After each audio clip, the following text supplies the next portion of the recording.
Google search for bad server still brings up close to 10,000 results, most of them rants about connectivity problems. Despite the occasional misfire, I knew I had found my stride. I was increasingly aware that Google was developing a voice, and increasingly confident in my ability to speak with it, not just to users, but to those working inside the Googleplex as well. In November 2000, almost a year to the day after I started at Google, I wrote 2 lines that defined for me exactly what Google should be as a new kind of corporate entity. 2 lines that distilled the essence of the company I wanted to be part of and believed I had joined.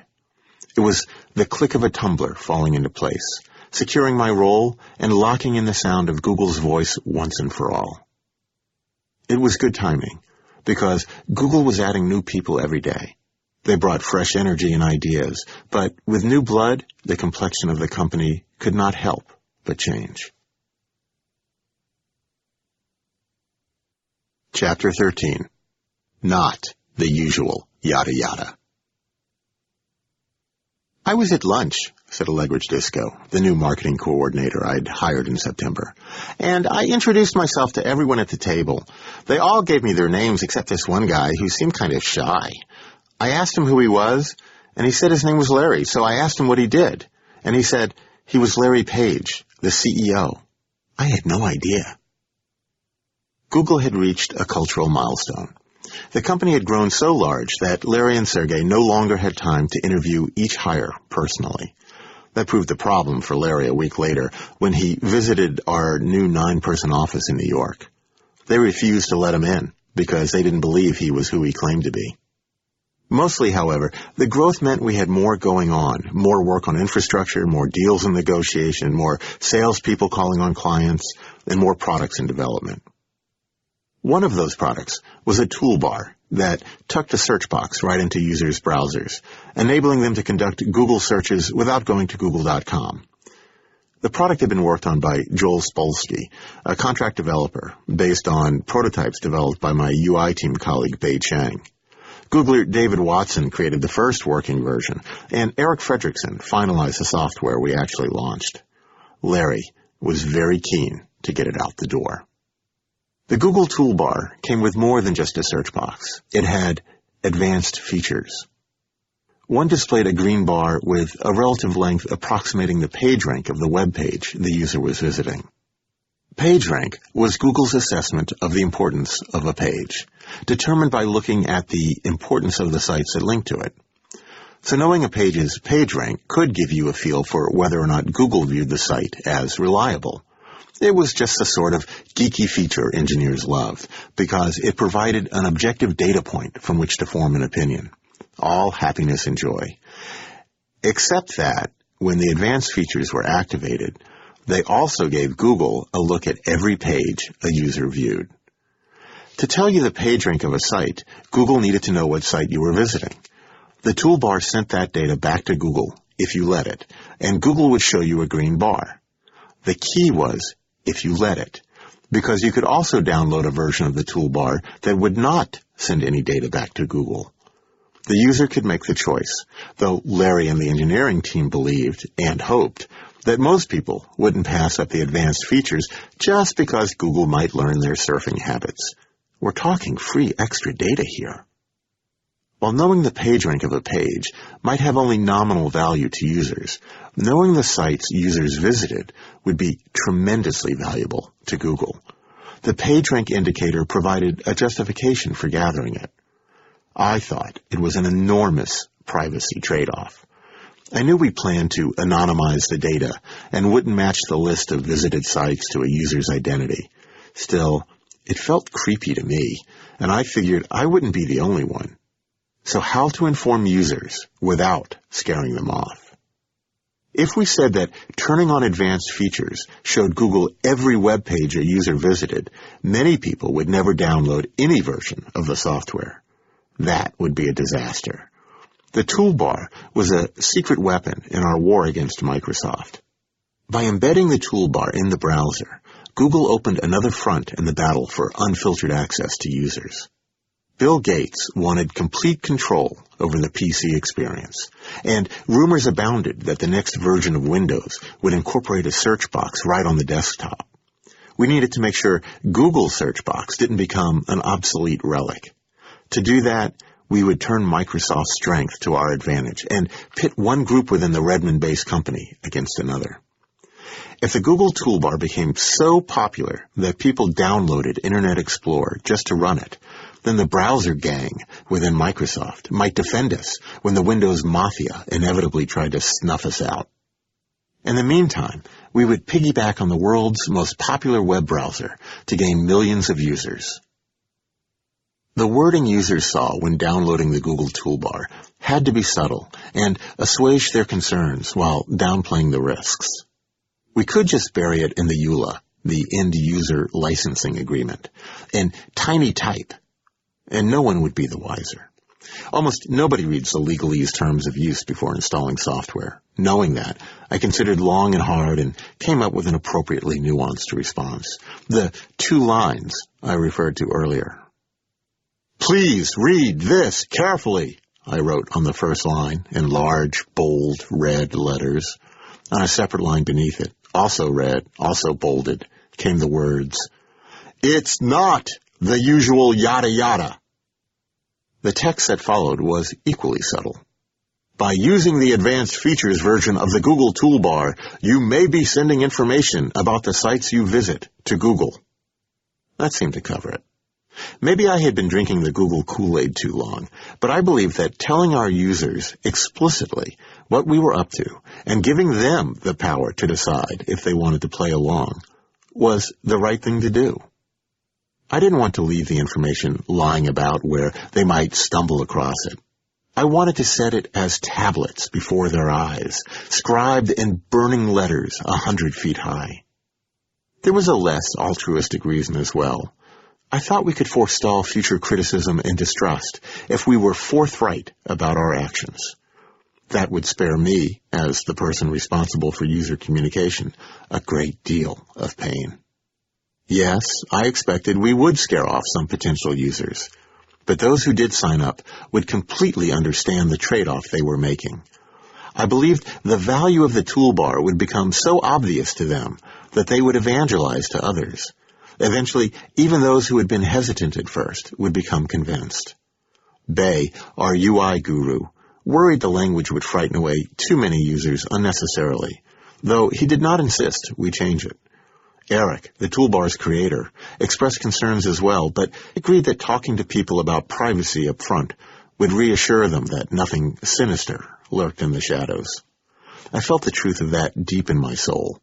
Those 2 sentences sparked an epiphany in me, that we could be the company that never tried to sneak an unpleasant truth past its customers, the company that always went overboard to be completely transparent about its actions, the company that did no evil.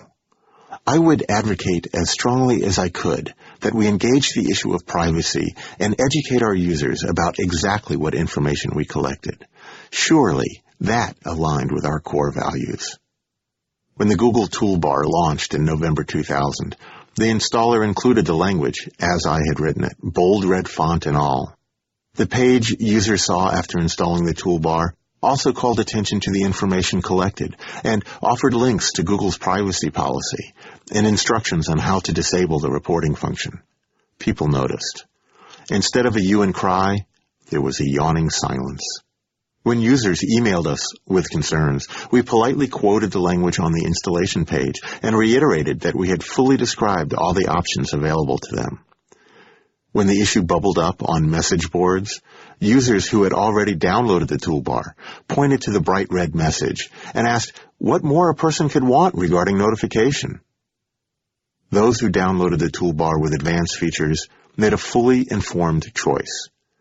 Carnegie Mellon professor Randy Pausch confirmed it with a user study that led him to conclude, the red yada yada message definitely works. It catches users' attention and in a positive way. For years, people talked about Google as a brand that could push hard against edges Microsoft could never approach without setting off alarms. The yada yada message was a big part of that. News organizations from CNET to MIT Technology Review to USA Today and the Washington Post referred to Google's disclosure language in articles about the company and users' privacy, always giving Google the benefit of the doubt because it so clearly went out of its way to inform users about its intentions. I believed that we had discovered the golden rule of user communication, and the cynical marketer in me rejoiced. We could diffuse any controversial issue by rolling out our secret weapon, a brilliant and devious strategy that happened to be built on absolute honesty. It really was the best policy. I may have taken that policy too far. With each new product we introduced, I refused to support grudging admissions about things users might have some interest in knowing. I demanded in-your-face, kimono wide open, wart-revealing, naked before the eyes of God, full frontal fact-flashing.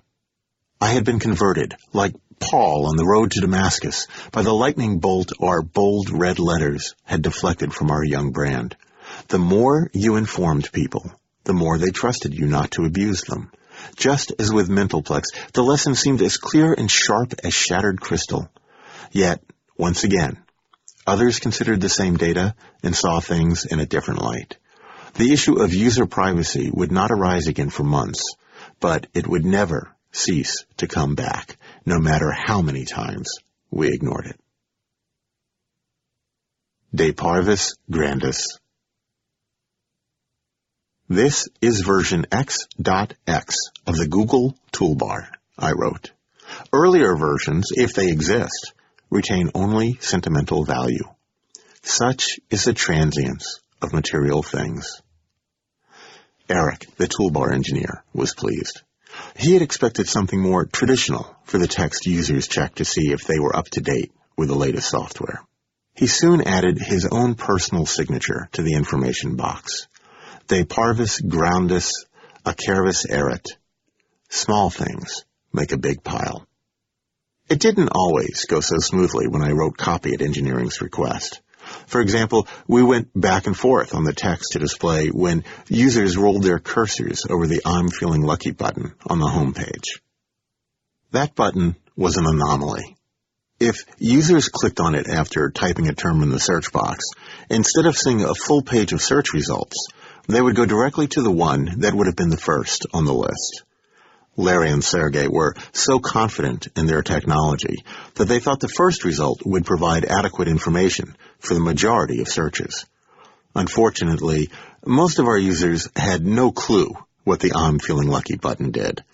They let us know, however, that they liked seeing the phrase on the homepage and liked the self-assured attitude it implied. So we kept it. A small triumph for sentiment and brand building over cold, unemotional efficiency. In December 2000, I proposed go to the highest ranked result as a text explaining I'm feeling lucky. Bay liked the way that emphasized our quality. Solar liked that it educated users about our unique method of ordering pages.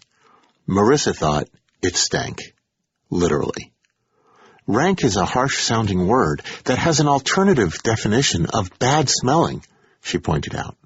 She preferred go to the first result because she wasn't sure users thought about the search results as being ranked. They more likely thought of them as scored or ordered. You say tomato, I say tomato. We ended up not implementing any rollover text at all. I received similar pushback when I sent text to Schwem in Ops for the automatic reply our system emailed to anyone who wrote us. He sent it back with edits. Schwem viewed himself as a sort of catcher in the rye, the last pair of hands to touch our outbound communications, and he took seriously his self-assigned duty to keep Google's brand from tumbling into the bottomless pit of mediocrity. He rewrote copy if it didn't meet the standards he felt Google should maintain. When a glaring typo mysteriously appeared overnight in an outbound email I had written, I confronted him. It hadn't been his fault. Another engineer had requested a change and introduced the error in the text. I had been copied in their online discussion, but I hadn't replied, perhaps because the conversation took place at 1:30 in the morning. Years later, Schwem explained, We had a major product launch, he reminded me. We weren't going home. We weren't going to bed. We wanted to give feedback, and there wasn't anyone around because, surprisingly, you were sleeping. He meant it facetiously, but it was also true. The engineers were not terribly sympathetic to the fact that I had a family at home and a life outside the office, or that my day started at 6 a.m., while theirs ended then. Either you were available when they needed you, or you were not, in which case they would use their best judgment and move ahead. Nothing could stand in the way of the company's progress. Maybe that's why Cindy kept my promotion to marketing director a secret, telling only those within our group. I'm sure it was a tough sell to Larry and Sergey to add a layer of management to the organization, even though December 2000 marked our first profitable month. What message would a director-level position in marketing send to the rest of the company? Would it indicate that marketing was gaining importance? I was doing my job, and what was left of Sherry's, but I was not writing code. I chose to view the promotion as a positive step. I had created a brand tone and put our external promotions in order. I was now the voice of Google. Cindy, at least, felt that was worthy of some recognition. As 2001 began, I looked forward to a new year of interacting with our users. My new challenge would be finding a way to answer the many, many questions they were starting to ask us. Part 2 of I'm Feeling Lucky. Written and read by Douglas Edwards. Chapter 14. Google Bombs and Mail Fail. The Yahoo deal turbocharged Google's growth. Klaus and our logs group carefully and scientifically plotted our traffic in crayon on a 3-foot-tall roll of paper taped to one of the hallway walls. Significant milestones were precisely noted, with different colors signifying the components of our audience, searches on Google.com versus searches on our partner sites like Netscape and Yahoo. Light green foothills rolled in front of jagged dark green peaks, beyond which could be spied a towering orange mountain range that stood in front of purple Alps, majestically overshadowing all the others. The summits represented Mondays, and the valleys on either side reflected the weekend dips in our traffic. Googlers annotated the chart with their own hire dates and other events of significance, such as the founding of the Google Wine Club. Celebrity guest signatures appeared with regularity. Al Gore was there, Jimmy Carter, Chris Martin from Coldplay, and his girlfriend, Gwyneth Paltrow. Klaus quickly decreased the scale of the graph so that 300,000 searches no longer appeared as a hill reaching halfway up the page. That mark now represented 3 million searches. Within months, he recalibrated so that the same height equaled 30 million searches. And still, the mountains grew until they scraped the top of the chart. Schwim sent out emails announcing major increments in the number of searches per day on Google.com, which started at around 4 million when I was hired in late 1999. Less than a month later, that number, not including partners, was more than 5 million. 2 months later, we crossed 8 million, and by the middle of September 2000, we were conducting 1 million searches an hour. 90 days after that, it was 1,000 searches per second. Klaus added taller pieces of paper to the side of the graph as the volume of our traffic marched inexorably upward and to the right. Operations had shifted into high gear on machine construction for the Yahoo deal, and now the production pedal was nailed to the floor. Fleets of computers provided enough capacity that a whole data center could be taken offline without bringing down Google or its partners. When a new index was built, the techs copied all the files to one data center and then moved on to update the next one. That caused some weirdness in our results. For about a week each month, Matt Cutts recalls, depending on randomness and chance, you'd either go to the old data center or a new data center. If your search was routed to a data center that had not been updated, and then you did the same search again at one that had, your results would appear to jump around, as if they were dancing. The Google Dance became an event of great concern to those who cared about their ranking and search results. On the Webmaster World website, commenters named each index switchover as if it were a hurricane, and the outcome could be equally devastating for any business whose website dropped off the first page of results. For Google, the switchover was not just about adding more data to the index. It was a time to tweak the ranking algorithms as well. Google's focus moved back and forth, from search quality to infrastructure. The initial innovation of PageRank at Stanford improved search relevance. The systems work in early 2000 led to the billion URL index and faster response rates. In 2001, the pendulum swung back to search quality. Larry used to say, "Search is too cheap," Ors told me. "The cost per query is really too low. Given the revenue we have, we should be able to do much more." Spending money to improve search quality would create a perceptible gap between Google's results and those of our competitors, enabling us to build a brand based on quality. Other search companies would have to invest at an equal or greater rate just to catch up. We would launch an arms race and spin our opponents into bankruptcy. Raising the cost of search will in fact increase the profit, Ors believed. Your top line is going to go up much faster than your bottom line, and your margin is really very large. Larry and Sergey wanted a focus on efficiency, but they also wanted to find out how much better Google could get if we threw twice as many machines at the problem of search quality. So they tried an experiment. In 2001, Sanjay recalls, I was sitting in Larry's office, and he just said, "Here are 3,000 machines. You guys figure out something to do with that." It wasn't like we just happened to have all these spare machines lying around. It was driven by the need to figure out how to use lots of computation to do interesting things. That was just the beginning. There was an intent to send a signal, Ors confirmed. Let's assume machines are plentiful. What could we do?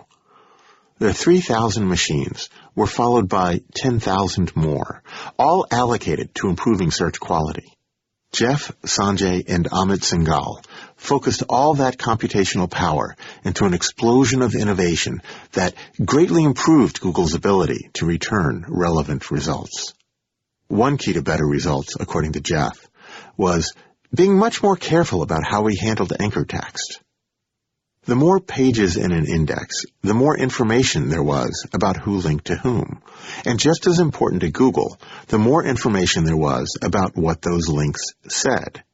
The wording of an actual hyperlink is the anchor text.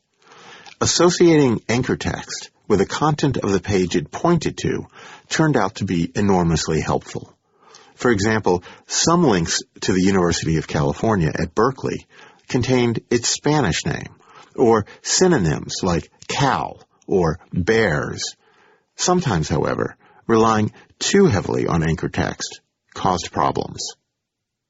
Some anchor text was good and some was not so good, Jeff explained.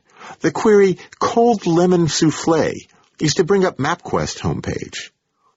One website used that exact phrase in a link to MapQuest, and Google gave the association too much weight. Another example was more evil than Satan. In 1999, that search brought up Microsoft's homepage. Sergey instructed Cindy to tell reporters it was a result of an anomaly caused by quantum fluctuations in web space, a nonsense phrase that was repeated verbatim in stories purporting to explain the glitch. Sometimes, deceptive link language was intentional. Webmasters realized they could affect the ranking of results for certain search terms by intentionally pointing to pages with very specific anchor text, a trick that came to be known as Google bombing. The Google bomb that caused me the biggest headache was dumb motherfucker. Around the time of the 2000 presidential election, conducting a search for what we euphemistically called DMF brought up an online store selling George Bush campaign merchandise. As the person responsible for customer service, I held up the umbrella as crap rained down on us from outraged supporters of the president. I got in touch with the Bush website people, and I explained that it was not an intentional slight by Google. Then I drafted a message saying the same thing for our customer service representatives to use as the reply to users.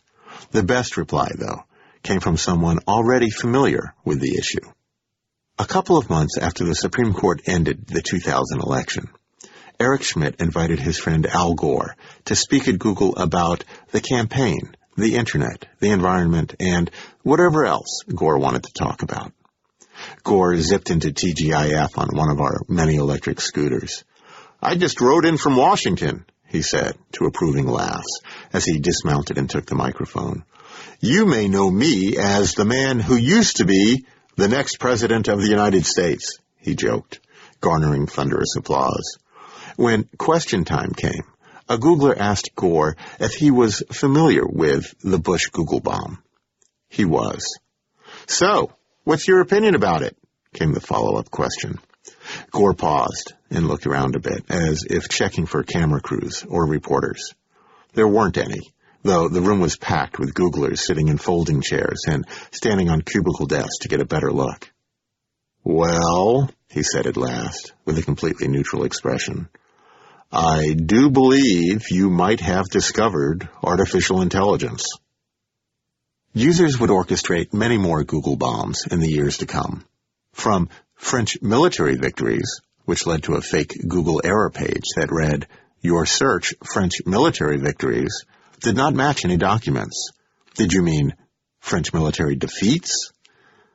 To out-of-touch management, which immediately before Google's IPO directed users to the page on Google.com featuring profiles of our own executive team.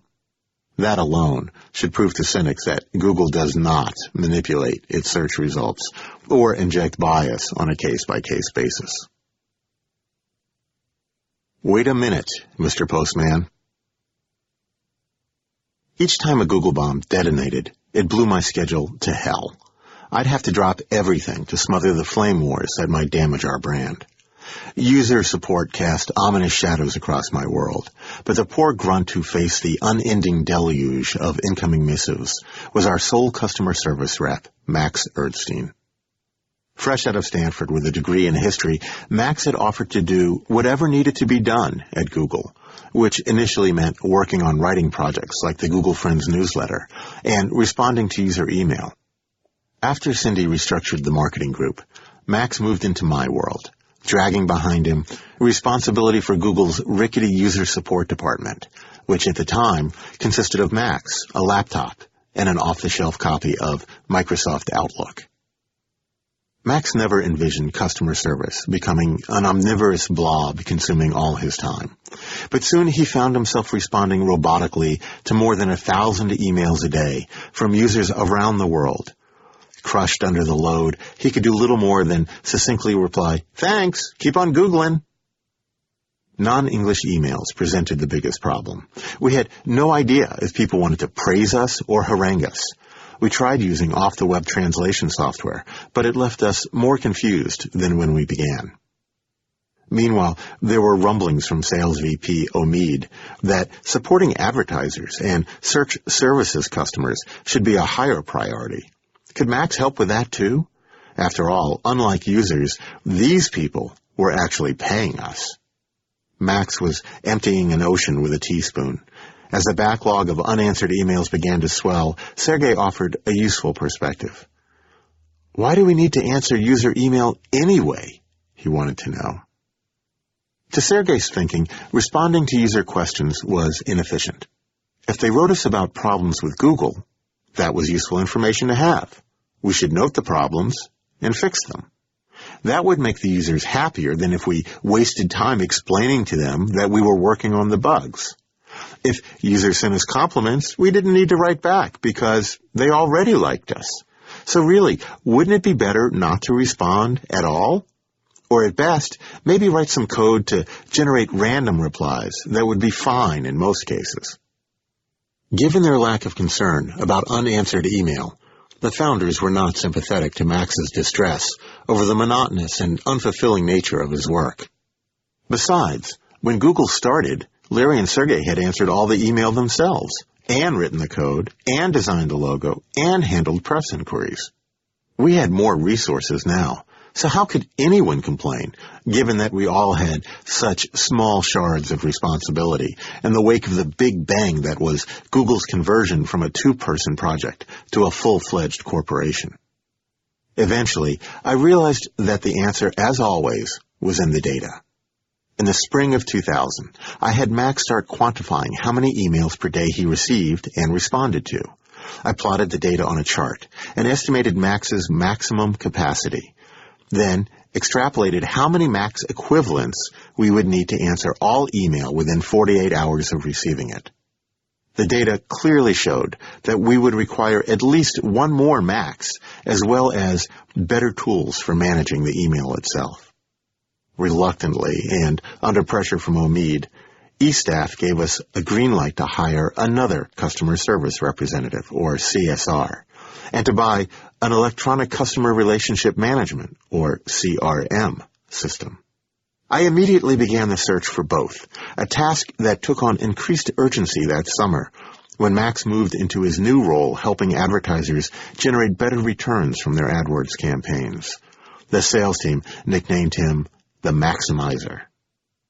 I had tried contractors even before Max left, but the generic office temps who showed up could not grasp the subtleties of search protocols or master the intricacies of our epistolary style. Max trolled Stanford's campus networks and landed a couple of prize candidates, including Anna Linderum, an international student who donated her time because we couldn't legally pay her, and Rob Rakov, a poli-sci major. They quickly mastered the art of providing intelligent answers to befuddled users. Meanwhile, after 5 months of rejecting applicants, I hired Denise Griffin in October 2000 to fill the role of full-time CSR. Surprisingly few candidates had the temperament and writing skills necessary to represent Google with the grace and the grammar the job required. Denise had the requisite ability, a Berkeley degree, and community service experience that Sergey found appealing. The day Denise started, we were 3,000 emails behind. Issues kept popping up like the methane fires dotting the grass-covered landfill down the street. A porn star desperately needed us to remove her home phone number from our index. History buffs, claiming Israel had sunk a U.S. warship in 1967, objected to being classified as a hate group in our directory. Turks were outraged by an ad about genocide targeted to the keyword Turkey. And those were the minor complaints. We were reaching the limits of what our Outlook software could handle, and user questions were becoming more complex and time-consuming to answer.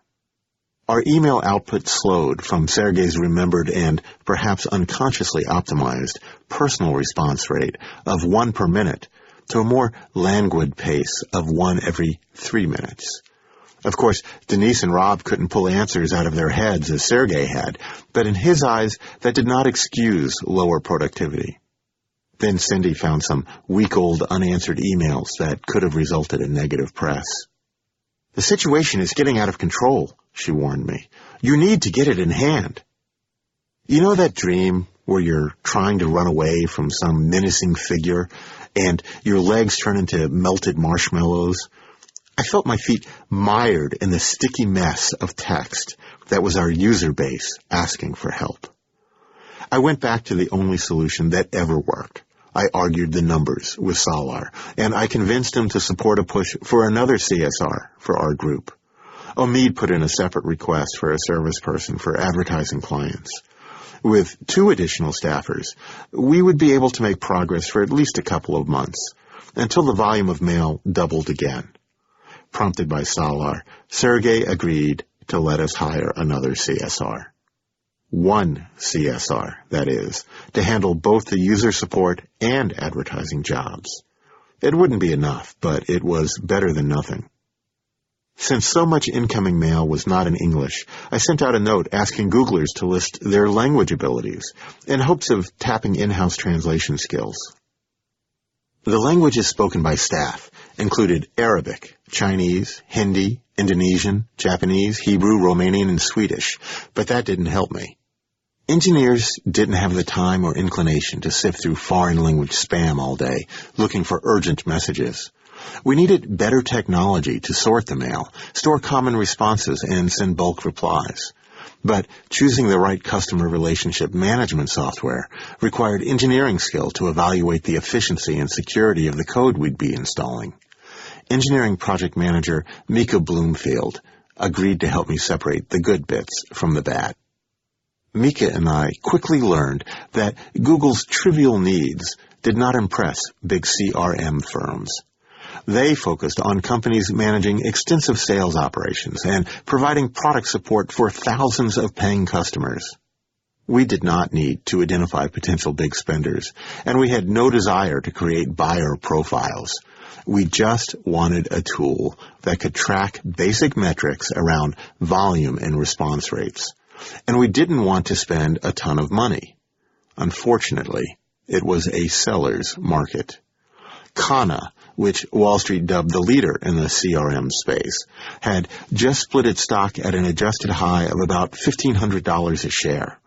Wall Street believed CRM tools were as essential to the web economy as shovels at a gold rush, and their sellers priced them accordingly. The cheapest solution from Kana's rival eGain cost more than $100,000. Larry and Sergey would have preferred to write our replies longhand with quill pens rather than sink that amount into someone else's code. Nor were the vendors willing to bend very far to accommodate a small startup like ours. Any features we wanted to add could only be considered during their regular development cycle, and they would only be incorporated if they were beneficial to their other, more significant clients. So we looked at second-tier firms that offered stripped-down versions we could strip down even further. After evaluating a half dozen, we settled on a year-old company I'll call Miasma that offered what we needed: a simple solution to routing mail, a way to store a list of responses, and support for some foreign languages. Miasma proposed to give us 5 seats, that is, individual user licenses, plus a 1-year maintenance contract and installation at a total cost of $35,000, plus travel expenses for their technicians to come and plug everything in. I thought that was relatively reasonable. The technology's okay, Sergey told me after seeing a live demo, but they should pay us to implement it. They need reference clients, and we're growing very quickly. They could learn a lot from watching how our usage changes. And make sure to get 2 extra licenses for Larry and me. They should throw those in for free because it doesn't cost them anything, and we'd be good test users. Miasma would not pay us, but they did cut their price almost in half, including 5 seat licenses and the cost of traveling out to install their product, contingent on our willingness to act as a reference for them. Evidently, Sergey's logic was not entirely unconvincing. We scheduled an install date and awaited the arrival of the technology that would simplify our lives. Miasma's techs worked industriously to get the software up and running, while training us to write rules for routing mail to the proper queues and for forwarding messages to our staff experts for translation or sales follow-up. Everything was going according to plan, and though we were falling even further behind during the transition period, I was confident we had put into place a scalable solution to a growing problem. We said goodbye to the install team, certain that we would be caught up on our email in no time. The problems at first were minor. Our engineering experts couldn't read our rich text formatted attachments on their Linux-based machines, so they couldn't help us answer technical questions. Some of the routing rules were unpredictable, and everyone who contacted us received multiple automated responses. Then one day, a help request I sent to Miasma's own corporate mail system bounced back as undeliverable. That seemed a touch foreboding. Miasma staffers were eager to help when we finally got in touch with them, and we continued plugging in patches as needs arose. They fixed reporting so we could see how far behind we were, and they gave us access to the system remotely via the internet. We added RAM to the server sitting under Janice's desk, and we learned how to restart it when it froze, as it did frequently. Though Miasma improved our organization of email, it ran slowly, and it required repeated manual intervention. With the new technology completely installed, we weren't responding to users any more quickly than we had been before. we fell further and further behind. I checked the queue one day and saw we had more than 10,000 unanswered emails. Miasma's tech staff came back to tweak and tune and reboot the server, but after months of fits and starts, we gave up. We declared email bankruptcy, archived the unanswered mail, and started over with a blank slate. We were able to normalize our system after a few months, but we never approached the level of rapid response we had envisioned. Each week as I reported our anemic numbers, I felt the pressure to make things work better. If Max had been able to answer X number of emails without Miasma, Salar asked, shouldn't Denise and Rob be able to answer some multiple of X emails with a new tool in place? Why hire more reps if we weren't getting everything out of the people we had? I knew the problem was not the people answering the email. It was the increase in complex queries and foreign language messages and the built-in limitations of the software we were using. I had put myself in a precarious position. My chosen vendor's product had failed to improve throughput and instead hampered our ability to maintain the level we had achieved previously. It didn't matter that Larry and Sergey had liked the software enough to consider using it for their personal email. It didn't matter that budget constraints precluded a more established supplier. And it didn't matter that the vendor seemed committed to whacking the moles as they popped their problematic heads out to taunt us. We were leaking productivity, and it was my mess to clean up. Denise and Rob worked diligently over long hours to clear our backlog. But if they answered easy questions, the response time for more technical questions grew too long. If they focused on technical questions, overall response rates dropped because more time was needed to find the answers.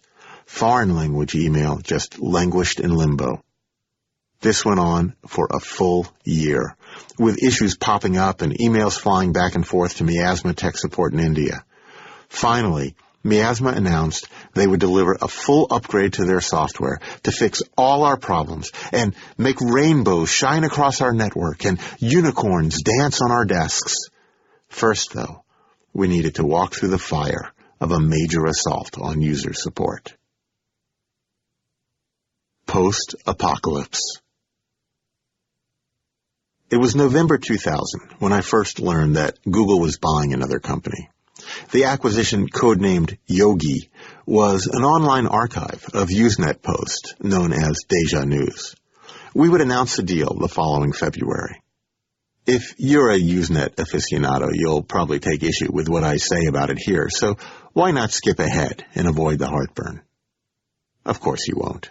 If you like Usenet, you live for heartburn. In a nutshell, Usenet is a computer network that preceded the World Wide Web. Founded in 1980, it provided a place for academics and scientists to share information with colleagues by posting messages in newsgroups on an electronic bulletin board. Newsgroups were divided into subject categories such as Comp for computers, or Sci for science, or Rec for recreation.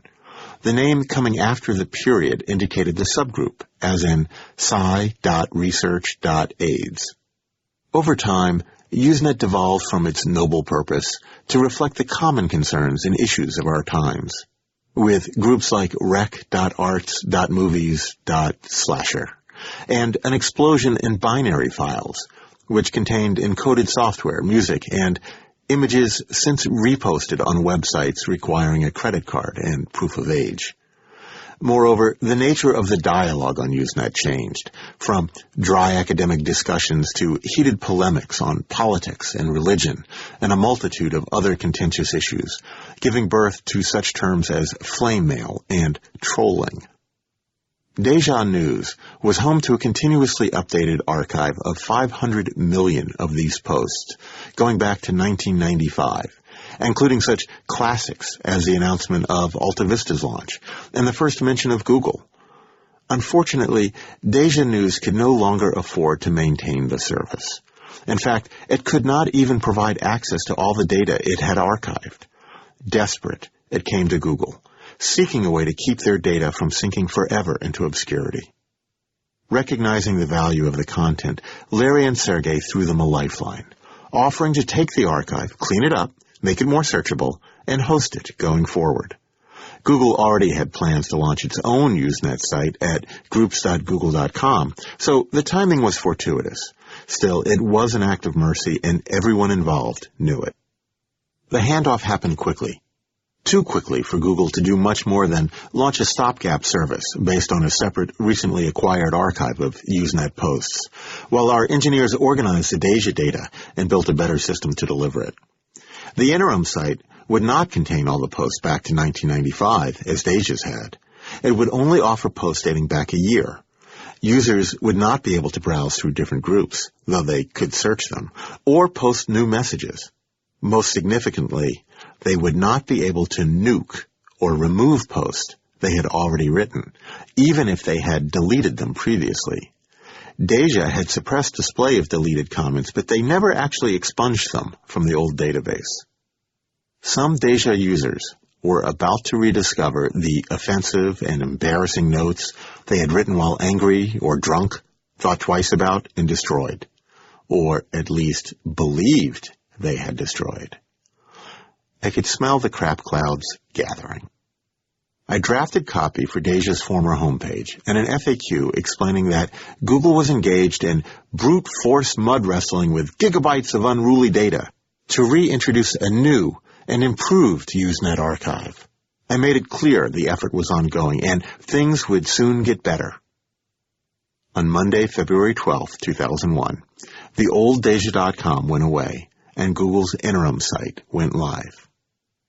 Within seconds, outrage overflowed from clogged limbic systems across the network and flooded my inbox. User support began responding with the soothing language I had supplied, acknowledging that we had received a number of questions and comments, and letting our angry customers know that we understood the inconvenience that this has caused. Cindy assured me the tone was perfect. I had to agree, and as we were both professional wordsmiths, I assumed that would be the end of it. It was not. Deja's stung fans reacted as if we had snatched honeycomb out of their hive with a big, hairy bear claw.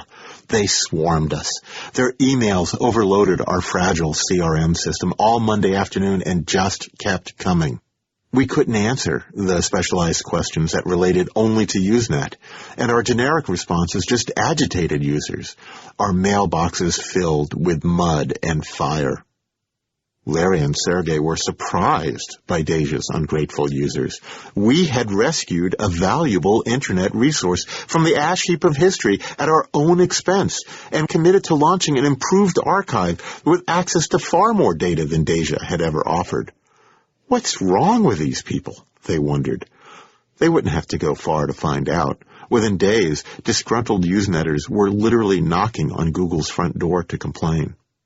"Okay, you guys are in damage control mode. Act like it," screamed one user. "So far, your attitude is really smug."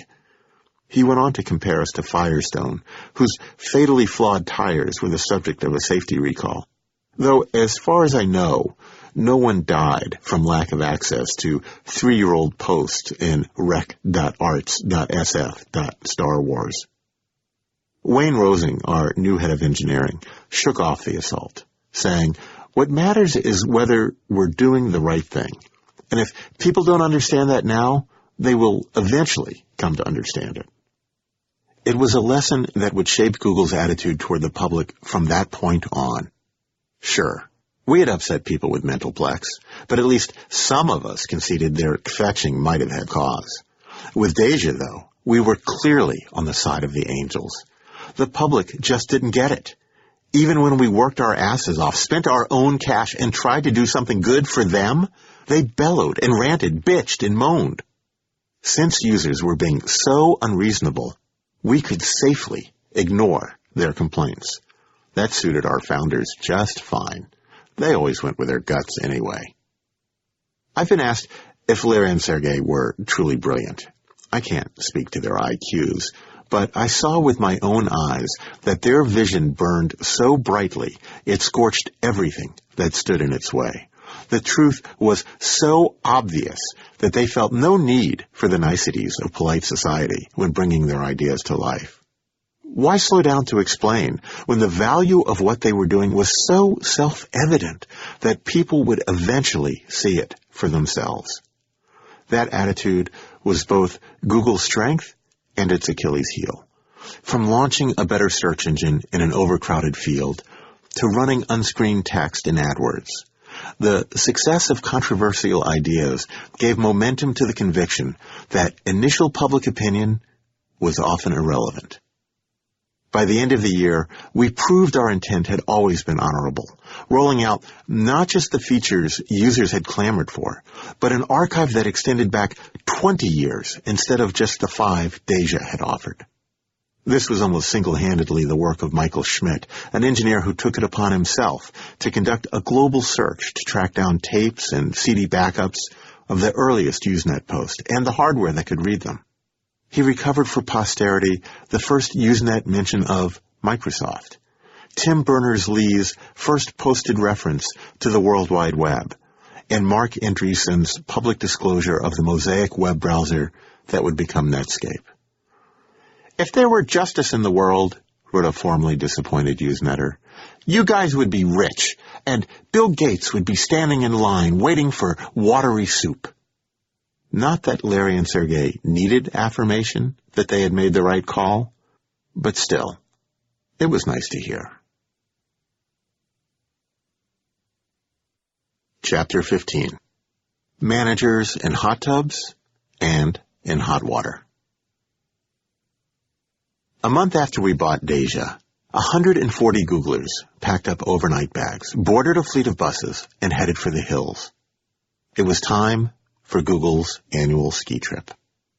The ritual started when Google was just 8 people, and Larry very cautiously drove a rented van to Lake Tahoe, while Sergey, Craig, Ray, and Harry killed time playing logic games in the back, and Heather struggled to stay awake. The group saved $2.50 a day by designating Larry the only driver, which was a given anyway because Larry was not about to put his life in anyone else's hands. I didn't go with the group in 2000, even though frequent reminders from Heather made it clear that the ski trip was not optional. The trip was a team-building exercise and thus only for staff members. No family. That didn't sit well with Kristen, who had already seen enough at Google to have reservations. The tipping point may have been the day she came to lunch and noticed an attractive 20-something woman whose thong underwear was all too visible through her sheer harem pants. "Who's that?" my wife whispered directly in my ear as the woman slid her tray past the entrees toward the desserts. "Oh, just one of the engineers," I replied. She rides a motorcycle," I offered helpfully. So when I let Kristen know that Google required my presence on the slopes at Lake Tahoe for an employee-only bonding trip, what she heard was, "Please stay home with our 3 children while I head out with a busload of adrenaline-charged, hormone-drenched post-adolescents for 3 days of bacchanalian binge-drinking, substance abuse, and room key swapping." She got it mostly right. I know because the next year I did convince her my career would be damaged if I didn't go along. Google paid all our travel expenses, including chartered buses and food and lodging at the elegant resort at Squaw Creek, and gave us each a $50 stipend to spend on ski lessons. It wouldn't cost me anything, and it was only for a couple of days. "Please, honey, please." We shared accommodations to save money, and I roomed with Bay and our newly hired attorney, Kulpreet Rana. Bay got the short straw and slept on the floor. Well, I'm proud to say I was so hopelessly unhip that I missed out on anything more decadent than a late-night soak in an outdoor hot tub with Larry, Salar, Urs, Omid, and a dozen other Googlers. It was clear some of my coworkers were showing less restraint. I heard tales of excess involving not only recent college graduates, but those who theoretically had the years and experience to know better. Many of these tales coincidentally began with a visit to Charlie's Den, the room Chef Charlie occupied with Keith from accounting, and an SUV load of liquor ferried up from Mountain View. As the trip grew in scale and Charlie's hospitality grew in reputation, the party relocated to an oversized luxury suite, and then a meeting room with an open bar sporting $75,000 worth of booze and an ample supply of other social lubricants. The specialties of the house included herb-infused brownies and dark chocolate goo balls. Out of coincidence, or perhaps the perverse humor of Heather and the HR folks managing the event, Larry's room was usually adjacent to the partyplex. One year, all the liquor was unloaded into Larry's suite by mistake. Larry didn't drink, though he sometimes carried a thimbleful of beer at parties to put others at ease. "My mind is money," Larry once explained to Charlie, pointing to a bottle, "and that kills the brain." "I think you could spare a few brain cells," Charlie told me later. Other members of the executive staff more willingly sacrificed bits of gray matter, and Charlie made sure their rooms were stocked with their favorite indulgences, in case they didn't make it to the party down in the den. "It's always cool to see people let loose and have a good time," Charlie observed, confirming the opportunities for staff bonding. "Googlers really let go in ways you wouldn't have seen otherwise." He may have had in mind the toga-wearing ops guys who were only too willing to prove they were unburdened by underwear. Or maybe the sales rep who jumped on the back of another Googler, pulled off a shirt, and began whipping him with it, jockey style. Or perhaps the senior manager seen crawling on all fours in the hallway, barking like an inebriated hound. There was a pajama party with costume prizes. Larry won a bet with Sergei Salar and engineer Lori Park that ended with the losers jumping into an icy Lake Tahoe after dinner. "We tried to recreate Google's uncorporation attitude," Charlie explained to me. "A kind of fuck you to the man, the way Google was saying that same thing to the tech industry as a whole." Some people who visited Charlie's den never left, crashing on the floor for the night, though that carried risks of its own, since passing out left one vulnerable to the sophomoric pranks of those still sober enough to stand. Others couldn't remember where they had fallen. One engineer woke up without his clothes, and eventually discovered he'd left them at the hot tub. He sheepishly reclaimed them from the front desk. All night long, white, terry-robed figures circulated from room to room, then down to the bar or out to the boulder-shrouded spa, in Lupercalian celebration of the season. As the company grew in size, more non-engineers participated. Many were female. The Google ski trip came to be known as a great party to crash, with live dance music from bands like the Fabulous Thunderbirds, ample alcohol, and lots of young, unattached people looking to undo the stress of Silicon Valley lives. Uninvited guests were legion. I uninvited myself after my first trip, and found myself working uninterrupted in the Plex as phones went unanswered all around me. I walked interview candidates down empty hallways and ate pizza I ordered in for the few of us still around. Ski week became the time to clear my inbox and catch up on lagging projects. By 2007, the size of the company made the annual ski trip impossible, and Google ended it in favor of smaller outings to more family-friendly locales, like Disneyland. That was probably a good thing, though I will always cherish the scars I earned at Broomball and the camaraderie of shared experiences on the slopes and in the lodge. My warm feelings, however, stop at the hot tub and chats by the fireplace, and accordingly may not be as heated as those kindled by some of my friskier colleagues. You'll have to ask them about that. Surprisingly good news. "Table! Table! Table!" chanted the crowd at TGIF. At the front of the room, Omid Kordestani, head of sales, grinned broadly, tugged at the leg of his black Armani slacks, and climbed onto a conference table while holding a microphone in one hand. The crowd erupted in cheers. "Omid! Omid! Omid!" we chanted. Omid was very popular at Google. He always came to TGIF prepared with a smile, a joke, and a stack of numbers that led to a very happy conclusion. As soon as we had an OKR process in place in early 2000, Larry and Sergey gave Omid a goal. He should book $500,000 in ad revenue by the end of the first quarter. My assumption was that Larry and Sergey wanted to make Omid spontaneously combust. It was, after all, only the first period in which our original advertising program had been active, well before AdWords had launched. Larry and Sergey didn't count toward Omid's goal any leads or promises of revenue that might not materialize. They only cared about actual dollars in the bank. Omid had fewer than a half dozen people in his entire department, and Google was unknown outside Silicon Valley. We had engineering issues and incomplete tools and flaky infrastructure, and our competition was cutting deals at deep discounts. Still, Omid gave indications that the numbers looked good when he presented his updates at our weekly TGIFs. It wasn't until the end of the quarter, however, that we saw just how good-looking the numbers actually were. Omid stood up and, with classic showman's timing, talked about the difficulty of reaching the team's aggressive goal. Just months after launching a new product, he showed charts with illegible footnotes and spreadsheets filled with numbers too tiny to read. With all the challenges his team faced, he told us, we had been lucky to secure any new revenue at all. Then, with a grin and a flourish, he revealed that Google had booked $636,000 for the quarter. That revenue was already in-house. The sales team had secured more than $1 million in overall revenue commitments, putting the company on track for a great second quarter as well. The applause was instantaneous and prolonged.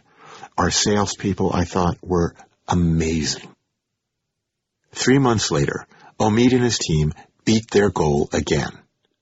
The third time around, we started calling Omid a sandbagger. Sergey mockingly accused him of underestimating what his team could achieve, even though his goal had increased by leaps and bounds each quarter. Omid feigned shock and denied any culpability. We all took up the charge, though some new employees didn't understand why we were harassing the person who had given us such great news. It became a TGIF tradition. In Omid's absence one week, Sergey gave the sales report. He pretended to look over Omid's spreadsheets and materials carefully. "Let me summarize," he said at last, looking over toward the sales team, imitating Omid. "We're sandbagging." The room cracked up. The table had its own backstory. When our weekly meeting outgrew the hallway outside Larry and Sergey's office, we relocated to Charlie's Cafe downstairs. The cafe's acoustics made it hard to hear, so for his presentation, Omid climbed on a chair, then stepped up onto a long lunch table. He had just concluded his remarks when the table gave way. There was a loud crash as the metal leg spontaneously folded, and an involuntary "oh" from the crowd as Omid found himself momentarily standing on air. With surprising agility, he executed an acrobatic twist and landed squarely on the toes of his black Italian shoes. The room erupted with applause. "And he nails the dismount," I shouted. After that, chants of "table, table" greeted Omid at every TGIF, and he gamely obliged. Eventually, someone placed a burlap bag filled with sand on top of the table, and Omid, impeccably attired, planted his loafers firmly upon it to let us know that, yes, despite the overwhelming odds, his heroic sales team had again delivered a record-breaking quarter. For Google's shareholder employees, the story never got old in the telling. Because Google was so forthcoming with its financial information, not only at TGIF, but also on MoMA, the intranet, there was never an inflection point at which we suddenly discovered we possessed wealth beyond our wildest dreams. Anyone could check the revenue and expense figures and do a few projections. One day, I calculated our approximate earnings per share ratio, then used Yahoo's current multiple to determine what a reasonable stock price might be if the company were being publicly traded. Then I multiplied the number of shares I held by that value. "It's not real money," I repeated to myself. "It's not real money. We had no CEO. We had no CFO. No one was making plans to go public." I went back to work. But I hummed a happy tune as I did so. A CEO? Now IPO? "Schwim, you have a question?" Sergey asked, knowing full well what that question would be. "Yes," said Schwim, standing up at the front of the TGIF meeting in February 2001.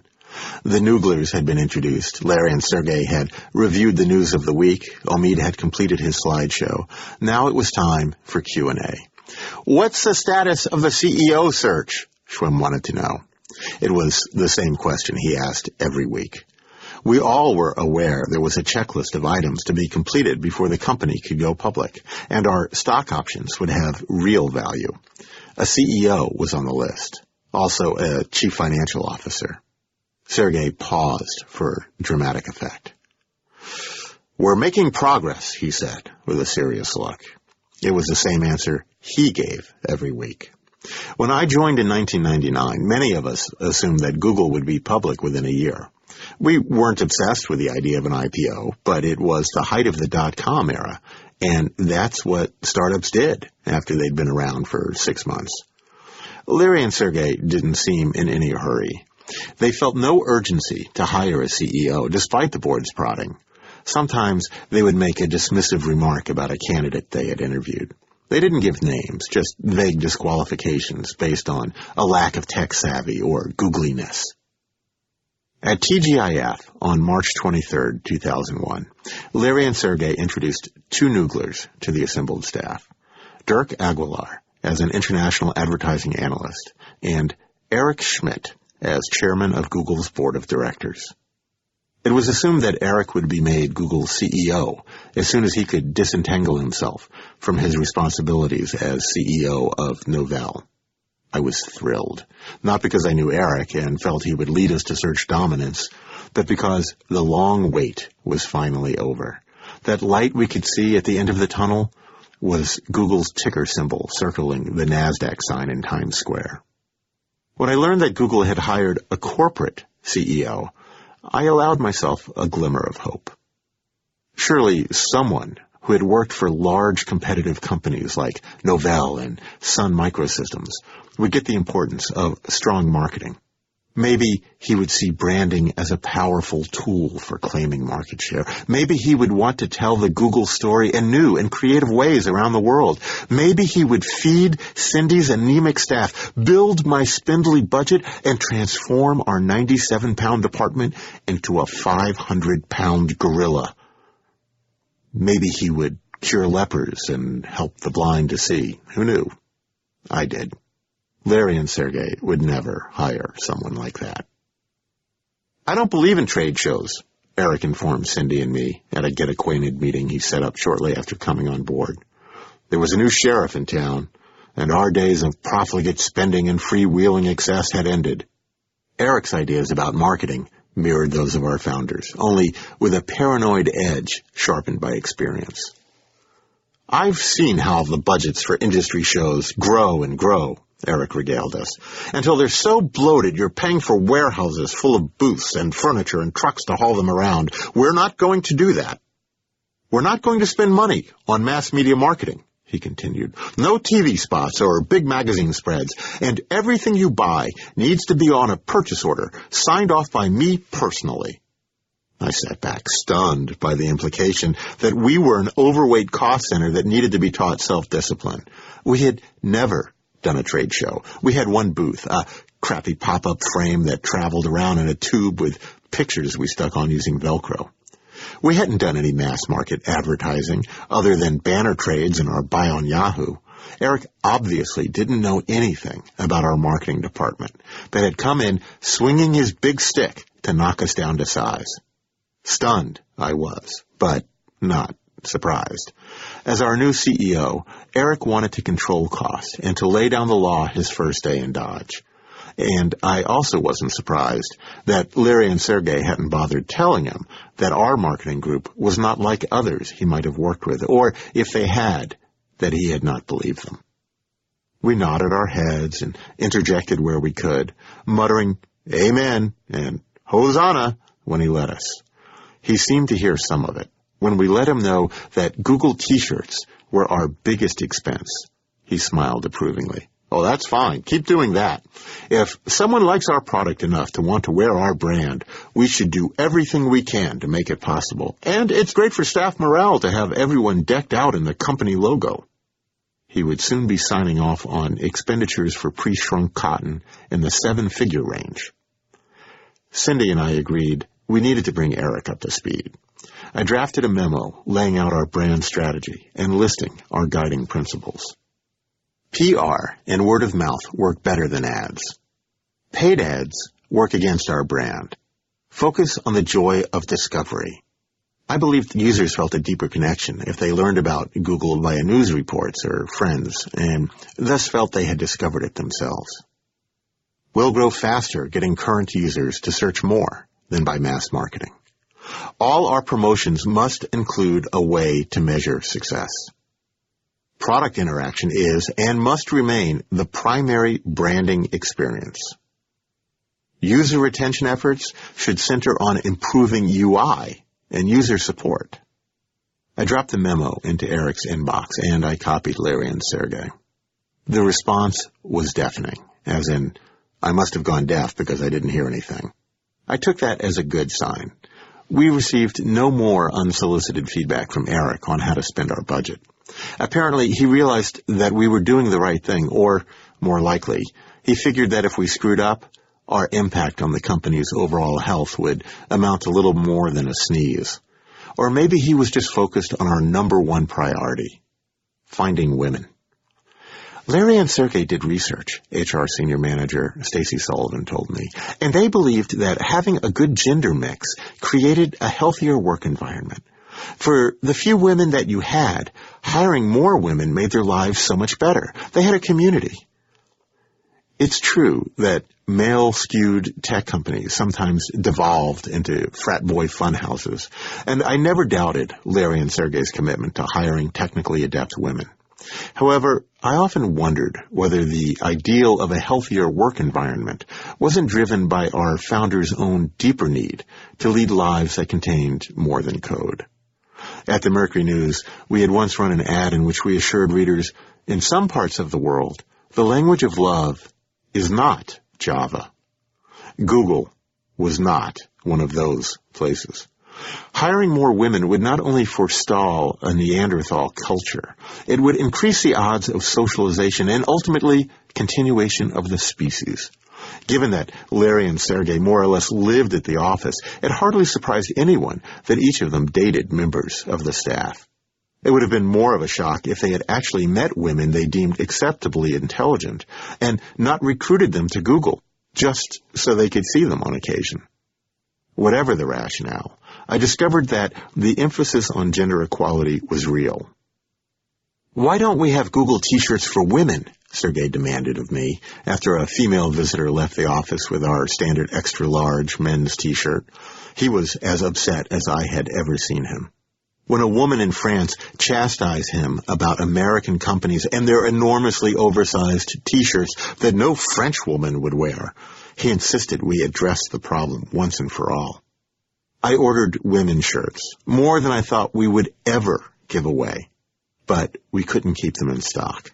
I didn't understand why they were so popular, given our limited female staff, until my cousin thanked me for the one I had sent her and added, "They're quite see-through. Was that intentional?"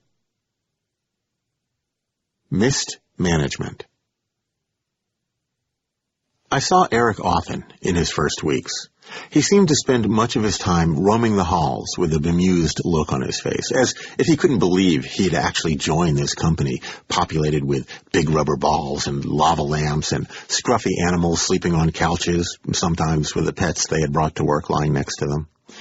Usually, when I saw Eric, he had company. One day it was Governor Howard Dean. More than once, it was Al Gore. Gore apparently had plenty of free time on his hands. I ran into him everywhere. "Good afternoon, Mr. Vice President," I said to the tall man standing at the urinal next to me as I took a break between meetings. That experience pretty much dissipated any residual sense of awe. When Eric and Al stood outside my office chatting about Gore's interest in creating a new independent TV network, I ever so gently nudged the door closed with my foot. I had work to do. I wasn't sure about Eric. No one seemed to know what he was doing, since Larry and Sergey were still making all the decisions. Other than the purchase order edict, we didn't hear much from him for a while, perhaps because he didn't officially add the title CEO until August 2001. Eric did add transparency to the decision-making process, forcing discussions in public meetings so everyone could see the sausage being made, even if we didn't always like the ingredients stuffed into it. In a culture which is consensus-driven, Eric explained to reporter Fred Vogelstein in November 2005, the trick is to have everybody participating in the decision and make sure everybody has been heard. That wasn't true at Google before Eric came on board. As one drifting into a more distant orbit around the stars of our universe, I appreciated Eric's efforts to shed light on a process that all too often took everything in and let nothing out. That support for transparency led me to view him as an ally, a friend of marketing, and a voice of reason. A month before Eric could implement his ideas as CEO, Google's top-down decision-making reached its peak and its nadir. Larry decided that July to reorganize the engineering group. It did not go well.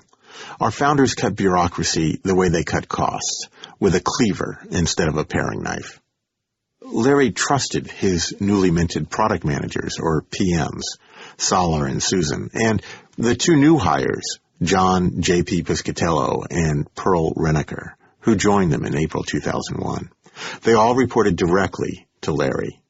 He was less happy about the half-dozen project managers who had been working with engineering for months.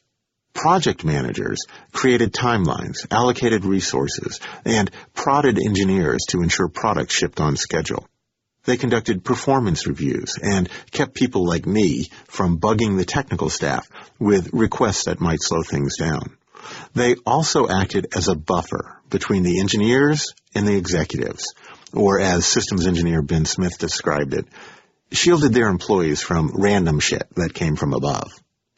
And a company like Google, standing between the founders and the engineers, did not earn you a sash and a spot on the homecoming float. I liked the project managers. More important, I needed them. They were our contacts for any task requiring technical resources, such as evaluating vendors or tracking the performance of our banner ads.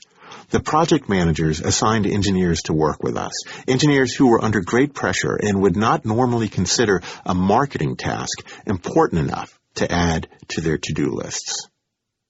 Wayne Rosing joined Google in late 2000, and in January 2001 took over as VP of Engineering, replacing Urs Holsel, who, as the first Google Fellow, went off to solve large-scale operations issues caused by our rapid growth. Things like energy consumption and efficiency across hosting centers. Wayne had an avuncular manner and a Charlie Brownish appearance that he subverted by occasionally sporting a diamond stud earring or dyeing his hair bright red. He brought with him decades of experience in running engineering groups, including Sun Microsystems Laboratories, which he had founded. Wayne discovered that Google engineers largely controlled their own destinies, sometimes acting on and sometimes ignoring priorities that flowed from Larry and Sergey in an ever-shifting spectrum of urgency. The company Grapevine soon grew heavy with rumors that big organizational changes were coming, fermenting the staff who whispered nervously about layoffs and what that would signify at a company not yet out of its infancy. Still, when Wayne called for an all-engineering meeting in July 2001 and announced a reorganization, most of the engineers were caught by surprise. So were the project managers, who learned in public that their jobs no longer existed. When the announcement was made, there was audible grumbling among the assembled engineers. They generally respected the project managers and felt they had a real role to play, and they objected to the idea of anyone's dismissal by a public firing squad. To stave off open revolt, Larry stood at the front of the room and laid out all the things he wasn't happy about in the engineering management system, starting with the idea that non-engineers were supervising those who knew more about the technology than they did. The remarks stung the project managers, some of whom felt it was a personal repudiation, especially since Larry had not raised the issues with them individually in advance of the meeting. It sucked, one of the project managers told me later. I felt humiliated by it. Larry said in front of the company that we didn't need managers, and he talked about what he didn't like about us. He said things that hurt a lot of people. The grumbling got much louder. I yelled at Larry, engineer Ron Dolan admitted, because he said that the managers they were planning to lay off weren't doing a good job. And I said that this was no place to give a performance evaluation. Laying these people off was completely ridiculous, and the nature of the announcement was totally unprofessional. I did my best to advise that there is true value in management, Stacy Sullivan recalls. And you can set a tone by how you manage this. And Eric said, let them try this. Wayne said, let them try it. It's their company. It bothered me. We tried to give input, me, Omid, Ors, but in the end, hopefully it was a lesson learned for Larry and Sergey. The solution that Larry wanted was to have all the engineers report directly to Wayne. While it was positioned as a way of streamlining the engineering structure, most of those I talked with thought it was really about Larry's priorities not being addressed. Larry and Sergey had certain things they wanted worked on, Gmail creator Paul Buchheit explained. And there were these standing groups that were making up their own things and not doing whatever it was Larry and Sergey wanted. For example, Larry wanted to scan books, many, many books, every book in the Library of Congress. But no one seemed interested in undertaking such a wildly ambitious project. With the engineers operating as autonomous units under the protection of their project managers, Larry found himself increasingly frustrated. Howard Gobioff was convinced that this was about people getting between Larry and Sergey and the engineers, at a time when the organization was small enough that the founders still wanted to be very hands-on. It was very badly handled. Most of the engineers were pissed because we liked our managers. They were non-technical, so they lacked delusions that they knew better than we did. Ors, characteristically, blamed himself. What caused it was my inexperience at managing, he told me, and Larry being very good at recognizing the long-term conflict that created. Ors had believed his engineers would cover Google's coding needs, so he probed potential project managers for organizational ability and tested their people skills instead of their technical knowledge. So, what I underestimated, he went on, is that managers always make judgment calls. They have to in order to function. If you're in a highly technical area, you can't make good judgment calls if you're not highly technical yourself. We changed at that point our strategy for hiring managers, away from coordination to saying that what matters most is technical leadership. Larry recognized the problem sooner than Ors did, but neither had the experience to make the transition graceful and painless. Instead, Larry just did what came naturally. The system didn't work, so he rebooted it. I can't think of anything that people at Google were ever so upset about, at least in engineering, Paul Buchheit recalled years later. People had some sense of ownership of the company, that it was this big happy family, and all of a sudden, some of your friends were kicked off the island. You're like, this isn't what I thought it was. I thought we were all in it together, and we just decided to get rid of these people? At most companies, the notion of an engineering head having hundreds of direct reports would be ludicrous. But because he believed Google engineers were self-directed, Wayne just did away with a management layer between him and them. He divided the engineers into teams of 3, with each team having a technical lead who was an engineer, not someone hired to manage. The catch was that each team would also have a manager assigned from Larry's new product organization. It was a not-so-subtle introduction of a true product management system. The project managers, who had covered the engineers' backs, had been replaced by Larry's trusted lieutenants, who would be looking over their shoulders. You could do a lot of stuff with tech leads, search quality expert Ben Gomes explained to me, because of the people we hired. Anywhere else, having 300 or 400 people report to one person would have been insane. Yet it worked reasonably well. For a while. And then, at some point, it didn't work. Ultimately, the project managers were spared. Ors absorbed most of them into his operations area, but the angst unleashed by the reorg did not fade quickly. When the dust settled, all 130 engineers reported directly to Wayne. The bureaucracy was dead. There was no hierarchy. There were no in-depth performance reviews. Engineers were on their own, independent entities, connected only to the other members of their teams and tenuously tethered by PMs to the central organization. Their direct interaction with Larry happened mainly at product review. Wayne took to holding weekly meetings and to walking through the cube farms on a regular basis to ensure that he had face time with individual engineers and that they were able to approach him with issues that concerned them. It was an engineer's dream come true, or a bit of a nightmare, depending on whom you asked. No clueless, pointy-haired boss could get in the way and screw things up. But there were no clear signals from above about what was important and what was urgent and what was both. Groups struggled for resources and fought redundancy. Some engineers wanted more feedback on what they were doing and how well they were doing it, and others wondered about opportunities for advancement. The true significance of the reorg would not be immediately apparent, because shortly after we began rebuilding our world, the rest of the world fell apart. Chapter 16. Is New York alive? As I drove to work on September 11th, 2001, my mind was on Ask Jeeves. Late the night before, Larry had sent around a Wall Street Journal article announcing that our competitor was buying Tioma, a promising new search engine. That worried me. The Jeeves brand was strong, though their search technology couldn't compare to Google's. If they actually improved it, they might become a formidable player in the industry. On the car radio, I heard something about a plane crash in New York City. I envisioned a Piper Cub that had been sightseeing and gotten too close to a skyscraper.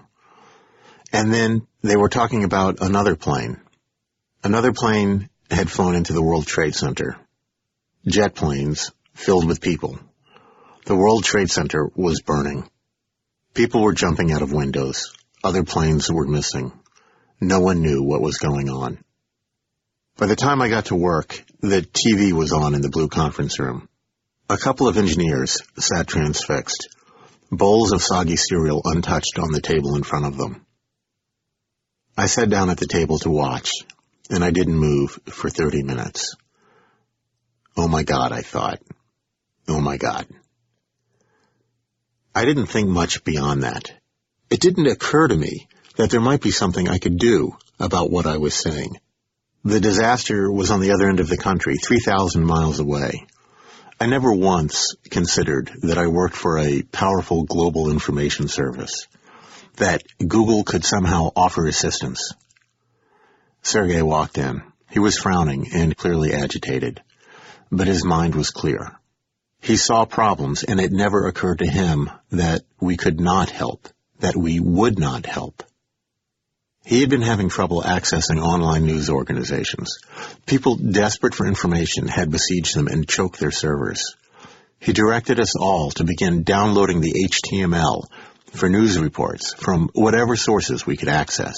He wanted the text and the images too.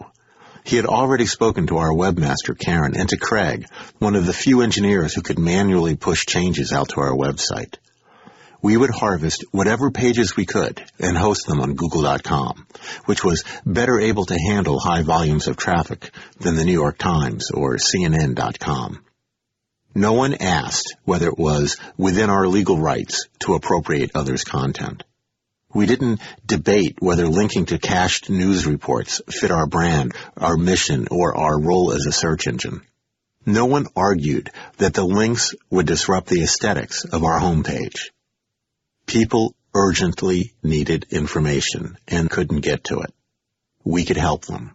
Clearly, it was our responsibility to do so. I realized then how much Sergey saw Google as an extension of himself. It wasn't an anonymous corporation bound by industry traditions. He had created it with Larry, and the only rules that applied were the ones they agreed upon. As William Randolph Hearst and Joseph Pulitzer had imposed their personalities upon their newspapers, Larry and Sergey had imprinted Google with more than just lines of code. The difference, though, was that Google's founders used the power of their press to present not just their own viewpoints, but all viewpoints. I went back to my desk and checked my inbox. Is New York alive? read the subject line of a note from Chad. Oh, Christ, I thought. That's right. Google had an office in Midtown Manhattan. Eric Schmidt was supposed to be visiting there that morning. The answer came back from New York that everyone was okay. They had evacuated their office near the Empire State Building when the first plane hit. They were shaken, and they were concerned about friends and family. My brain finally unfroze, and I thought about what Sergey was trying to do. I realized it would be better to host real news content than to put up a random collection of bits downloaded from across the web. I contacted Martin Niesenholtz, head of the New York Times online service, and asked if he wanted Google to host copies of the pages they were posting. Martin was grateful for the offer, but after checking with his webmaster, declined. They thought their servers would be able to bear the load. Meanwhile, Karen had assembled articles from the Washington Post and CNN and put them up on a page at google.com/current events. We needed a pointer from our homepage, so I jotted down a paragraph and gave it to her. It read, "If you are looking for news, you will find the most current information on TV or radio. Many online news services are not available because of extremely high demand. Below are links to news sites, including cached copies as they appeared earlier today." I didn't think deeply about the implications of what I had written, which would be picked apart and sniffed at in the months to come as an admission that new media had not yet supplanted the old in a time of national crisis. That wasn't my intent, but I knew that our web index was not updated in real time. Searches on Google would fail to bring up any recent news, so the best we could offer users was links to news sites that appeared to be functional, plus copies of static reports. It seemed obvious to me that live televised images from New York would be the most informative window on what was happening right at that moment. The mainstream media, however, were not so quick to write off the power of Google. Within half an hour after the message went up, ABC News had asked for a link to their site. Then came MSNBC. We added them both, and in so doing, exceeded the character limit for our HTML table, breaking Google's homepage. Karen and Marissa scrambled to fix it as the mood of the day swung between depression over the events, obsession with garnering every scrap of information, and stress over trying to devise more things we could do quickly to help. We fed relevant keywords into the advertising system so that searches on topics like World Trade Center displayed messages linking to our news page. We prepared a link to the Red Cross to encourage blood donations, then discovered that their site had been overwhelmed and couldn't be accessed. Our engineers ran a special crawl using the new incremental indexing tool we had been building for the Yahoo deal, so searches would bring back up-to-date results from news sites. We were soon flooded with email from well-meaning users who wanted Google to help them help others. Most of the mail was about the ad hoc news directory we had created. Requests to be added to the list of links increased with each update we pushed out. A webmaster had a site where people could post messages letting others know they were safe. A Wiccan wanted a pointer to her online healing book. An old friend at Salon.com wanted a link to their coverage. A British user suggested we add sources outside the U.S. I explained to all of them that our mission was not to replace news services online, but to help people get info they couldn't get otherwise. Still, the cascade of incoming links became a cataract, roaring in concert with the rush of the news from New York and the Pentagon and Pennsylvania. I agreed about the value of adding a global perspective, so I asked Googlers what sites they used abroad. They sent back sources in German, Dutch, Swedish, Norwegian, Danish, Romanian, Polish, Spanish, Basque, Ukrainian, Japanese, and Russian. I dutifully checked them all. Unfortunately, I couldn't read any of them, so I had no way to evaluate whether they were espousing extremism in their bold headlines or had bias buried in the tiny type below. I tried to get confirmation from at least 2 Googlers before passing the sites along to Karen to post. The engineering team sent me a list of the top news sites they were seeing in the search logs, an indication of what sources people around the world were trying to find. If I couldn't get validation from staff, I took search popularity as a vote for legitimacy. As the changes rolled out throughout the day, user reaction was all over the map. Some praised us for the useful information. Others complained about the wording that directed people to their TVs. Some sniffed that it wasn't our role to act as a news provider. Some warned us that our uncluttered interface had drawn them to us in the first place and threatened to leave if we didn't clean up the homepage and lose the links. I wondered at the parochialism of these people. Didn't they understand that something extraordinary had happened, requiring extraordinary measures on our part? To be fair, if Sergey hadn't taken a hammer to the image of a polished and perfect brand I had carried with me to Google, I might have been confused as well. We were a corporation, a legal entity providing a product solely to earn a profit. Yet here we were, acting like a well-meaning bystander attempting CPR at a car wreck. Should we maintain professional detachment instead of throwing up hurried HTML that made our homepage a mess? And then there were those who thought we weren't doing enough. A German user suggested we paint our logo black. Steve Schimmel in our business development group argued that our response lacked a human side, that we should put a message of sorrow on the homepage. Cindy and I disagreed with both of them. It didn't feel appropriate to jump in so quickly with a condolence message while news was still pouring out. Would we look insincere, awkward, or worse? Would we seem to be capitalizing on a national tragedy? I didn't want to make any rash decisions we might later view as ill-conceived. Already I saw disturbing opportunism cropping up around us. One news organization asked to be moved higher on our list, while others demanded to know why their competitors appeared and they didn't. The jostling and jockeying for position intensified by the hour. I shared with Steve my belief that expressing personal grief through our website logo or a homepage message would trivialize an overwhelming tragedy. The wound was too raw for us to give voice to the pain we all felt. What I didn't tell him was that I felt it would be self-aggrandizing, as if Google were saying, look at us, look how important we are. On this day of despair, we're making a statement on our homepage. Isn't that special? As usual, Sergey was there to help with my dilemma. I'd like to put a mourning message on the site, he said, offering condolences and a link to more information. Okay, then. I drafted the wording and sent it to him, along with my reservations about his timing. He brushed off my concerns and directed me to put up a link the next day, pointing to our expression of sorrow and support. I went home that evening shaken and depressed. At least I had been able to share in the illusion that I had been doing something useful instead of sitting by and watching impotently. So this is how Google handles a crisis, I thought, as I monitored email late into the night. We had no comprehensive plan in place, but there was neither panic nor chaos. In this unique set of circumstances, people did what they did best and thought about how they could do more. We worked through problems, devised solutions, and calmly discussed contentious issues.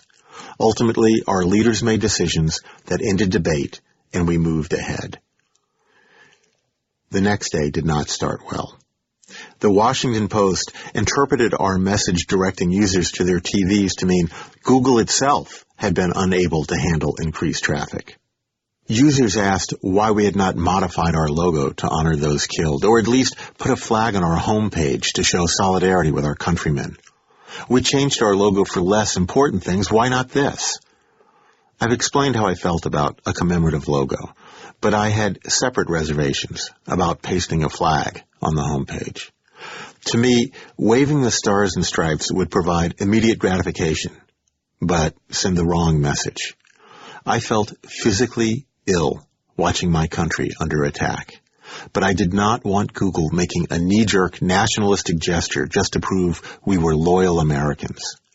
Too many people had claimed moral superiority before 9/11 because they had flags in their hands, even as they acted to promote their own interests. My dad flew night missions with the OSS over Germany and occupied France during World War II. He taught me that anyone can wave a flag, that the true measure of patriotism is what you actually do when your country needs you. I took that message to heart. Still, We at Google were Americans, and we wanted to show our support, and it quickly became obvious that our users, at least those in this country, expected us to do so. I tried to figure out a way to do it appropriately. Meanwhile, Tim Armstrong, the head of our New York sales team, told us they were planning to reopen Google's Midtown office the following day. They had emptied the kitchens and given the food to firefighters and police, but they were anxious to reestablish some sense of routine. I gave up on work. My heart wasn't in it. I started plugging search terms into Google to see what I could learn about the who and the why of what had happened. What was the significance of the date September 11? I didn't find much. The Turner Diaries, a neo-Nazi work of fiction dating from 1978, referred to bombings taking place in Houston on September 11. The Israeli-Palestinian Declaration of Principles was signed on September 13th. Tenuous connections at best. More curious was a September 4th Usenet post archived in Google Groups. A writer calling himself Nostradamus had written, "Wait 7 days, and then maybe I'll answer this post. You see, I am going away in 7 days, and you will not hear from me again." 7 days later was 9/11. Kulpreet, our in-house attorney, informed me that the FBI had already asked about it. As soon as the names of the suspected terrorists were released, I ran them all through Google. Only one returned something interesting. A Palestinian relief organization headquartered in the United States showed up when I searched for Mohammed Atta. However, his name was nowhere to be found on the site. I clicked on Google's cached version of the page, a snapshot of the way the site had looked when we crawled it weeks earlier. That older version of the page referred to several cases the organization had been involved with, including that of a 17-year-old Mohammed Atta. Atta had been helped with medical treatment at an American hospital after being admitted with a gunshot wound. I checked the current version of the website again, but Atta's story no longer appeared, and as far as I could tell, his bio was the only one that had been removed. I had no idea how common the name Atta was, and I didn't know if this was the same Mohammed Atta who had been identified as a hijacker. But I wanted to help, and the deletion seemed suspicious. Unsure what to do with the information, I consulted Sergey. He told me to pass it on to the FBI. Sergey, too, had been thinking about how Google might be used to identify the terrorists, but his thinking went deeper than mine. First, he forwarded to Karen and me a terrorist activity information form to post on the site so that users could report tips to the FBI. Then he very quietly asked a small group of us to begin checking our log files. Google is big enough at this point that it's entirely possible the terrorists used it to help plan their attack, he pointed out. We can try to identify them based on intersecting sets of search queries conducted during the period prior to the hijackings. It made sense. While after 9/11, there were many queries about the World Trade Center and the explosive potential of a fully fueled jetliner.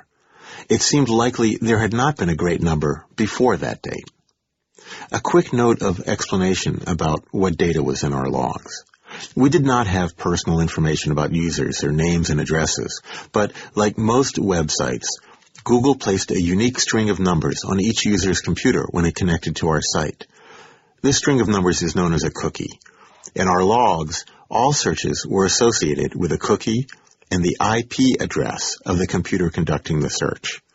So if we saw one cookie connected to several searches relating to the bombing, we might be able to identify the user's internet address.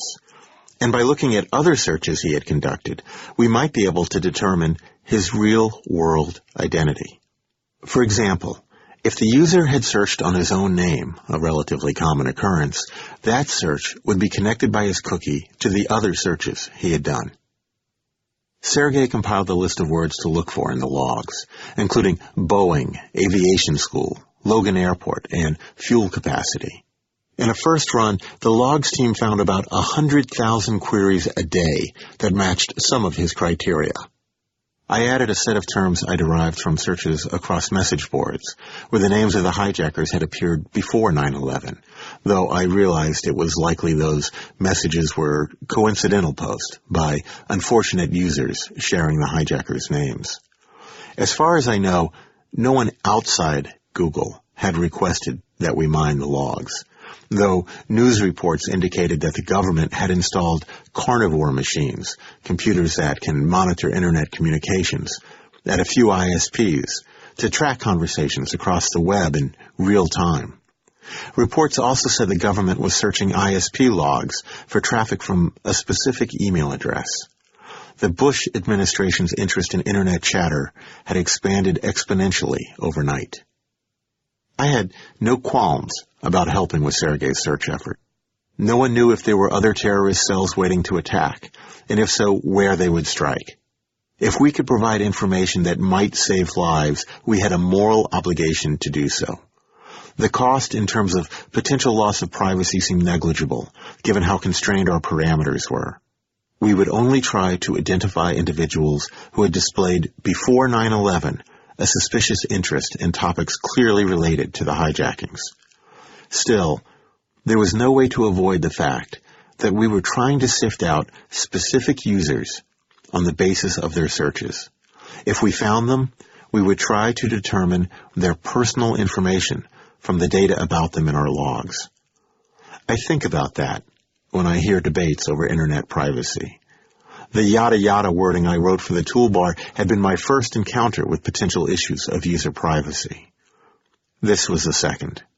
The debate over user data was not one we had actively engaged internally or with our users, and I worried that it would escalate into a potentially devastating communications issue for us. I resolved to find a way to diffuse it once life returned to some semblance of normality. The search of our logs for the 9/11 terrorist turned up nothing of interest. The closest we came was a cookie that had searched for both World Trade Center and Egypt Air hijack. If the terrorists had used Google to plan their attack, they had done so in a way that we couldn't discover. I turned my attention to our burgeoning news and resources page, which had grown kudzu-like into a long list of links to news sources and relief organizations. It had been visited more than 400,000 times the day after the attacks. My charge was to keep it current, which quickly became a politically sensitive role. One of our VCs asked us to add a donation site run by a company he backed. One of our salespeople had a client that covered technology. News organizations from around the world beseeched us to be added. I had no set criteria by which to determine who was link-worthy and who was not, so I winged it, checking with Cindy on submissions that I felt could go either way or might have PR ramifications. Users requested news sources in the Middle East and Africa, and Canada. I had neglected our neighbor to the north, and they felt underappreciated. I added the CBC and English-language news services from Arab and African sources. I reminded everyone that the page was a temporary service and not intended to become a permanent feature of our site. They didn't seem to care. All week, we walked a fine line through a new set of circumstances, unsure of what our next step should be. It was an instance where we couldn't run user testing or rely on data we had in-house. We had to go with our instincts. Eric forbade unnecessary travel, and we canceled the launch of a group of international Google sites because Afghanistan was one of the included domains. Eric also cautioned us to be particularly sensitive when interacting with angry users, given the tenor of the times. We did not take his warning lightly. One user, irate about the results returned when he searched for his own name, threatened to show up at our office and do a Rainbow Six on Google's front door. I put our local police in touch with him. Another user, upset about our caching of his copyrighted photos, berated us on the phone with an irrational, profanity-laden tirade. The photos in question were grainy amateur shots of his cat that he had posted online. And so it went. In the days after 9/11, we couldn't write off any threat as coming from just another crackpot. Meanwhile, I continued to struggle with the tone of our communication to users. On the Monday after 9/11, a Boston University graduate named Alan Cohen emailed us a small image and asked if we would put it on our homepage. It was a red, white, and blue looped ribbon, and it was exactly what I wanted. It wasn't generic, gaudy, or cartoonish, and it didn't shout, "Look at us, we're patriots." It was simple and tasteful and conveyed respect. I sent it to Karen and asked her opinion. She liked it. So I took it to Larry and Sergey. We posted the ribbon that day, on the homepage, with a link to the condolence message we had put up the week before. Almost immediately, an offended user complained because we hadn't used a real American flag, claiming our ribbon had a politically correct stench. He was harsher than most, but hardly alone in demanding we display more overt patriotism. An ad rep in our New York office asked to create Google T-shirts with a Stars and Stripes version of our logo. He wanted to give them to all our clients. His colleagues loved the idea, but it put me once again in the position of saying, "Whoa, horsey." We've been careful with the site itself, not to cross a boundary between showing support and calling attention to the fact that we're doing that as a company called Google, I explained in a note to him. I think this might cross the line by literally wrapping us in the flag. The thought crossed my mind that brand management was all about knowing when you needed to say no. The bigger we grew, the greater the forces buffeting our brand, and the more powerful the currents causing us to drift from the anchor of our strategy. Without constant care, the trust we had built with the public would crash against the rocks. I based my decisions on experience, intuition, customer contacts, staff discussions, founder feedback, and my own developing sense of what was googly. But I was basically guessing. On 9/11, the whole world shifted. Old rules no longer applied. Except at Google, where the post-attack anarchy more clearly exposed our normal modus operandi. Larry and Sergey did what they thought was right, and the Google brand tagged along for the ride. I ran after our lead-off hitters, always a step slow and a base behind. As soon as I adopted a position I thought they had declared inviolate, Google only does search, Larry and Sergey raced on. Now we do news, too. I tried pointing us back toward familiar turf by proposing a timeline for phasing out the news page. We should return to our normal homepage on Monday, September 24th, I recommended. The longer we wait, the more awkward it will be to remove the ribbon in the link, because when we do, people will say it means we no longer care. The natural flow of news would ebb after the second week, I thought. That was the nature of disasters and the public's attention span. Users would understand our return to business as usual. Besides, we were now crawling news sites on a more frequent basis and including that information in Google searches. We could point people to that service instead. Larry rejected my plan. Our news search didn't work well enough to be used as a substitute, he said. Sergey believed the United States would attack Afghanistan within a week, and the news page would once again be valuable. Reporters let Cindy know that they loved it too. And so it stayed, and I went back to tending my little garden of links. By October 3rd, it seemed reasonable to start running promotional messages on our homepage again. Promotion lines brought in advertisers and drove use of our services, but we had stopped displaying them on 9/11. If we put the ribbon and the memorial link next to the promotion line, they would look like ads. I recommended that we move them to the bottom of the page, where they would feel slightly asymmetrical and thus temporary, making it easier to remove them in the future. Larry thought it would just make the jobs and corporate info links already at the bottom of the page look 9/11 related too. I was about to respond to his concerns when we started bombing Afghanistan. Forget the ribbon and the promotion line, Larry commanded. Put up a news headline instead. Not so fast, Urs responded. Are we now a news site? Are we competing with CNN? Why do we have a news headline on our front page? I can see the point for a one-time event like 9/11, but I don't see the point of doing it now. Can someone explain the rationale? The company split on the question. Karen felt it pushed us dangerously close to becoming a portal. Marissa thought we should hold off until we could do news right by implementing the automated news service that engineer Krishna Bharat was building. Cindy was still getting smiley-faced comments about the page from her press contacts and wanted to keep it.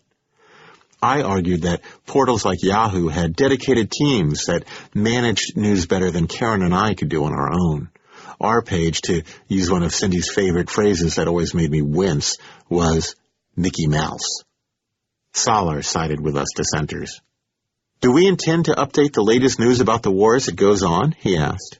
Aren't we setting user expectations and doing a poor job of meeting them? Salar sounded persuasive, especially when Omid joined our chorus of naysayers. It was a typical Google decision-making episode. Input from everywhere, thrown into the hopper to be processed by the founders. I tossed in one last point I thought would cinch the deal. Only a small percentage of people who saw the news link clicked on it. The use of the valuable homepage space was clearly inefficient. None of it mattered in the end, because one of the people clicking on the homepage link was Sergey.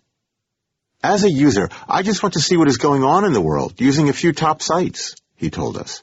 I don't see any rush to get rid of this with U.S. attacks and potential terrorist retaliation. Sergey found it useful, so it was useful. That was also typical of the way decisions were made. The news link went up and the ribbon came down. For days, then weeks, then months, I cultivated our news page to keep it current, adding links to the Department of Defense, the White House, and breaking news about Pakistan, Afghanistan, anthrax, and the Koran. I checked out African, Asian, and European news reports, the CDC, the FDA, the CIA, and the UN. It made me feel amazingly well informed. I became besotted with my editorial power over a page seen by thousands of people every day. Well, slightly tipsy maybe. It was, after all, just a pile of links, the online equivalent of a mixtape. One day, Cindy asked for the rationale behind which links I accepted and which I rejected. I explained that my decisions were based on the value each site provided to the balance of news already represented. Did it offer a different perspective? Did it reach an audience not already served? How long was its name? Would it fit in the space allocated, or would it cause my tidy columns to grow raggedy and aesthetically displeasing? In other words, my decisions were completely subjective. Cindy advised me that there were ramifications for the PR team when we left someone out. I needed to be more inclusive and make decisions faster, because reporters who were kept waiting got cranky, and their coverage of us might reflect that. Meanwhile, Krishna had been tinkering with his news search program, and in November we added a link to a cluster of articles its algorithm selected, the first version of what ultimately became Google News. That day foreshadowed the obsolescence of my hand-picked list of links. Krishna's algorithms could sort much more information, do it much more quickly, and deliver actual stories of relevance instead of pointers to front pages. His breakthrough had the unfortunate side effect of making it harder for newspapers to sell their printed products. My link list page would be just the first casualty of the automated aggregation of online news. In mid-2003, we took it down for good. There was one other coda to 9/11. As we approached the first anniversary of the attacks, we addressed again the charged question of a homepage commemoration of the event. Suggestions poured in. Fly the flag at half-mast off the letter L, a Googler suggested. Turn the L into the Trade Center Towers, wrote a user. Karen, Marissa, Dennis, and I debated a long time before agreeing to keep it simple. We'd put up the same ribbon that we had used before with the date, 9/11/01, beneath it. Nothing more. We'd also only display it to our users in the United States, not those overseas. In preparation for an avalanche of angry email, I drafted responses to the main issues we expected to be raised. We put up the ribbon and waited. The first email in response surprised me. Congratulations, it read, on resisting the pressure to create a special memorial interface.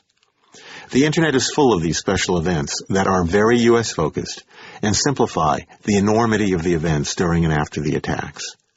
Google is obviously created by individuals with a global perspective and a sophisticated understanding of the complexity of the world's current political and cultural problems. By keeping the standard Google interface, you remained intelligently worldly and open at a time when these characteristics seem tragically rare.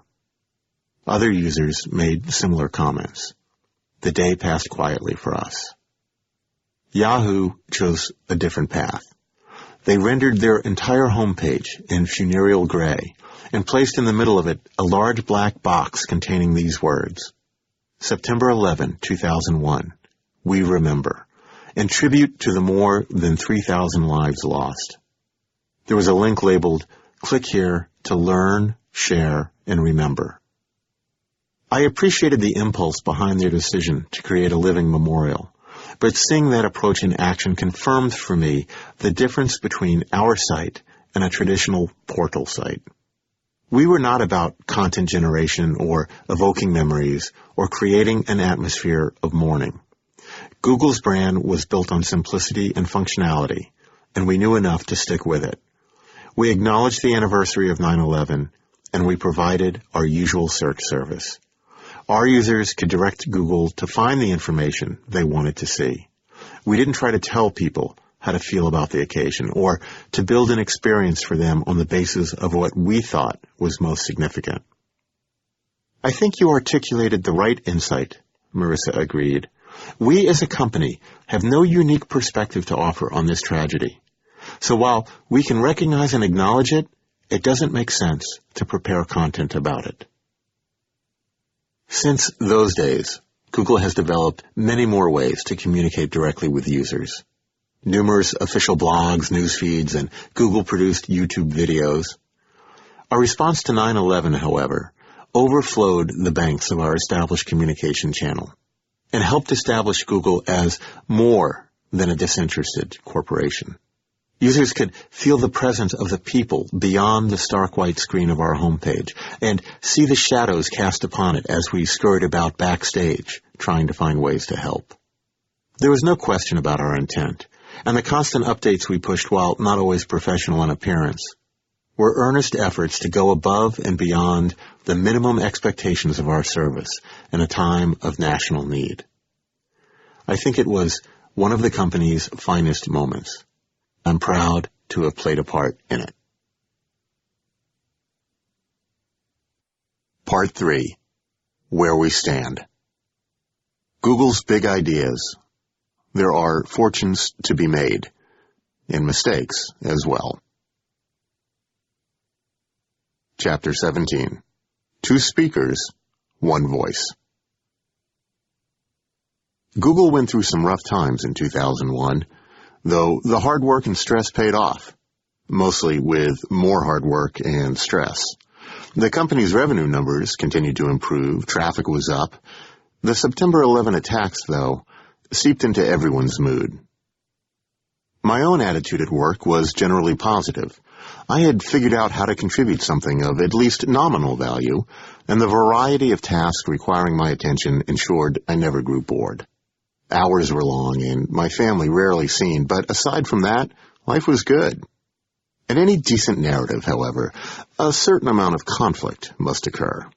I had my share of disputes with Larry and Sergey, but more of my daily friction arose from my fractious relationship with Marissa Meyer. Marissa and I crossed each other's paths with increasing frequency that year. We'd spend weeks toiling in the product fields in perfect harmony, agreeing on significant projects like real names. And then some minor difference of opinion over a word here or there would turn into a flame war that singed every thatched roof in our communal village. Most of our disagreements sprang from a shared desire to do what was best for our users.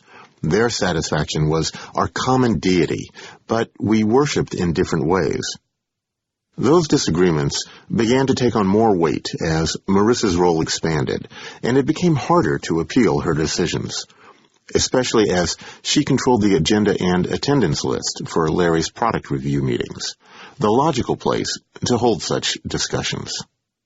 Increasingly, resolutions reached at our UI team meetings were undone at product review, where Marissa was now often the only team member present. In the late spring of 2001, the UI team debated the color scheme for our expanding product line. Should Google Groups be green or orange? What about image search? We sent around mock-ups to compare implementations. After weeks of discussion, Marissa took her own recommendation directly to product review. She handed down Larry's final decision after that meeting, while encouraging us to have a parallel discussion within the UI team. "Doesn't a final decision negate any parallel discussions?" Karen asked. I understand the urgency about making these decisions, but since Larry didn't have other pages for comparison, this may have been a rigged vote. We've spent hours on this in UI, and it seems that the right thing to do would be to get consensus. Otherwise, why discuss it at all? Coming from Karen, who always maintained a non-judgmental tone, the indictment was particularly stinging. Marissa responded that the timeline had been clear all along, and that forward motion was needed to stay on track for the release the following week. Since we'd been talking about it for more than a month, it looked to her as if no consensus was reachable, and she'd simply gone with what we had. Marissa's desire to fix things as soon as they came to her attention was a common impulse among engineers, and Marissa was unquestionably productive. But where Urs had emphasized the need not to do tasks that fell below the priority line, Marissa's focus seemed diffuse. Every problem that came along required her immediate solution, even if it belonged in someone else's realm. Bei Chang, who was also on the UI team, had done his doctoral dissertation on human-computer interactions. Yet he recognized that at some point, creativity entered the equation. When we fell into overthinking a particular question, he bowed out gracefully. "I think maybe I should shut up," he said, "because I've been contributing too much to the design by committee on this page. We engineers should probably be involved with designing what components are necessary and how the technical parts of the page work, and we should let the designers do the layout. It's a better division of labor." I heard in that an endorsement for my own view that human judgment played a role, even in an atmosphere where every breath inhaled stats and exhaled analysis. Marissa tried to base every decision on data, and data alone. That was hardly an unreasonable approach, and most Googlers would have supported it. Perhaps I just didn't trust the data I saw. I had my own idiosyncrasies, of course, obstinacy and self-righteousness among them. That combination did not lead to quick or peaceful resolutions. The more often Marissa and I disagreed, the more I dug in my heels on matters of little consequence, like whether our porn filter screened adult content or mature content. The question of what to do about Chad, however, was a bigger deal. On August 1st, 2001, I arrived at work to discover that our homepage sported a new feature. There was a link to a page describing the adventures of our beloved leftover-eating engineer Chad as he attempted to bicycle from California to Florida. I really liked Chad, and I knew that he was burning off a few pork chops on a cross-country ride that would take him over the Rockies and across the continent. However, for the life of me, I could not figure out why we were chronicling his adventures on the homepage of our search engine.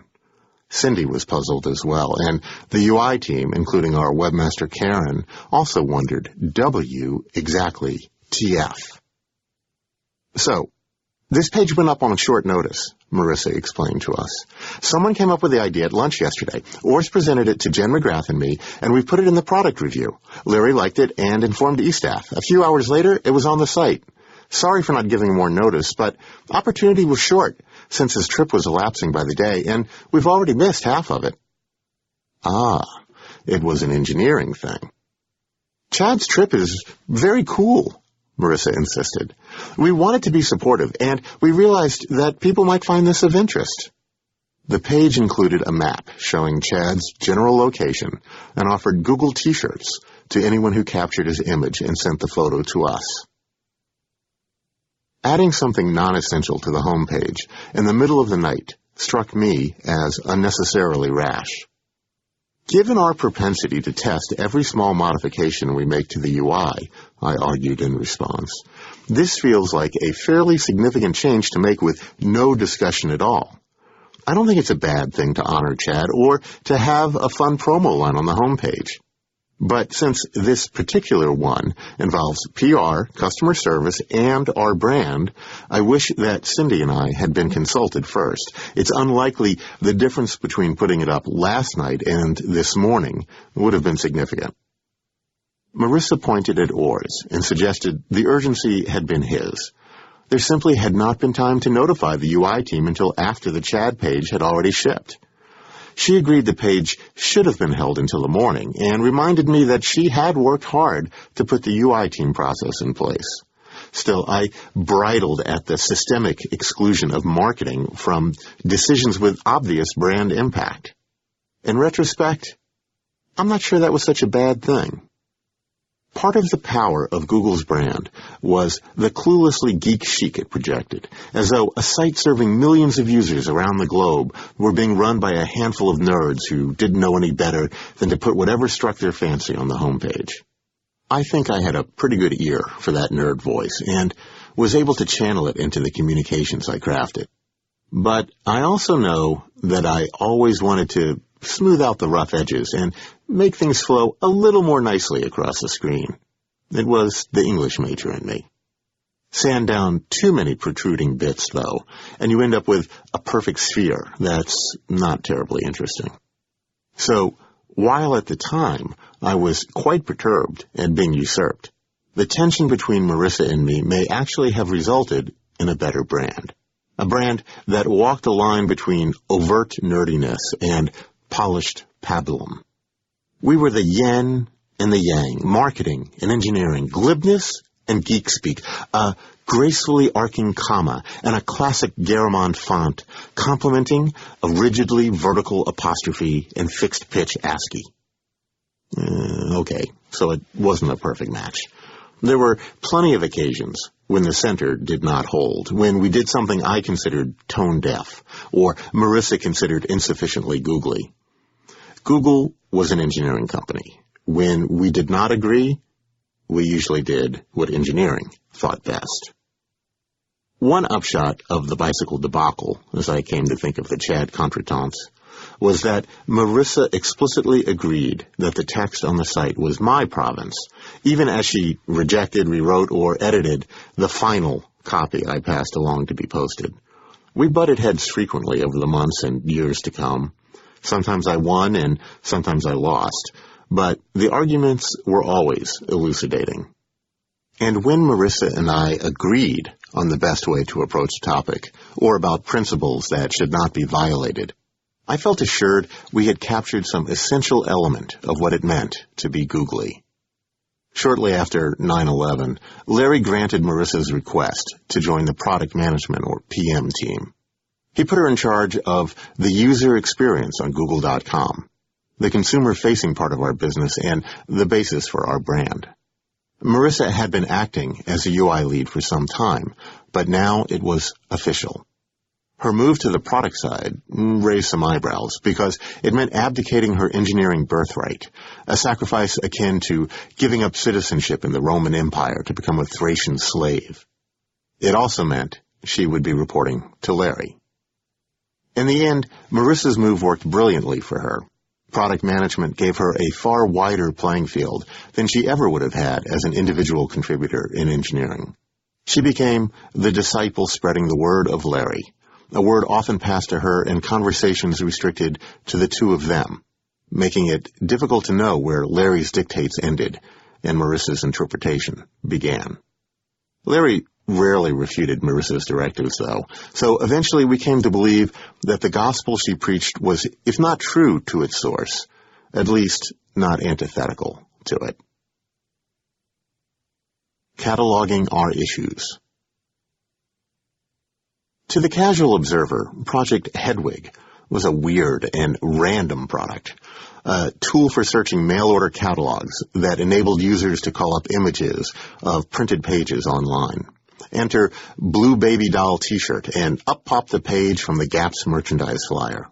Not terribly useful, important, or urgently needed.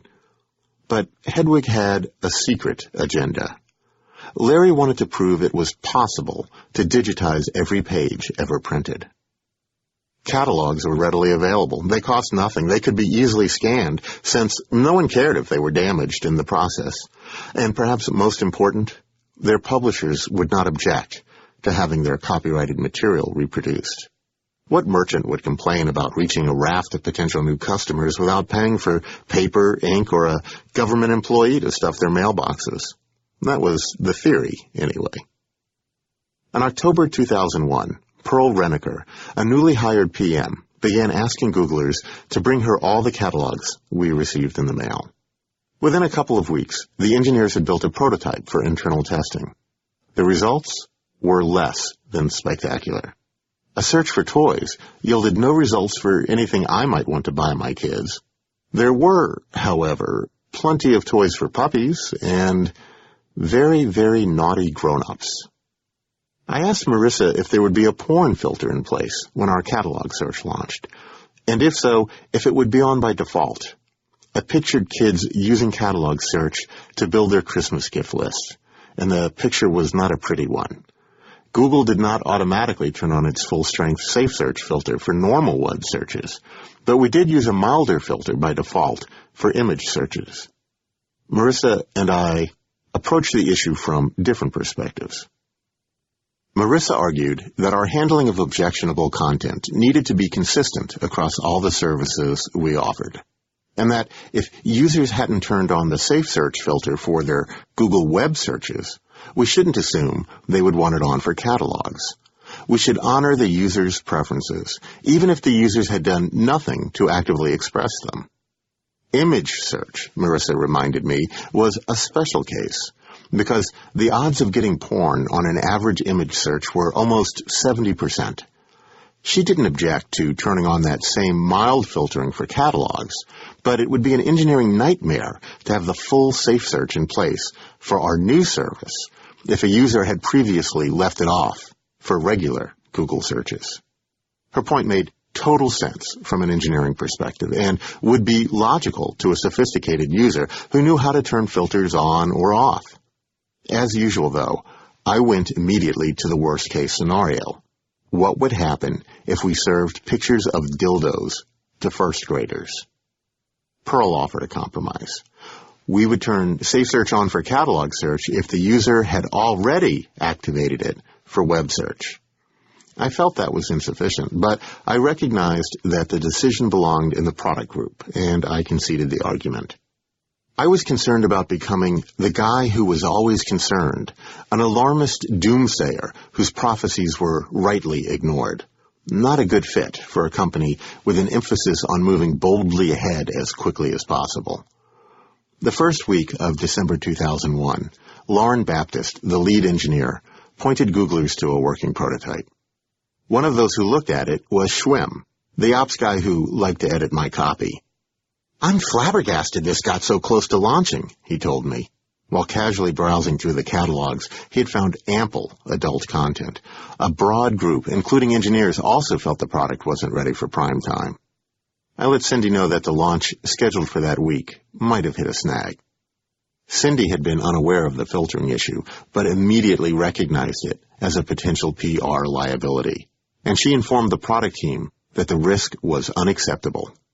Marissa explained again why full filtering couldn't be done, but Cindy remained adamant. Her opinion carried considerable weight. So, rather than debate filtering options ad infinitum, the team removed the adult catalogs altogether. That led to deep philosophical discussions about what constituted an adult catalog, and to a heightened awareness among all staff about the existence of anal toys. Finally, the product launched, and all was copacetic. For about a week. Then CNET ran an article that said we would sell retailers the names and addresses of Google users who request a specific catalog in the mail, and that we had suggested selling links to product pages on retailers' websites.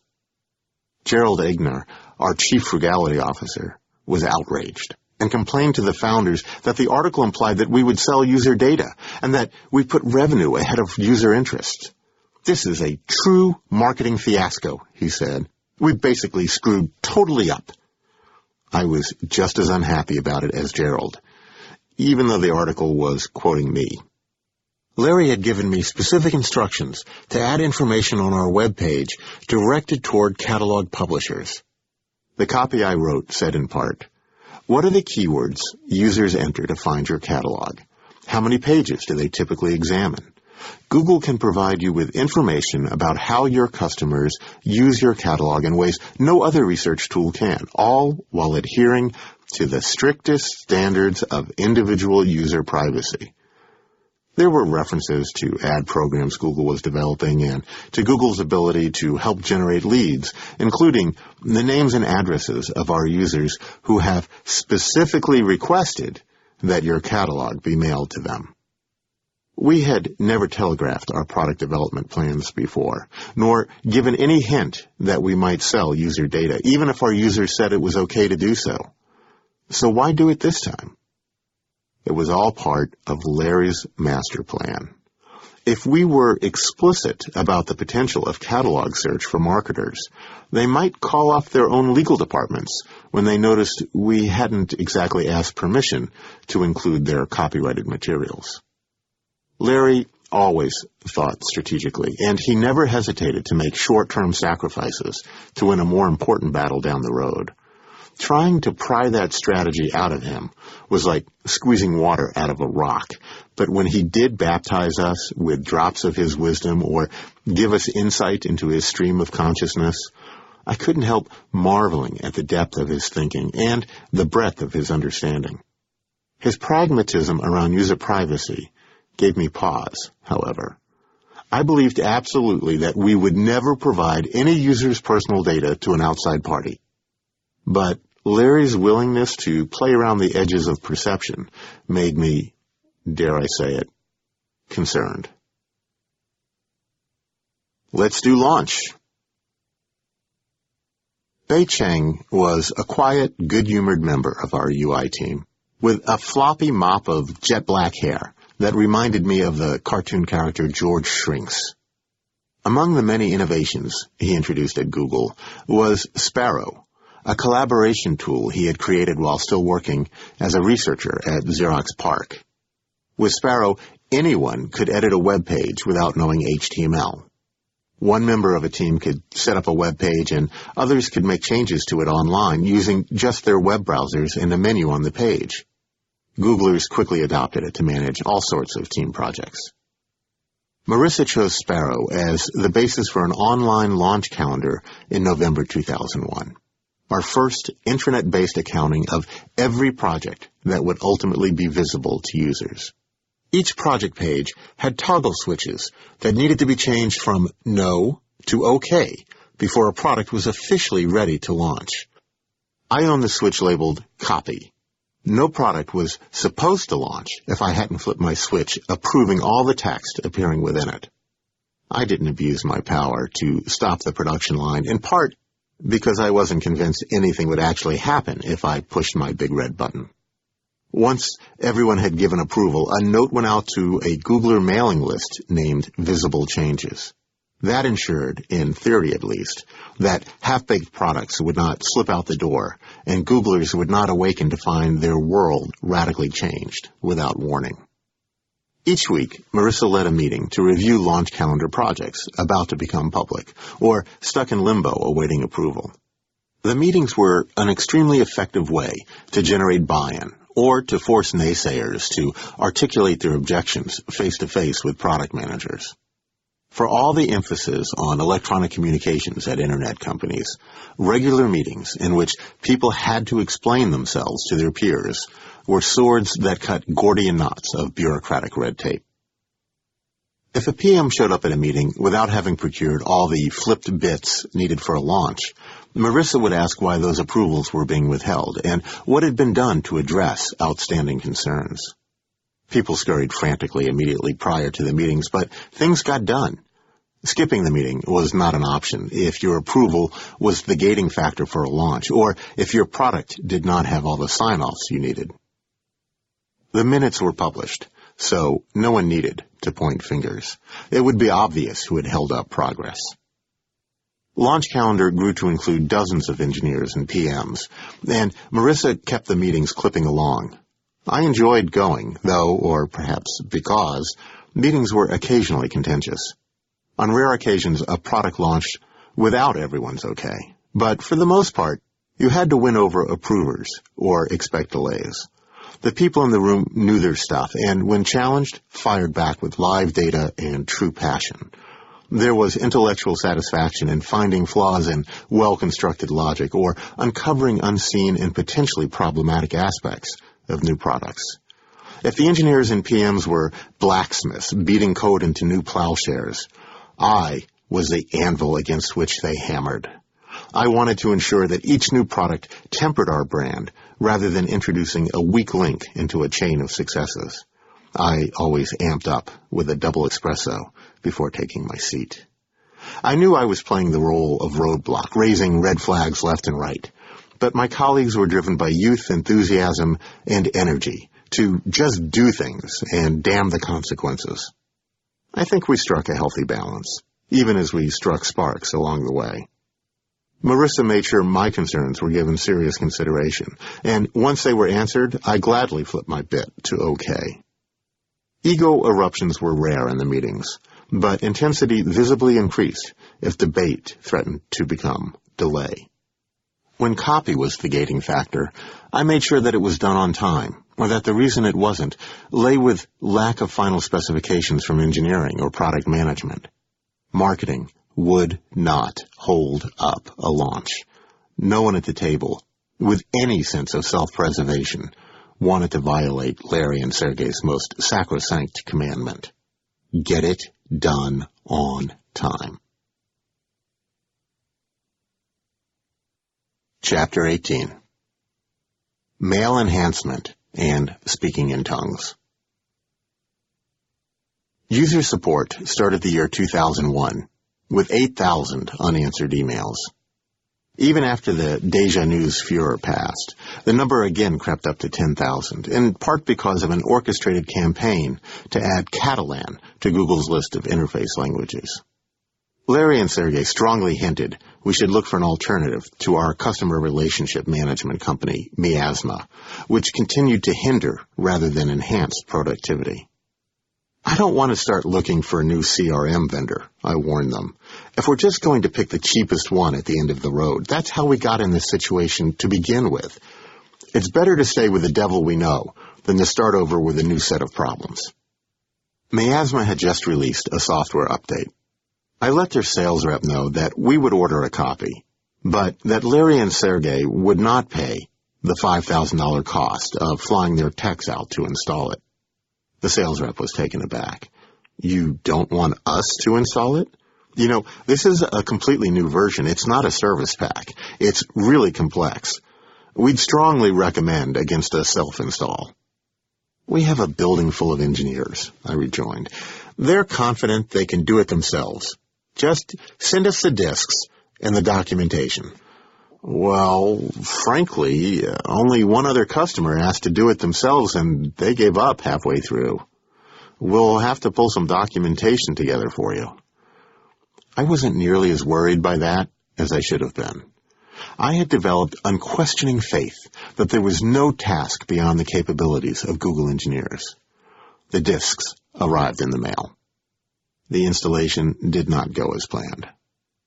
We are rapidly approaching a major email meltdown, I advised our executive staff 10 days later. The wheels had come off, and we were grinding along on sparking rims toward the edge of a very deep canyon. The program kept crashing, and the database of incoming emails was leaking bits and bytes at an alarming rate. Miasma's corporate headquarters was not taking our calls, and my sales rep's phone message said she had left the company. It was the email apocalypse. 2 days later, our Miasma server stopped accepting inbound email. I accelerated plans to find another email solution, though I had no budget or parameters for the search. Composing a list of new CRM vendors did not take long. Fewer than half a dozen major players offered stable, well-tested systems. Google's tech evaluation team would ensure we weren't sold a bill of goods, though they hadn't kept us from choosing Miasma, and Larry had a college friend who would advise us on desirable features.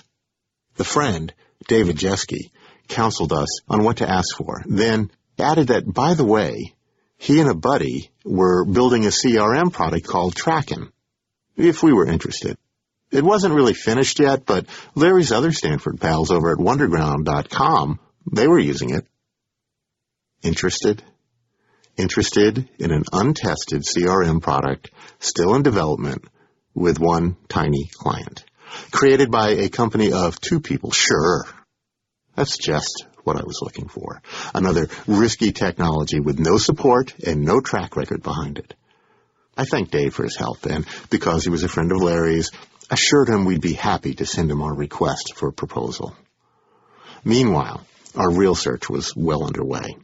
One vendor could not provide any support for non-English email. Another had a terrible UI because it was a first-generation product. A third seemed overpriced, and their salesman's aggressive stance made us wary of doing business with them. Only one company offered a reasonable solution, and we began negotiating with them in earnest. With our leading contenders scheduled to make a presentation to our finance, operations, and sales departments, I felt confident I could convince Larry and Sergey to loosen the purse strings and do it right this time. Spend money for a high-quality, stable system from a respected vendor. I hoped Larry's friend had taken the hint and forgotten about us. It would be a frosty day in Hades before we'd make the mistake of buying a bargain basement CRM solution again. No such luck. Jeske came back ready to present his proposal. He emailed us his slides and let us know we should print copies for the attendees and that we would need to set up a projector for his demo. I had to laugh at his chutzpah. I didn't really have time for what I knew would be a dead end, but a friend of Larry's is a friend of Larry's, so I agreed to give him half an hour. What he showed us was surprisingly well thought out, but still not ready for beta testing. Many of the essential features we required were missing, and the interface lacked the polish of the others we'd seen. I broke the news to David. It's a good start, but I'm afraid we need something more developed. Not to worry, he said, taking notes on the features we wanted.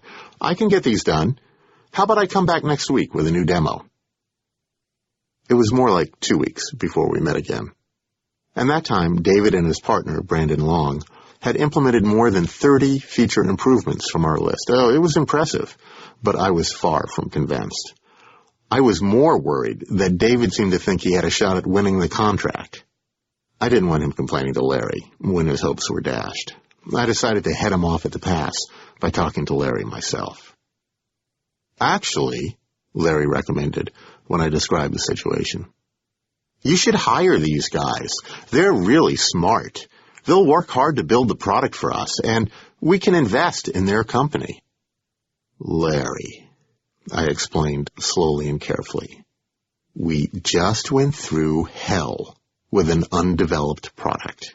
I cannot burden my team with another flaky piece of software that will just slow us down. We're close with a real CRM company, and we should have a proposal in a couple of days. I'll let David down gently.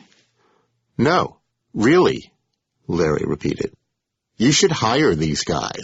Look, they're a small company, and they'll be very responsive. We can give them space in the office, and they'll live here, and they'll build the product to our specs. We'll be their most important client, and we'll benefit from their growth based on our product design ideas. Have BizDev negotiate the contract, and make sure we get some equity. I could say I was stunned, outraged, incredulous, but that would be an understatement. I couldn't believe Larry was going cheap again instead of buying reliability. When I informed the other vendors, they thought I was either corrupt or an idiot. One salesman sent blistering emails demanding to talk directly to Eric and our board of directors. This decision lacks wisdom and foresight, he asserted. If you are under the impression that you can build an email tool resembling ours in 30 days, you are mistaken. It has taken us 4 years and 1,200 customers to get to where we are. To not include us in your plans does not make sense. That guy was kind of a jerk anyway, so telling him no didn't bother me. But I'd still be cursing Larry's decision today, if not for one small thing. Larry was absolutely right. Though we wasted weeks negotiating our investment in Jeske's nascent company Neotonic, and ended up squeezing just an extra 0.1% in equity out of them.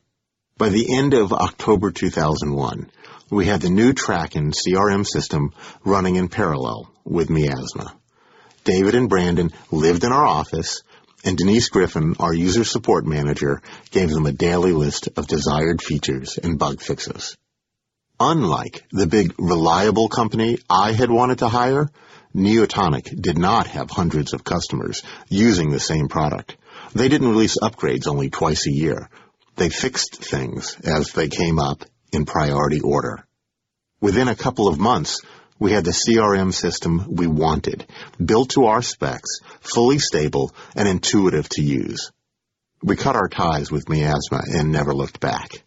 A year and a half later, we bought the rest of Neotonic, making its two founders full-time Googlers. So what did I learn from all this? I learned that obvious solutions are not the only ones, and safe choices aren't always good choices. I had thought that due diligence meant finding the product most people relied on, then putting pressure on the vendor to cut the price. It never occurred to me to talk to a startup, even though I worked at one. It never occurred to Larry not to do that. We had different tolerances for risk and different ideas about what two smart people working alone could accomplish in a complex technical area. And that is why I spent 7 years working in mainstream media, while Larry found a partner and founded his own company. Two smart guys working on complex technical problems, it turns out, can accomplish a hell of a lot. Lost in translation.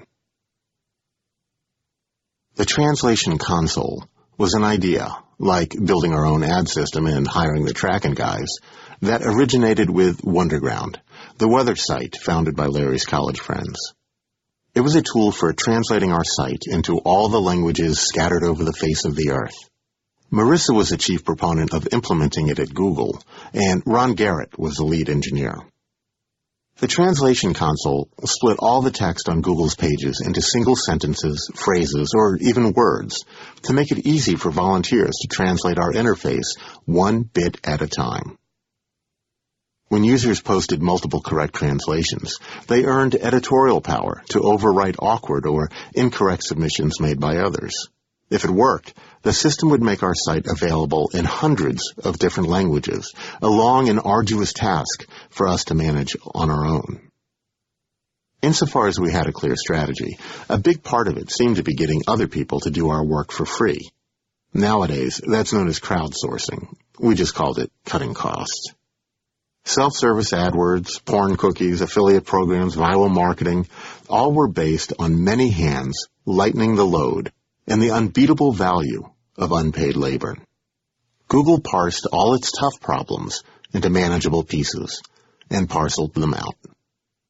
Our engineering staff worked in teams of 3 instead of in large groups assigned to a single massive project. Our hardware employed thousands of small computers working in parallel instead of large mainframes. Our desktops ran on Linux, an open-source operating system cobbled together by volunteers. We sharded databases into smaller segments to make searching them faster. When we finally built a trade show booth, Larry and Sergey made us do it as a design contest for college students. Why settle for one professional designer when you can have 100 students applying their creativity? This divide-and-conquer approach even informed the basic algorithms running Google search. Rather than basing search results solely on a single source, the content of individual web pages, Google looked at links created by millions of people to determine a site's importance. Sergey called it the democracy of the web because each link was a vote cast in favor of a site's credibility. That approach made Google scale better than the competition because the more the web expanded, the more links Google harvested for its ranking algorithm. The translation console would be another break-it-into-tiny-pieces solution for the big bloated mess of multiple languages. Marissa and Ron set up some fun languages Googlers could use to test the system before it went live, including Pig Latin, Klingon, and Elmer Fudd, I'm feeling wucky. Marissa translated our entire interface into Bork, Bork, Bork, the language of the Swedish chef from The Muppet Show. The first real new interfaces to launch were Afrikaans, Bulgarian, and Catalan, and we formally announced the console to the world on March 27, 2001. Within 5 months, volunteers had translated Google into 64 languages. That still left a need for translation of our ad products, user support responses, licensing, and operations. The task of building a globalization group within Google to accomplish these things had been tossed around like a beach ball at a rock concert. Various outside translation agencies billed us enormous amounts for work that sounded awkward to native speakers. No one in the company had any real experience with internationalization, known as I-18N for short, because there are 18 letters between the word's initial I and its final N. So as with user support, this non-engineering function found a home in marketing's realm. Fortunately, the responsibility came with a Sergey. To get control of the accelerating hiring within the company, the executive team had decided to allocate positions by department, with each approved job opening represented by a laminated photo of Sergey. The departments had some flexibility in the way they allocated their Sergeys, but when you showed up at the hiring committee, you needed to bring 3 enthusiastic endorsements for your candidate from current Googlers, plus a Sergey to trade for the proposed hire. No Sergey, no hire. It had taken us a while to post our position, interview candidates, and extend an offer, so it was August 2001 before Stephanie Carabel, a native of France, joined our group as globalization manager. She had years of experience in dealing with professional translators and immediately implemented cost-saving measures such as paying for translation by the word and not the job. That alone cut our expenses in half. We had been directing our professional translators to use the console alongside the volunteers to save time. We needed professionals to help with our most important languages because waiting for volunteers would delay product launches. There was also a risk that volunteers might intentionally sabotage us with bad translations, a risk we were unwilling to take with popular interfaces that might reach millions of users. Stephanie saw other limitations to our system as well and recommended we supplement it with Trados, the industry-standard translation management software. Trados had a number of features useful to translators, including version control and a customized glossary that increased in scope over time, ensuring consistency across multiple projects and speeding translation while reducing the cost. Professional translators found it helpful, especially those who did not have an easy way to do all their work online. Stephanie announced she was buying a copy of the software for Google. And so, the I-18N war began. Marissa fired the first shot. The ellipsis at the end of Forse Cercave, our Italian translator's rendering of I'm feeling lucky, felt awkward to her, so she removed it. She admonished Stephanie to tell our contractors to pay attention and not create formatting issues. The head of our Italian office replied that he preferred the original translation. The 3 dots made the phrase more elegant. I asked Marissa why she had overruled 2 native speakers and our localization expert. The cork came flying out of the bottle. Marissa claimed that one of the other engineers thought it looked as if our site had been hacked because the punctuation was unusual. She told me she had delayed pushing out the new Italian interface because of her translation concerns, meaning we had violated the agreement that localization would never delay a launch. And while she was on the subject, Marissa poured out a litany of issues with marketing's I-18N approach. The slowness of professional translators, the time required for quality assurance, the resistance of marketing staff and translators to using the translation console. The capper was our decision to buy Trados, which would increase engineering costs because someone would have to insert translations manually. Engineering didn't have time to build Trados features into the translation console, as we had requested. Why, Marissa wanted to know, couldn't we just hire people who were not only good translators, but also comfortable working in the translation console? Wayne Rosing, the head of engineering, weighed in with his perspective. He wanted to keep Google's back-end technology as uncomplicated as possible. Google ran faster, with fewer systems, and each new technology we introduced slowed our progress like a remora attached to the streamlined body of a great white shark. I hadn't realized there was contention around our use of Trados, or problems with how localization was proceeding. It seemed to me things had improved enormously. Quality was up, costs were down. I needed more data to support our position, so I talked with the one translator I knew who had the technical chops not to be intimidated by the console or any other online tool. Dennis Wong, the same Dennis who drew homepage doodles, had used the translation console to render our interface into Korean. In his opinion, the technology had two major flaws. The most serious was a lack of context. Translators using the console saw one word or phrase at a time, without any awareness of where on a page it might appear. So when a translator saw the word Bulgarian, he didn't know whether to use the word for a Bulgarian man or the Bulgarian language. And since each piece of text might go to a different translator, there was no continuity in the flow. Once it was reassembled, it often read awkwardly or even nonsensically. The other problem was that when the console presented a word to be translated, it took the translation and pasted it into exactly the same place the English word had been, and with the exact same formatting. That led to inappropriate bolding, italics, and spacing that could change the sense of a phrase. I shared Dennis's feedback with Marissa. It was unlikely we'd find translators who were more comfortable with the console than Dennis, and if he felt there were problems, we should probably address them. I was sensitive to burdening engineering, but the primary concern of the marketing group was that the finished translation not embarrass us as we tried to build market share in a new language. The engineers saw clearly that the problem was the people, not the technology. If we could improve the quality of the translators, we could get by with just the translation console. From my perspective, translators were not engineers and shouldn't have to waste time learning to use software mismatched to the task at hand. Even Marissa admitted having felt frustration while translating our site into Bork, Bork, Bork. We negotiated a compromise. Work on all but the top 8 languages would be done exclusively by volunteers in the console, while professional translators could use Trados. Those translations would be imported into the console by a yet-to-be-developed automated script.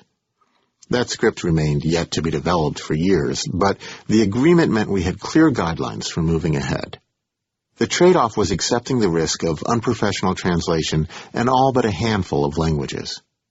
A couple of months later, Sergei noticed that a volunteer had used the console to change the search button on our Russian homepage to say, "Click here, bitch." Another volunteer changed Google Malta's search button to a traditional Maltese insult, penis in a can. The word, according to engineering, was that a few bugs remained in the system. Yet once again, risk reaped rewards. The willingness to suffer a few quickly eradicated indignities opened up enormous gates to international audience growth. The world tolerated awkward translations and the occasional insult in order to access Google search technology. It was a reminder that perfecting the polish was not as important as giving people access to the product behind it. The results we returned, and the speed with which we returned them, were ultimately all that mattered. They were the essence of Google's brand. Can you CPC me now? Unfortunately, the results we were getting for another part of Google were not proving satisfactory. Our AdWords system kept growing, but we were concerned, and this time it wasn't just me, about the rapid expansion of our competitor, GoTo. Their search results were actually ads sold by online auction, with a top listing going to the highest bidder.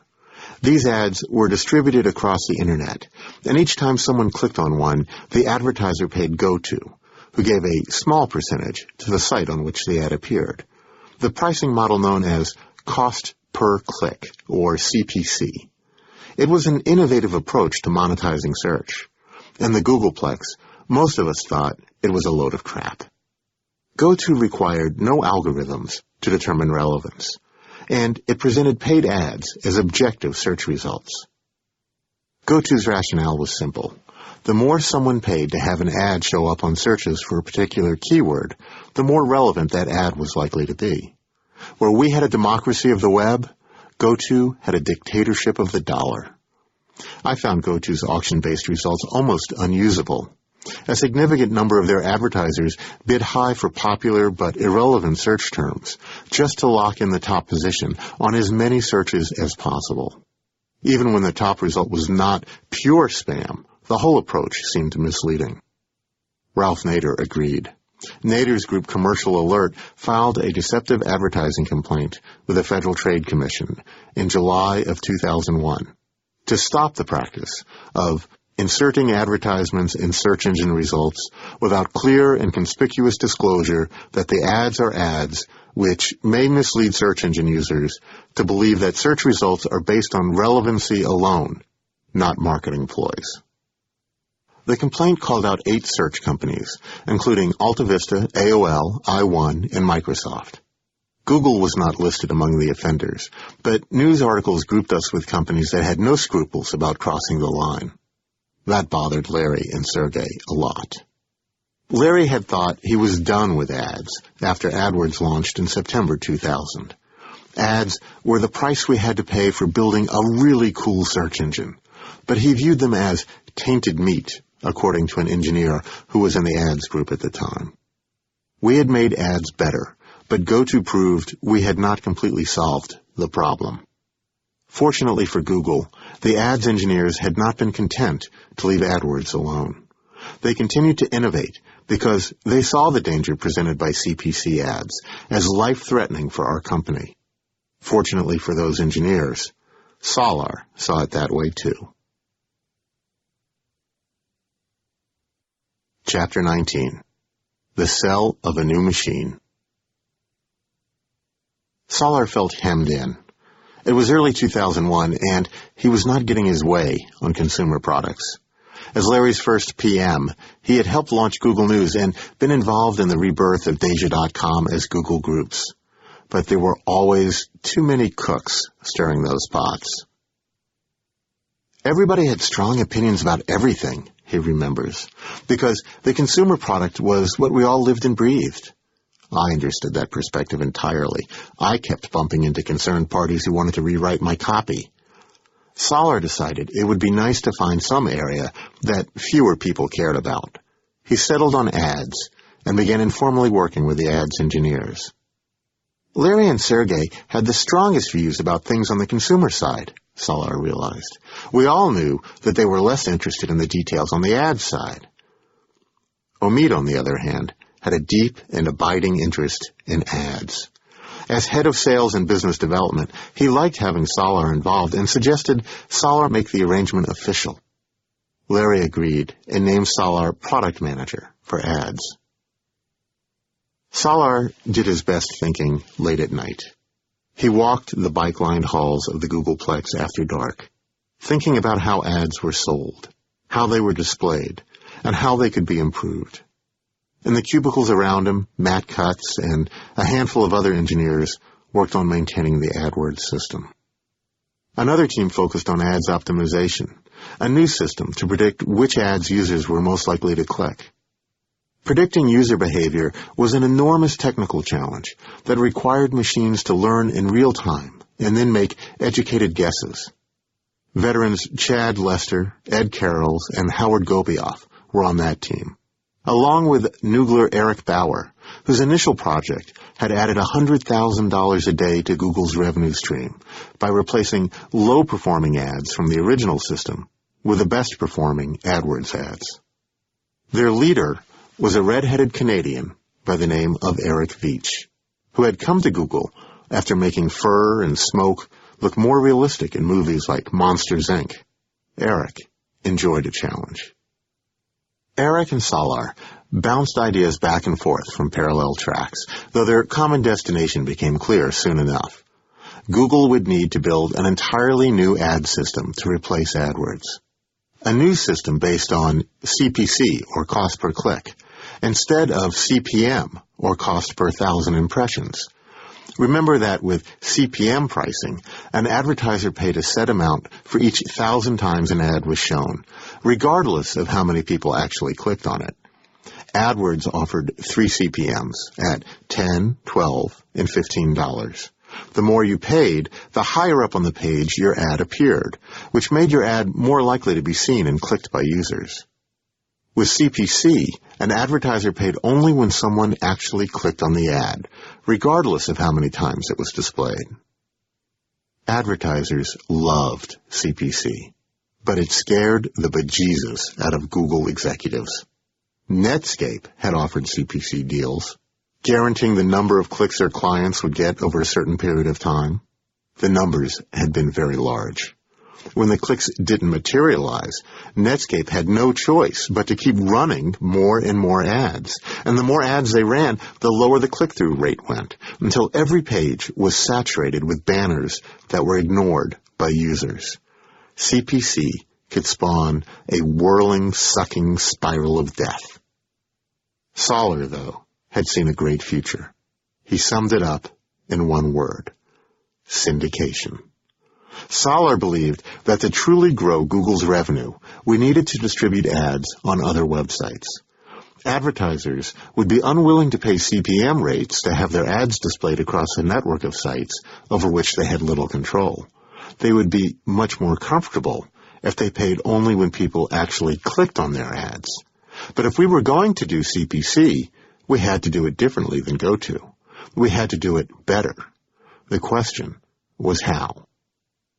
The engineering director overseeing the ads team in 2001 was Ross Koningstein.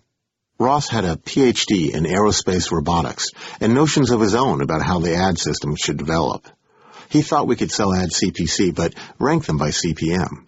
By taking data from the logs files, we could calculate how much revenue each ad actually generated for Google and display them accordingly. Ross told me that he presented his idea to Larry at a meeting in April 2001, but that Larry was not in the mood to hear it. Larry only wanted incremental changes to AdWords, according to Ross, not a whole new system, even though the other engineers agreed a new system was needed and were already working to make it so. Besides, Ross said, Larry only wanted to communicate with engineers directly involved in writing the code and with his hand-picked PMs. At the meeting, Larry informed Ross that he was making Solar the lead for ads. Solar immersed himself in discussions and brainstorming with the engineering team. They shot down most of his ideas, such as selling keywords in bundles, until one night Solar experienced an epiphany. Google could assign a quality score to each ad. Quality would be our prediction of how likely a user was to click on an ad. If that score was factored with the amount the advertiser was willing to pay, we could rank ads by their potential for earning money for Google. Their effective CPM, everyone would benefit. The user would see more relevant ads. The advertiser would get more clicks. Google would make more revenue.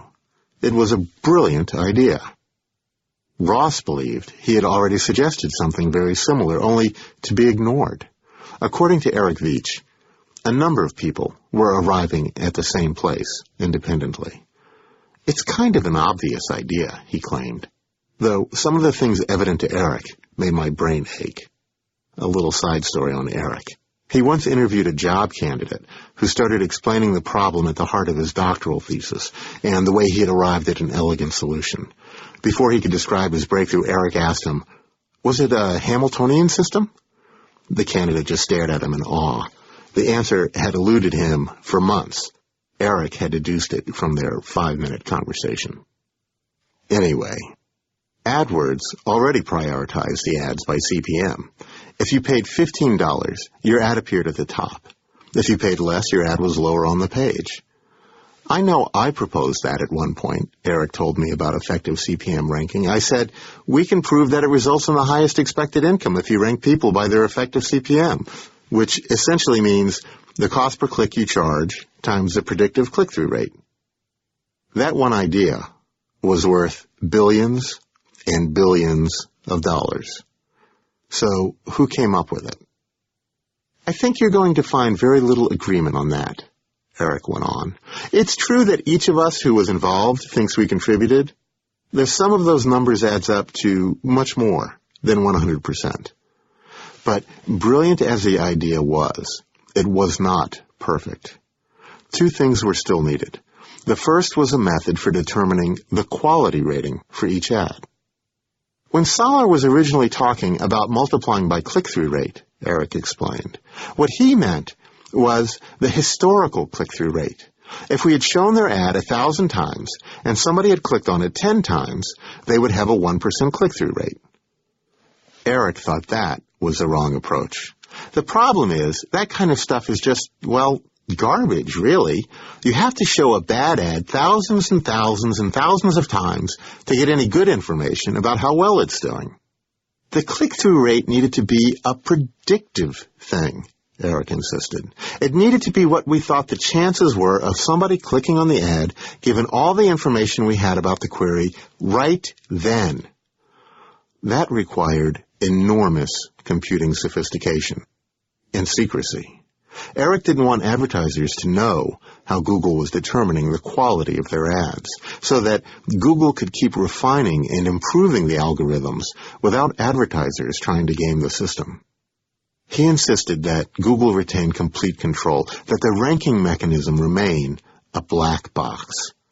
He knew that would frustrate and anger advertisers, but it would benefit users, who would see more relevant ads on every page.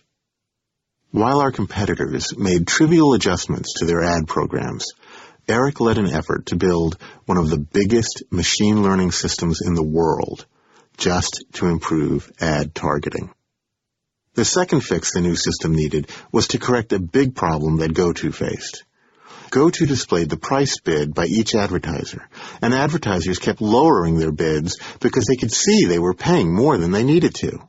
If the high bid was 25 cents per click, and the next bid was 20 cents per click, the top bidder was paying 4 cents too much. A smart advertiser would lower his bid to 21 cents. Soller was intent on getting advertisers to tell us right at the start the maximum amount they were willing to pay for a click. He wanted to charge that full amount, just as Overture did, but he didn't want the advertiser to keep rebidding to lower it. Eric showed him a solution. The amount that you bid shouldn't be the amount that you pay, he said.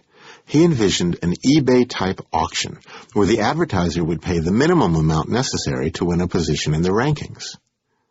Eric had never heard of William Vickrey, the Nobel laureate who had created a second-price auction model. Eric worked out the idea himself. It just made sense to him that instead of charging as much as an advertiser was willing to pay, we should automatically lower the cost to the minimum amount required. Then advertisers would have no incentive to lower their bids, but they would have an incentive to raise them when the bids below theirs increased. At first, Soller resisted the idea of a second-price auction because it would confuse advertisers. They would have to trust us to lower their bids, and Soller wasn't sure they would be willing to do that. Eric saw a fundamental difference between his approach and Soller's. We both contributed to the design, he said, but Soller was always looking at the product from the point of view of the advertisers, who he knew were the customers. They wanted transparency. They wanted control. I was looking out for the users. Eric believed we should only show advertising when it was useful. He refused to put anything into the product that would weaken that principle. He and Soller went back and forth on the auction model and the need for secrecy about ad scoring. Soller was persuasive, but Eric brought an advantage to the debate about how the systems would be configured. I was in charge of actually building them, he told me. So, as it turns out, I won most of the arguments. It took both Eric and Soller to convince Larry and Sergey, who still had not signed off on offering CPC pricing, let alone on a method for implementing it. Soller explained the advantages for syndication. Eric showed how the auction model fixed GoTo's bid-lowering problem, and he suggested that changes might protect Google from GoTo's patent claims. Soller argued that different keywords had different values, so a fixed-price model made no sense. Larry remained unswayed.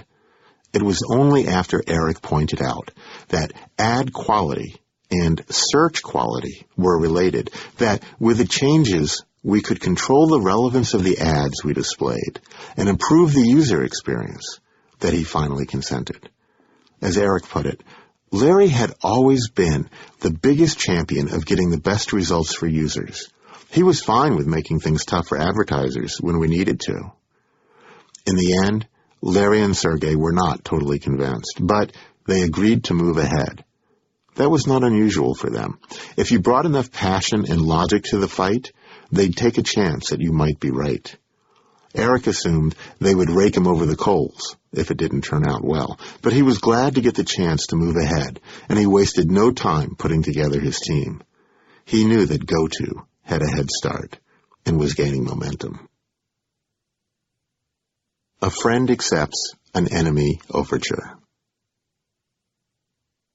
Google's first great challenge had been gaining primacy in search. Its second would be winning the war for advertising revenue. Eric and Salar were preparing the company for that battle, but those of us not in the ads group were left in the dark. All we could see was GoTo scoring deals and racking up sales. Not only was GoTo generating revenue, it was running the table, locking up portal sites with multi-year contracts. When our salespeople pitched Google Ads to GoTo customers, they came away empty-handed, shaking their heads. To make it worse, GoTo's sales team kept sending us things, as if we were a potential client. Every week, a new gift would arrive.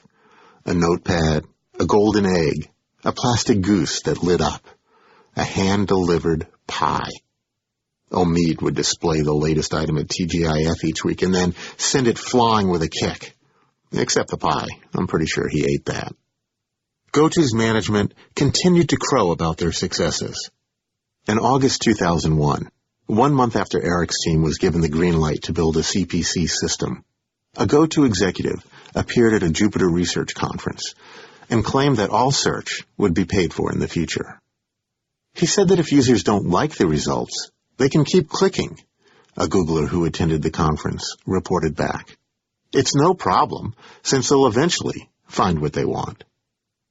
In October 2001, GoTo signed a deal expanding their relationship with Ask Jeeves.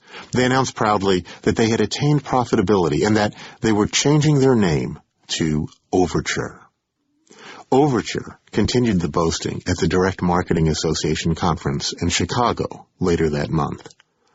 I was in our small booth off to one side of the large hall, which overflowed with direct mail houses, list brokers, specialty printers, and foreign governments offering low taxes and cheap labor for call centers. We were handing out magnets and T-shirts and riding our Google Eye scooter around the floor, promoting a contest for free ads. We stood out from the conservative coat and tie crowd, members of which came by to tell us again and again, "I love Google." The only booth generating more interest was staffed by Hooters waitresses handing out free chicken wings as the Bears game played on a big screen TV. Overture's chief operating officer, Jenny Studenmund, gave a speech. She claimed Overture was having a Barry Bonds year and acknowledged that Google was a fine company and absolutely in the business of making money off search listings too. She told the crowd that Google has something called paid placement that's different from Overture's paid placement. She meant the clearly labeled ads next to our search results. I had to restrain myself from heckling her. Later, Studenmund stopped by our booth with a half dozen of her colleagues in tow. She wanted to chat. Did we think the event was worthwhile, a success? I candidly gave her as much misinformation as I could, and after helping themselves to our tchotchkes, she and her entourage floated off. They didn't seem too concerned about us. We were just a hungry stray fighting a pack of others to eat the scraps of their success. Then, on November 13th, 2001, Overture dropped a bomb on Google. They were signing a 5-month contract with Yahoo to deliver ads targeted to search keywords. Yahoo would keep paying us for our search results, but those results would be monetized by another company. They would skim the cream after we fed the cow and milked it.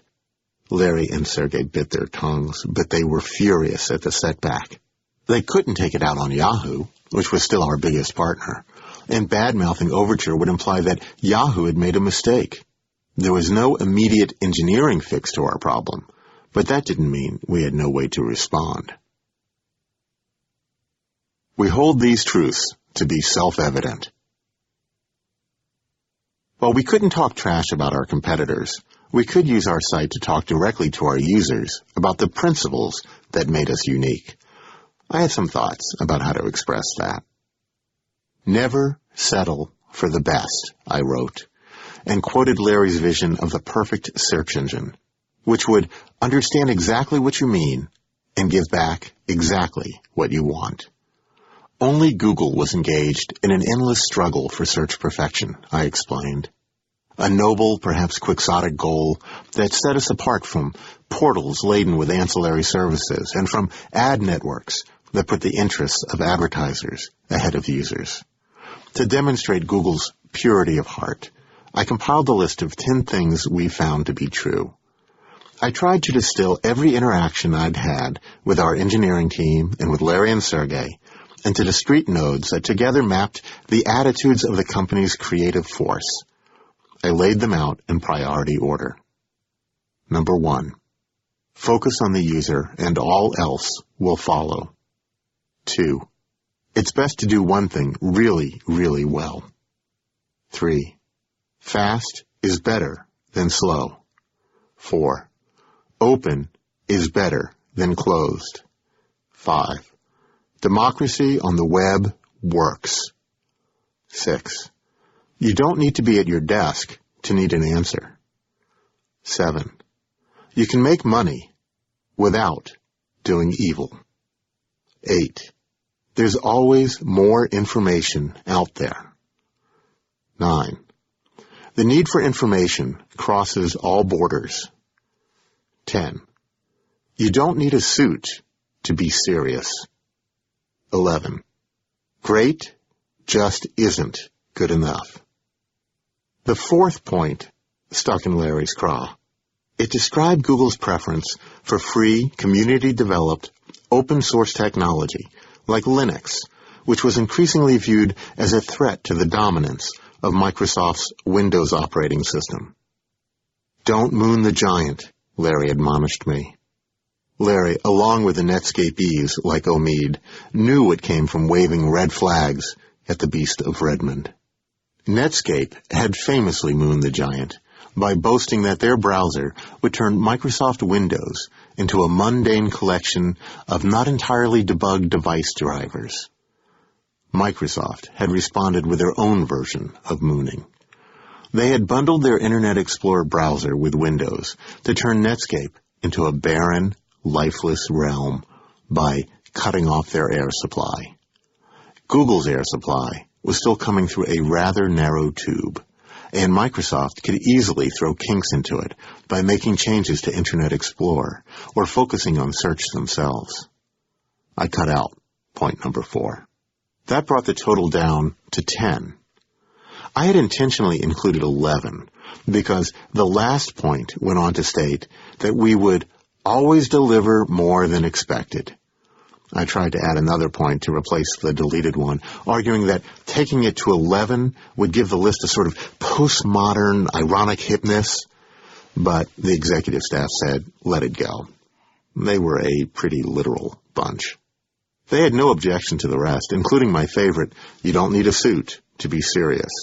I hated neckties. I hated ironing shirts. I hated scratchy trousers and shoes that pinched. I wanted to elevate my sartorial disdain to the level of a corporate value, and God bless Google, they were willing to do it. Not all items on the list would age equally well. In fact, Google amended it not long ago to make it clear that doing one thing really, really well could be extended to cover products like online chat and financial news. I knew that Google would ultimately outgrow search alone. But search was the battle we were fighting at the time, and the way our users defined us. Who were we to reject the brand they had created in our name? Only one point gave me pause. You can make money without doing evil. It was at the heart of our response to Overture, but I felt uncomfortable talking about our desire not to prosper at the expense of our souls. I thought it could be perceived as naive and would invite criticism every time we didn't live up to our moral code. It also went against another core value, one I had not listed: under-promise and over-deliver. Up to that point, we had always been careful not to overstate our accomplishments or brag about what we had up our sleeves. We never boasted about our willingness to sacrifice ourselves to make good things happen for partners, advertisers, or users, and we rarely talked about what we might do for them in the future. But we strove to exceed their expectations. Shutting down Google.com for Netscape had been a prime example. While Larry and Sergey would negotiate every penny out of a potential client's pocket, our goal was to give added value in return. That attitude was uncommon among tech companies. Microsoft, in particular, gained notoriety as the issuer of vast quantities of vaporware, products that they touted as industry standards, but which came to market much later than originally projected, if at all. It's easy to understand why companies did this. It was a way to lay claim to new markets, and it kept aspiring players from entering them. We abhorred vaporware, though recently Google has pre-announced products and even whole industries it intends to revolutionize. In its early days, the company kept launches secret and downplayed features. We wanted people to discover some things on their own. We'd launch a calculator and let users figure out it could tell them the number of hand in a fathom. We'd launch a spell checker that offered suggestions not just for common nouns, but for the names of people in the news. Under-promise and over-deliver became as important a mantra to us as don't be evil. Eventually, users and analysts began speculating about what Google might develop next. Would it be a phone, a travel service, a carbonated beverage? The rumors were rife, and the lack of confirmation or denial from Google gave competitors pause. Google was no longer just a search engine. It was a technology company that solved hard problems. That made the addition of Google's name to any product plausible. Understating our accomplishments could be frustrating at times, especially for salespeople. AdWords ads got up to 14 times the click-through rate of untargeted banner display ads, though we only let sales reps tell clients they were 3 times better. We wanted to sound realistic to potential customers and keep our true performance hidden from competitors. If we delivered double or triple what we promised, who would complain? But there was no way to over-deliver on not being evil, and there were an infinite number of ways to fall short of that goal. Evil as an operating principle was a common discussion topic around our cubicles. In late 2001, in Silicon Valley at least, many saw Microsoft as the primary practitioner of the dark arts in technology, using their monopoly power to corral innovative startups that might turn their Windows cash cow into hamburger helper. The don't be evil mantra had already taken root within Google when I composed my list of 10 things. Paul Buchheit came up with it in 2000 at a core values meeting held to codify the way Googlers should act toward one another. It was not intended to regulate our behavior toward non-Googlers, nor were the values supposed to be disseminated outside the company. According to Amit Patel, Paul became disaffected with all the corporate-sounding suggestions his colleagues proposed. Things like treat each other with respect, honor commitments, and don't be late for meetings. They were boring, and they were too specific. It was bad coding hygiene to build an itemized list if you could apply a general rule. Aren't all of these covered by don't be evil? Paul asked. No one took him seriously. The meeting concluded with a list of 11 core values, which HR asked me to help wordsmith. Don't be evil was not one of them. The meeting left Amit unsatisfied, and he took it upon himself to proselytize the word of Paul. Soon, don't be evil began blemishing every markable surface, like brown spots on ripening bananas. I had a rolling whiteboard in my cubicle, and one day when I came back from lunch, don't be evil was neatly printed in one of its corners. I saw the phrase scrawled on conference room walls and twirling across laptop screensavers. Others saw it too. I had to assure job applicants, vendors, and visitors that it didn't mean the company was fighting satanic urges. It was intimidating to have a corporate commandment stare down at you wherever you went, a dry erase Jiminy Cricket looking over your shoulder, passing judgment on your every action. That was Amit's intent. Its very simplicity made the phrase unforgettable and gave it the force of an irrevocable law. Don't be evil, Paul explained, is about not taking advantage of people or deceiving them. Anything deceptive is evil. So if we put up search results, move them higher because someone paid us, that's deceptive. That's abusing trust. Paul wanted Google to be the anti-evil company. Amit's marketing campaign sold the staff on formalizing the credo. Once it became a cultural meme, it was impossible to uproot. The effect was as if Amit had been scribbling with a permanent marker directly into our collective consciousness. I also thought it would be a good value because it would be difficult to remove once it was in, Paul admitted. It wouldn't look too good to get rid of "don't be evil." Besides, Microsoft had a monopoly on evil. We didn't really want to compete. The idea of not doing evil seeped into conversations as a criterion for evaluating products, services, and life decisions. People brought their own spin to interpreting what it meant. If the ads looked more like search results, they would generate more revenue, but wouldn't that be evil? Resist evil. Don't make the toolbar less functional to appease Microsoft. You took the last eclair and you didn't finish it. You are evil incarnate.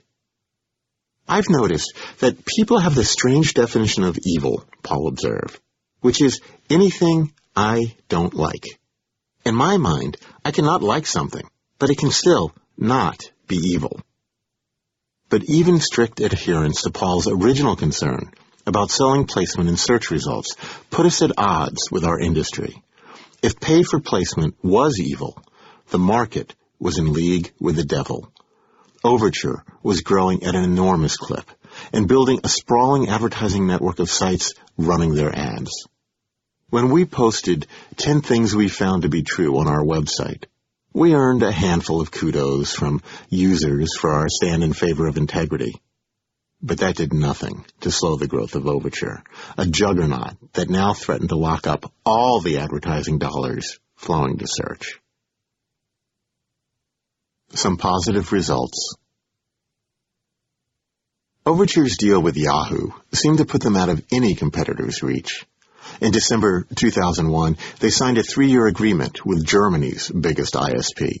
In January 2002, MSN announced they were testing Overture ads. They were everywhere, and they were unstoppable. Except that by January 2002, Googlers had already been banging away in the Googleplex for almost 2 months on a working prototype of our new ad system. Just before midnight on November 15, 2 days after Overture's Yahoo announcement, Eric Veach had flipped the switch. The prototype had multiple bugs, and it lacked key features, but it could serve ads sold on a CPC basis through a real-time auction. While Solar and Berkeley economist Hal Varian refined the bidding system, I thought about how we would sell the system itself. I compiled a spreadsheet comparing it to the original AdWords and to Overture. Oh, it looked very compelling on paper, but in reality, it wasn't yet ready for public exposure. The gears and wires still showed through some parts of the interface, and some of the steps required to create an ad seemed counterintuitive. Birthed in the middle of the night, the newborn product could not yet survive in the cold, competitive world into which it would soon be thrust. It needed to be wrapped in a user-friendly UI and given a name. This time, the branding went faster. I convinced Solar we needed to make it easy to distinguish the new system from the original while planning for an endgame with just one AdWords system. I proposed AdWords Select because it would be easy to drop the Select when the original system shut down. He agreed and sold it to Larry and Sergey.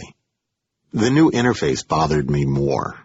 Overture had a simple 3-step process for creating ads, an experience as comfortable and easy as driving a golf cart. AdWords Select was a MIG fighter, loaded with technical terms, incomprehensible gauges and dials, and a long checklist before your ads actually took off. I wanted us to have a shortcut with preset options, but Solar felt the granularity of the system made it powerful, and that was its selling point. Sheryl Sandberg, an economics wunderkind and former chief of staff at the Treasury Department, joined Google the week the new prototype went live. She was immediately handed responsibility for advertising customer support, and the team of 5 people who managed that for Omid. 1 quit that day. Sheryl also wanted things simplified, but there was no working around Solar, who had developed a deep attachment to the product. Solar obsessed about the UI, the sign-up process, the auction mechanics, even the text of the emails going to users. His power as product manager over everything but the code was absolute. The system's 1,000 moving parts demanded total focus to keep things moving forward. Decisions had to be made quickly. Often at 4 a.m, Solar was in his element, running at full capacity and pushing the role of PM to a new and significant place. Solar asked me for text to explain what set AdWords Select apart in a field dominated by Overture's promise of pay for performance, something that would stir the souls of advertisers and compel them to try a new system when Overture already worked well for them, something in fewer than 7 words. It's all about results, I suggested. The wording felt right. It emphasized the unequaled quality of our search and the importance of real return on investment. We slathered the tagline liberally over the sales materials we had in preparation. If we were going to win Yahoo and others, we needed to tout our strengths as a provider of both search and revenue. Word on the street was that Yahoo's trial of Overture was not going well. One of our clients had heard Yahoo complaining about the high level of irrelevancy in Overture's listings.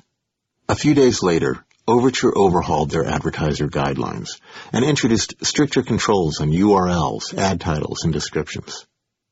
Given our commitment to providing a world-class search experience, Overture announced, it's important that we provide highly relevant search results to our users. Evidently, some users did not want to just keep clicking until they found what they were looking for. Overture's blithe confidence derived from the 40,000 advertisers whose listings appeared across their network of tens of thousands of client sites. Google only sold ads that appeared on Google.com. No matter how big our search engine grew, it could never compete with the reach of a web-wide network.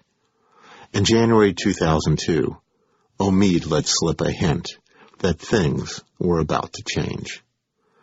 A lot of the companies that we power searches for want us to start syndicating advertisements to them in some sort of revenue share, he told a reporter for RevolutionMagazine.com.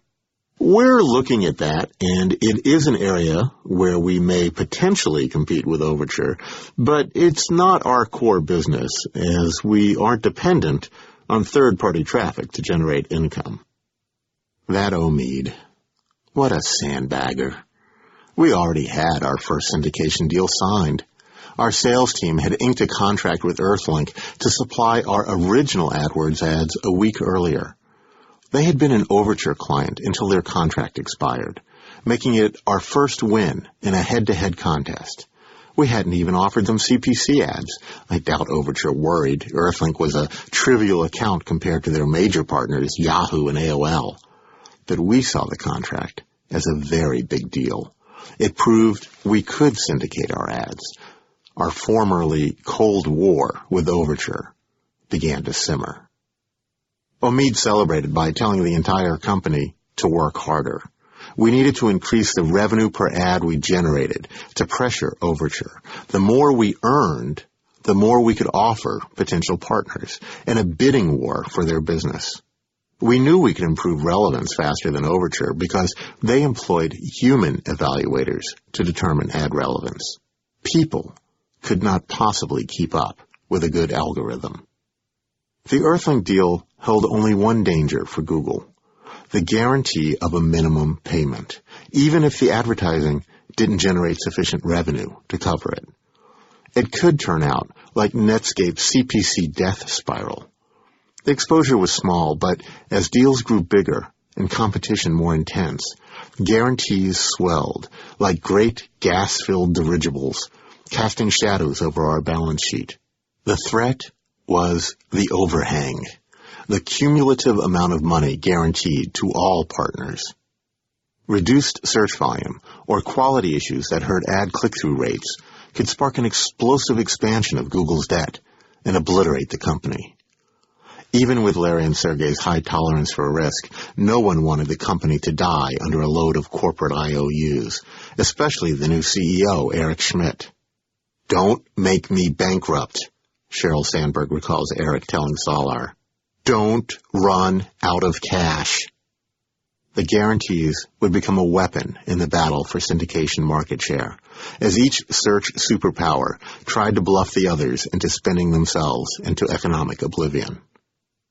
On February 5th, 2002, CNET broke the news that Google had been quietly providing Earthlink with search results and advertising for weeks.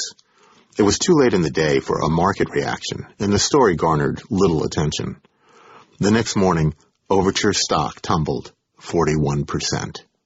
A day later, Google and Earthlink issued a joint press release announcing that Google would provide search results for Earthlink's network of sites. No mention was made of our syndicating ads for the first time, the shift that changed our industry. Meanwhile, Overture and a supporting cast of adoring stock analysts downplayed Google's new direction. Safa Rashi of U.S. Bancorp Piper Jaffray called the lower stock price a major buying opportunity for investors considering Overture. In his view, people were overreacting. Earthlink was an aberration. Its business model didn't apply to the big portal players. Ted Mizell, Overture's CEO, fired back at us with a press release touting raised expectations for the quarter and stating that there would be no material impact from the loss of Earthlink as a client. He also announced that the company had extended its relationship with Yahoo to the end of the second quarter of 2002. Overture stock recovered over the next few days, in part buoyed by the rosy prognostications of the Wall Street analysts enamored with the company's prospects. Solomon Smith Barney predicted that Earthlink's impact would be minimal since the major portals can and do operate their own CPM-based search advertising models, and they are unlikely to share those economics with Google. Besides, SSB noted, privately held Google was tied to CPM-based ads and couldn't afford to compete for contracts with big guarantees and a cost-per-click, pay-for-performance world. "You ain't seen nothing yet," Rashi crowed to investors a week later. He believed Overture's strong fourth quarter and its deal with MSN had set the table for huge growth leverage. Larry and Sergey played it cool. They had a stack of aces up their sleeves. Google would prevail because of the better quality of our search, the greater relevance of our ad matching, and our willingness to commit fearlessly but prudently to enormous partner guarantees. And because what everyone else saw as our biggest impediment was actually an enormous advantage. We maintained a site that competed directly with our potential partners. Overture did not have such a site. And what Larry termed the first well-thought-out article I've seen about Overture, George Maines of TheStreet.com pointed a sharp stick at Overture's Achilles heel. Compared with traditional media practices, he wrote, Overture retains an exceptionally large portion of the money it collects from advertisers. They were keeping 49% of the revenue from the ads they sold and giving only half to the sites where the ads ran. Traditional media placement agencies kept only 15% for themselves. That's where we had them. Overture was entirely dependent on its network for revenue, and if its margin slipped, the company would be in trouble. We kept all the money for the ads we ran on Google.com, and that swelling river of cash subsidized our expansion efforts. We could give a bigger share of our revenue to our partners. Our costs were low, since we had to process the ads to run on Google anyway, and additional distribution would be almost entirely added profit. Plus, running our own site gave us an edge in understanding how users responded to keyword-based advertising. Google.com was a living laboratory, processing priceless data that revealed what was effective and what was not. We could, and would, send margins into a nosedive, and that went a long way toward assuaging our partners' concerns about Google as a potential competitor. We were now the good guys, cutting costs for everyone and helping to fill the coffers of search-enabled sites across the web. The game changes. Overture CEO Ted Mizell, interviewed by CNET the day Maine's article appeared, wasn't concerned about the future of paid search. Portals that had not yet augmented their search results with Overture's paid listings, he told a reporter, had essentially been providing the largest ad giveaway that I can think of, because they were delivering customers to businesses without monetizing the traffic. Mizell noted that Overture's forecasts for the coming year were based only on extension of the Microsoft deal, and added, "We certainly regard AOL and Yahoo as important potential partners, but our business can live without them." Mizell would have reason to be thankful. He had hedged his optimism. On February 19th, 2002, we posted a new option on the web page describing Google's advertising offerings. CPC-based AdWords Select was live. Overture stock dropped 10%. Safa Rashi tried to stem the panic by again beating the buying opportunity drum. Overture is a lock on the major portals, he reiterated. Large partners would never sign with Google as long as we had our own site. Besides, Rashi pointed out, Google had only 1,000 advertisers using its program. Overture had 54 times that. Merrill Lynch analyst Justin Baldoff concurred, telling CNET, "Because Overture is much bigger than Google, Overture can afford to pay distribution partners more money." He explained that Google couldn't increase distribution without more advertisers, and wouldn't get more advertisers until we increased distribution. That may have been true for CPM ads, but the underlying economics for CPC ads were far different. Advertisers paid only for the clicks they received, so the return on investment was almost always positive. Search-targeted ads paid for themselves. Therefore, the market for our ads was limited only by the advertiser's product inventory and production capabilities. CPC search-targeted ads were like crack for marketers. Advertisers pulled money from other direct marketing budgets to buy as many relevant keywords as they could. We didn't need to take advertisers away from Overture. The pie was plenty big enough for both of us. Over the weeks to come, I would check MoMA daily to get an update on the advertisers in our system. The number climbed with the steady speed of a veteran Sherpa. That was encouraging. But what we really needed were distribution partners who would display our ads. Overture had most of the big ones sewn up, but that, we determined, was something we could change. Grow, baby, grow. We continued to bulk up as we prepared for our CPC cage match with Overture. Even marketing was given the okay to add staff, and I suddenly found myself with 7 open positions and hundreds of resumes cluttering my inbox. I had no time to read them. The AdWords Select launch ate up chunks of my day, and our new venture into hardware, the Google Search appliance, chewed up the rest. Our distributed computing toolbar nibbled at the edges not already gnawed by catalog search. I had canned responses to feed user support and ongoing scraps with Marissa and Wayne over the translation console. I carried the resumes with me and read them while mopping up the residue of my daughter's stomach flu and while waiting for my endodontist to redo a root canal that had gone painfully wrong.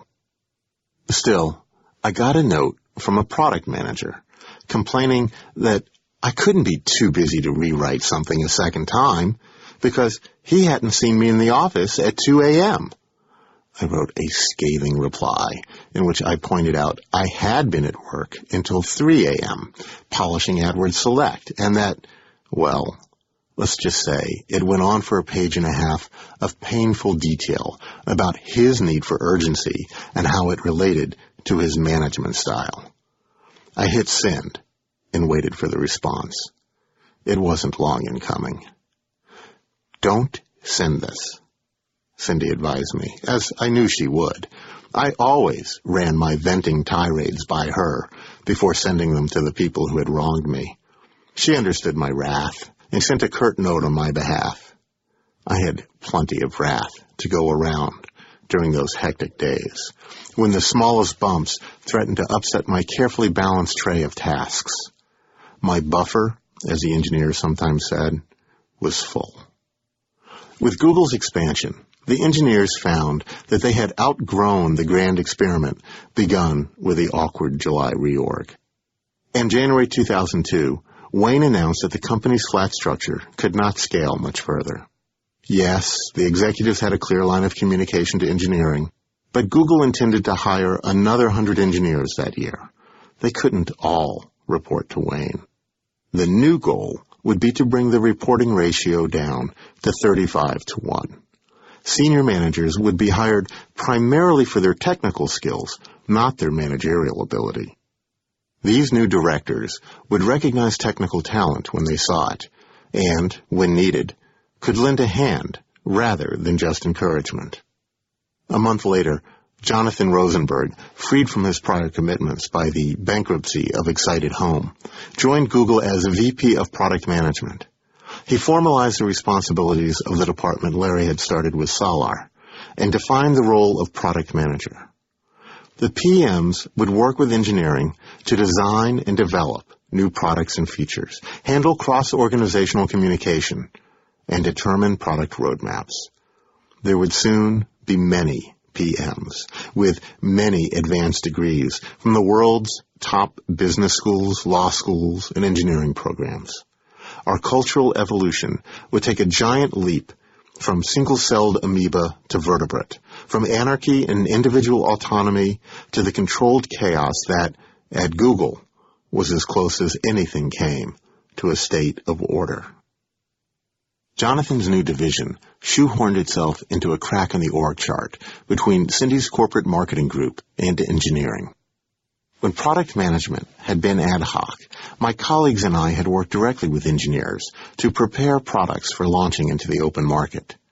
Now, PMs would formally coordinate that activity and draw on the PR specialist and brand management, that is me, as they did on other corporate resources in their toolkit. As the product management wedge grew wider with the influx of new hires, resistance to being displaced intensified within Cindy's world.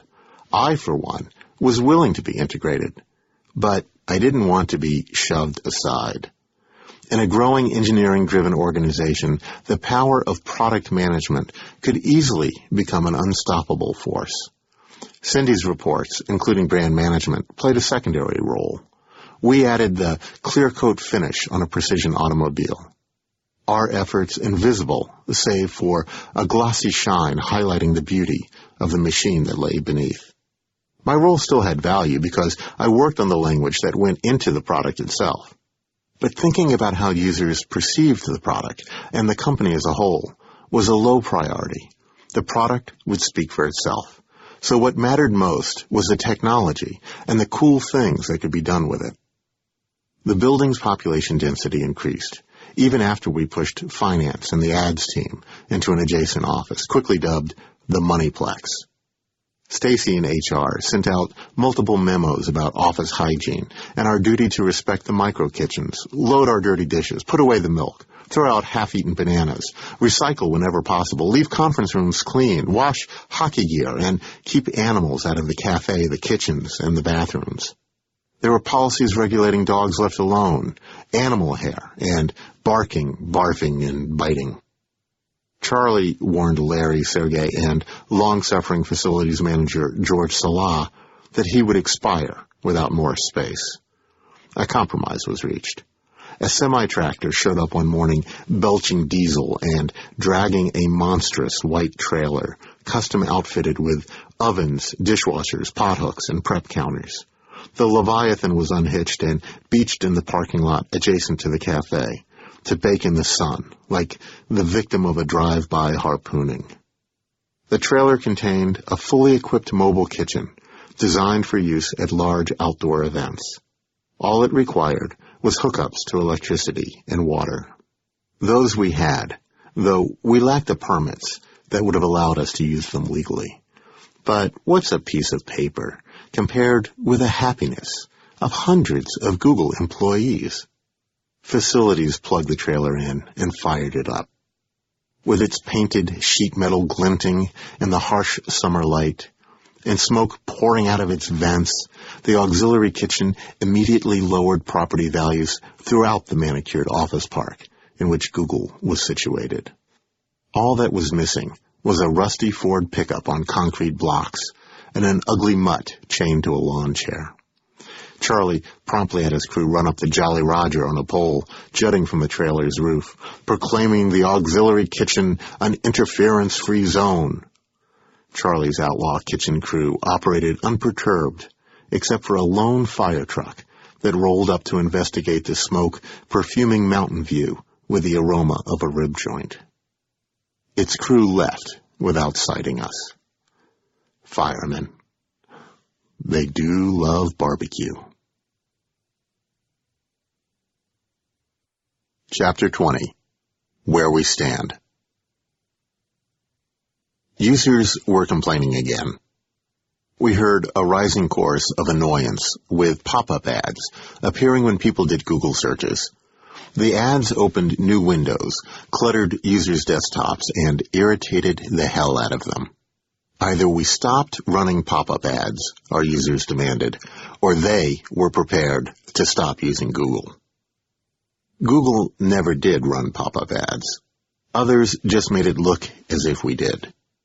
A number of companies distributed free software for file sharing, media playing, and the adding of smiley faces to email. When users downloaded those programs, they unwittingly loaded their machines with code that launched pop-up ads or even collected credit card numbers and other personal information. Some software surreptitiously took ownership of computers and made them slave bots that could be harnessed as part of a gigantic network to launch denial-of-service attacks or send spam.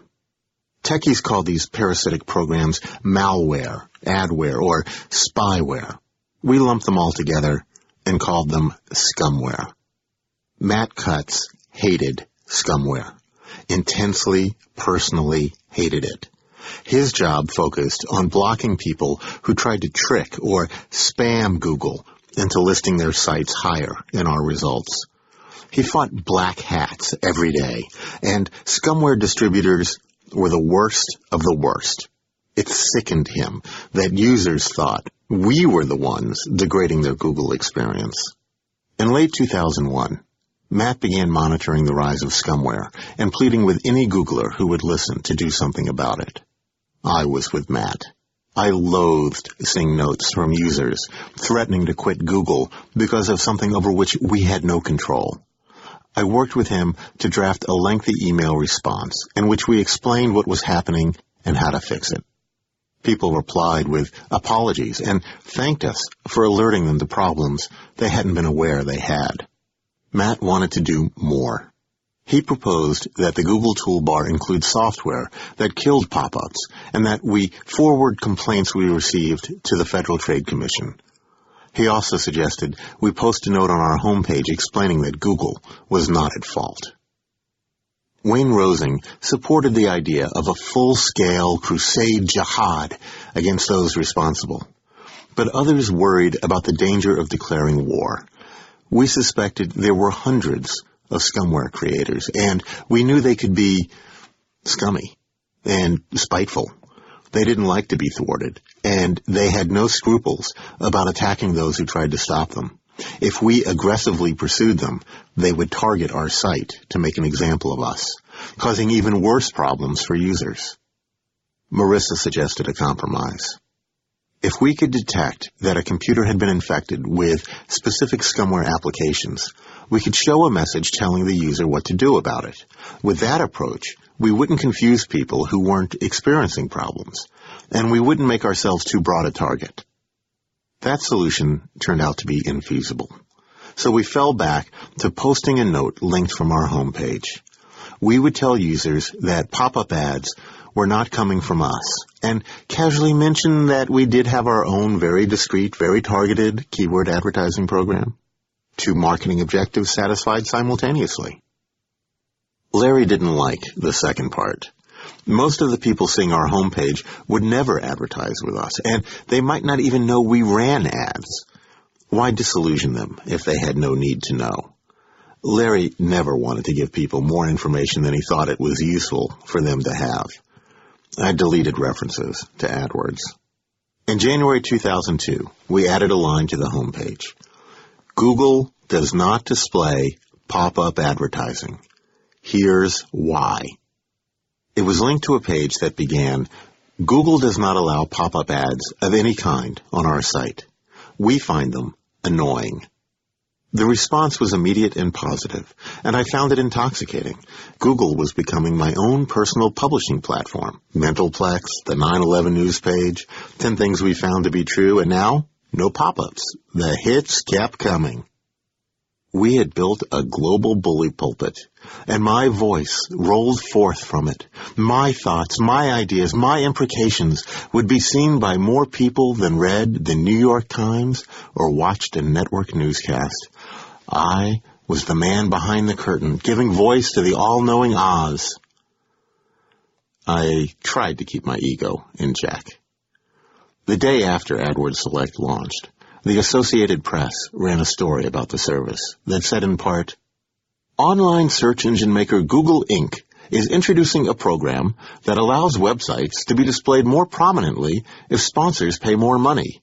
An advertising-driven system derided by critics as an invitation to deceptive business practices. The article portrayed us as no better than Overture. It was flat out wrong. Yet major news outlets around the country ran it verbatim. The word bastards got a real workout in the Googleplex that day. We had so carefully distinguished ourselves from the evil diminishers of search integrity, and all for naught. Cindy jumped on the AP to issue a correction, and they did, but she also reconsidered her original decision not to issue a press release about AdWords Select. She maintained a reporter-centric PR strategy of close communication with key journalists, rather than press releasing every burp, hiccup, and sneeze happening at the company. The strategy worked fantastically well most of the time, but when a reporter got a big story wrong, there was no official Google version to contradict it. Cindy and PR manager David Crane filed copy at 2 a.m. with PR Newswire, saying Google's unbiased search results continue to be produced through a fully automated process and are unaffected by payment. The AP story had been a fluke, an anomaly in a pattern of favorable press, but Cindy knew things would change. No one stayed beloved forever. 2 days later, she began formulating a credibility campaign to emphasize that not all search companies were created equal. We would use our own site to present our unfiltered messages in coordination with op-ed pieces in newspapers and executive speeches to select audiences. I want to kill the perception that we're selling our search results ASAP, she told us. Our brand has been injured, and we need to fix it. We're Google. Let's be outrageous and daring and have some fun with this. Feelings ran deep on the subject of paid placement. When the topic of Google's refusal to sell placement came up on the Geek Bulletin Board Slashdot, the first posted response was, I swear, I want to make love to this company. A self-identified Overture employee didn't share those warm and fuzzy feelings. As for the claim by Google that they're pure, he asked plaintively, why are they getting into the ad search business? His implication seemed to be that the whole business was tainted. I didn't think so. You could present useful ads, but you needed to make it clear they were ads. It wasn't hard if you were willing to give up the revenue derived from deceiving users. Larry and Sergey took the long view. Overture and the portals were training users not to click on ads, because when they did, they felt cheated. It was our goal to make ads so useful that people would actually go out of their way to click them, even knowing that they were ads and not search results. To our founders, not being evil equaled sound business strategy. My first contribution to Cindy's credibility campaign explained that principle. Why we sell advertising, not search results, I wrote on our homepage in March 2002. The link led to a page that began, in a world where everything seems to be for sale, why can't advertisers buy better position in our search results? The answer is simple. We believe you should be able to trust what you find using Google. It didn't generate as much interest as our no pop-ups message, but our sales team loved it. It gave their clients a rationale for our refusal to offer pay-for-placement, and it detailed why that made us more ethical and more effective as an advertising medium. Our business development team, though, had qualms about the closing. Other online services don't believe the distinction between results and advertising is all that important. We thought you might like to know that we do. What about our partners like Yahoo? Would they view this as a swipe at them? After all, they ran Overture's ads above our search results. It didn't help that with our Yahoo contract up for renewal, Ink2Me suddenly got aggressive in attempting to win back the business, asserting that users introduced to Google on Yahoo's site would just search directly with Google in the future. Why would Yahoo let Google siphon off their audience? Ink2Me even drove a mobile billboard around Yahoo's campus with the message, do you, Google? Google is stealing your customers. A friendly reminder from Ink2Me. We debated surreptitiously pasting the words, bringing you customers, over the phrase, stealing your users. But we decided not to legitimize our rival's feeble ploy. Omid was not amused. He knew the perception was spreading that Google was not a friend of portal sites, especially since we were now openly seeking partners not just for search results, but also for ad distribution. Sergey turned to marketing for data, proving the perception false. We couldn't find any, although I spent months looking.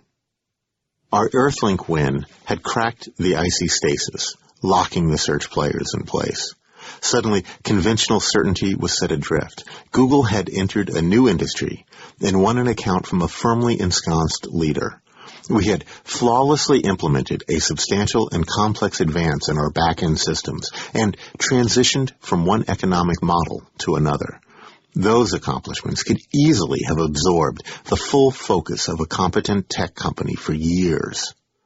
It was becoming clear that Google was more than just a competent tech company. At the tail end of 2001, I had convened a group at Cindy's request to begin thinking about Google's evolving position in the marketplace. Since then, Susan, Sheryl Sandberg, Cindy, and a couple of other marketeers had gathered every few weeks to try and pin down Google's protean essence. We called our initiative Baby Beagle, an homage to Darwin. Our corporate identity had morphed with our entry into ad syndication. But into what? We didn't want to be pegged as a portal, but we had outgrown the notion of being only a search engine. Our group couldn't reach consensus.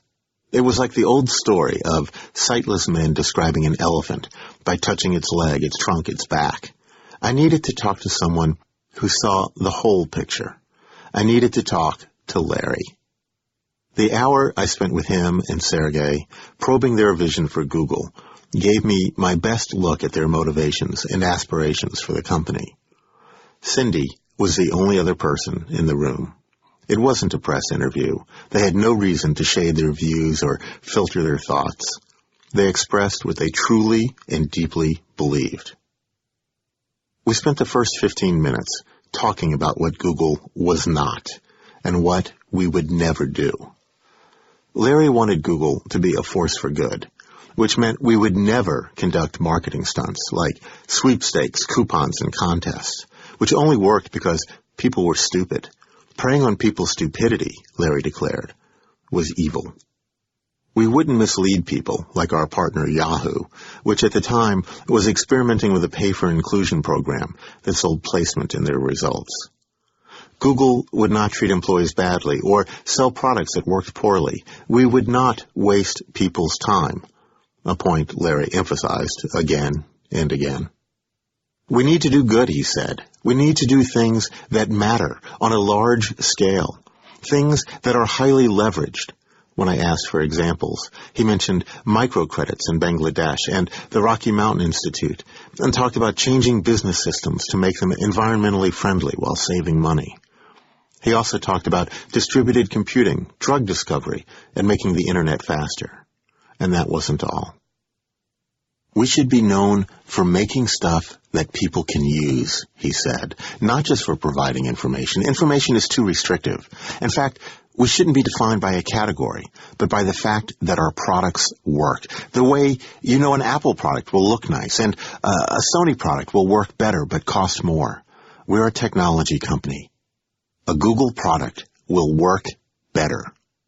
We don't make promises and then break them. If we did have a category, it would be personal information, handling information that is important to you, the places you've seen, communications. We'll add personalization features to make Google more useful.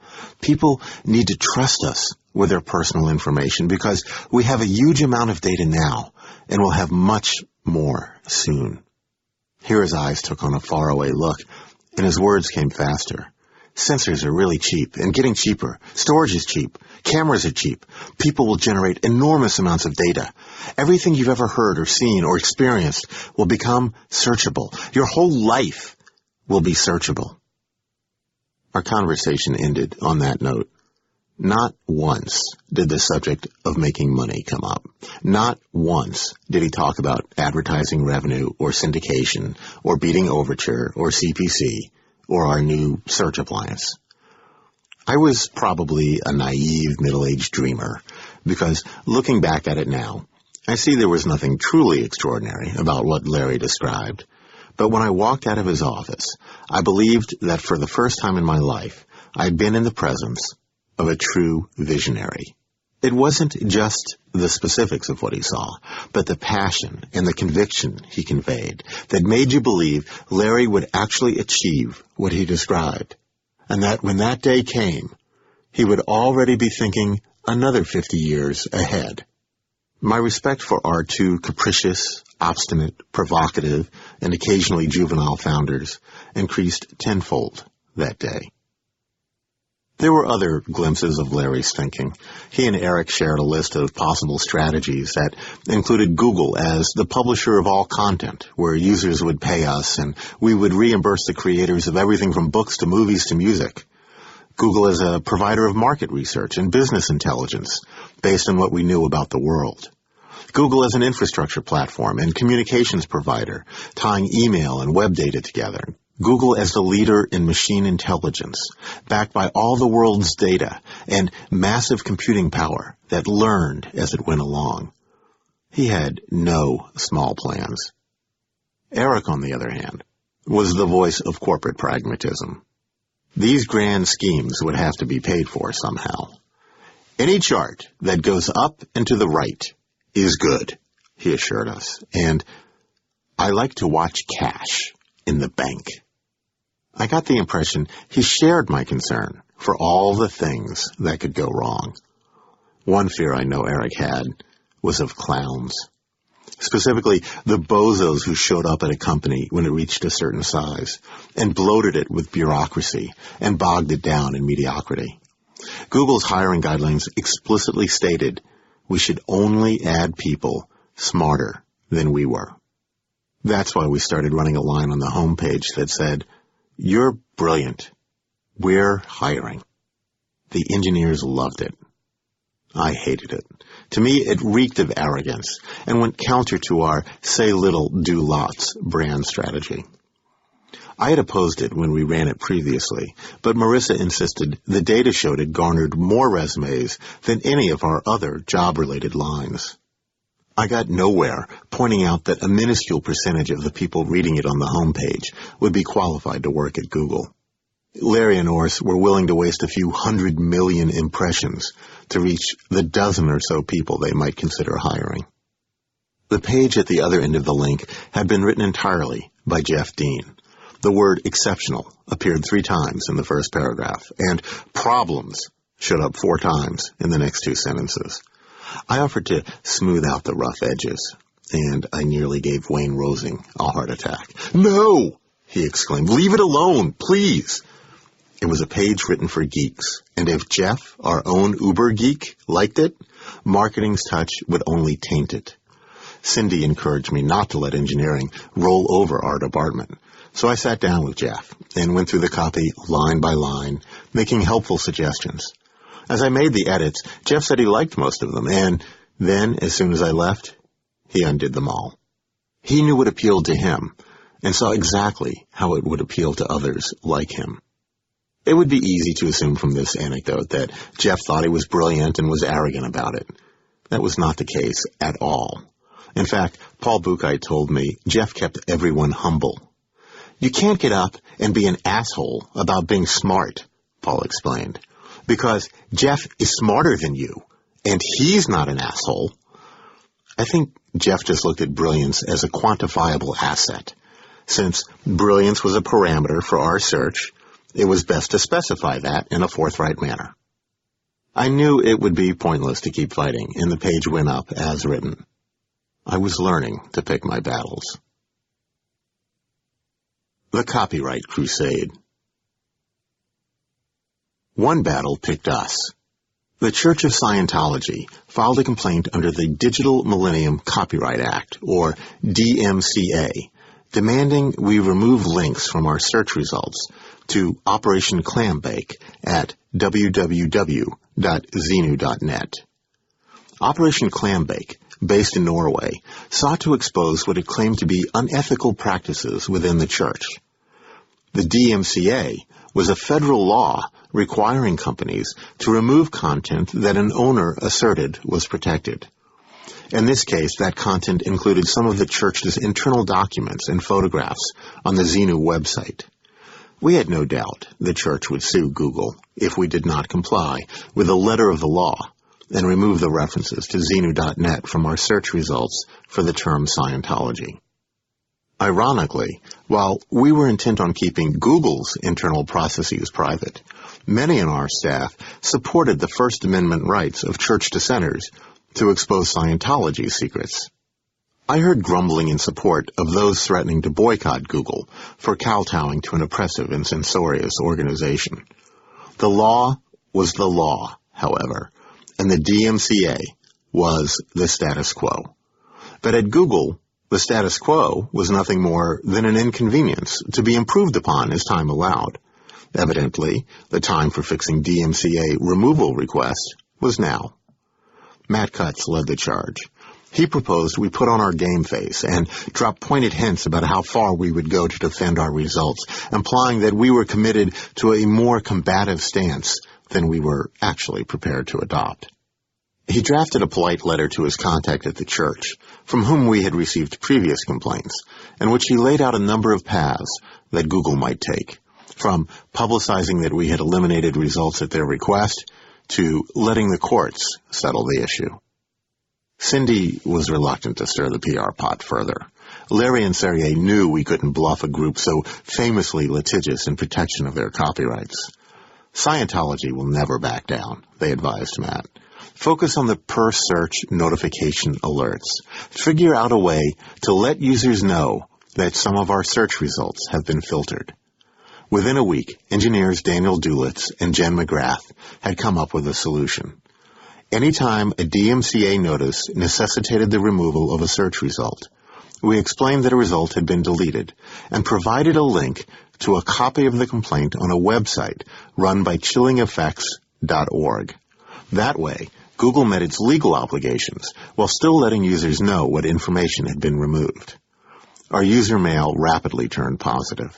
The New York Times ran an article about our innovative approach and noted that publicity about Scientology's complaint had pushed Xenu.net to the second highest spot in the search results for Scientology, just below the church's own official site. The Xenu.net episode went a long way toward establishing our credibility with the hardcore libertarian-leaning free speech army. I suspect some would have preferred Google go down in a blaze of glory, expending all of our resources fighting the Scientologists and a Supreme Court smackdown. But they appeared somewhat appeased by Google's innovative way of fighting without fighting. The outcome reinforced Larry and Sergey's optimism that there would always be a creative, technology-based solution when we got ourselves in a jam. We just had to be intelligent enough to see it, and if Google's employees had anything, it was off-the-charts intelligence. Yeah, we could most definitely innovate our way out of anything. That hubris would carry a price in years to come.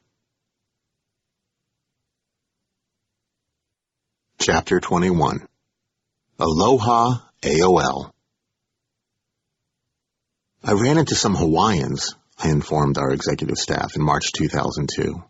They said Google had the best search technology in the market.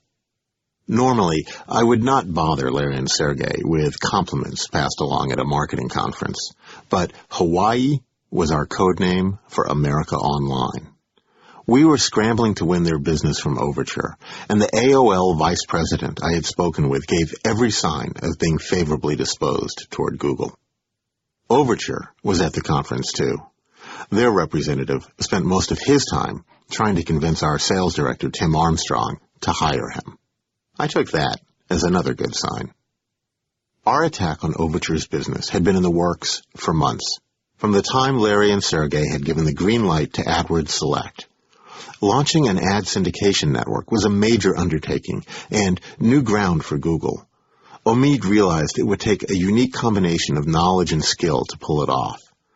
Joan Bradeye, the head of our sales team, could do it, but she was bogged down selling search services and managing the day-to-day sales effort.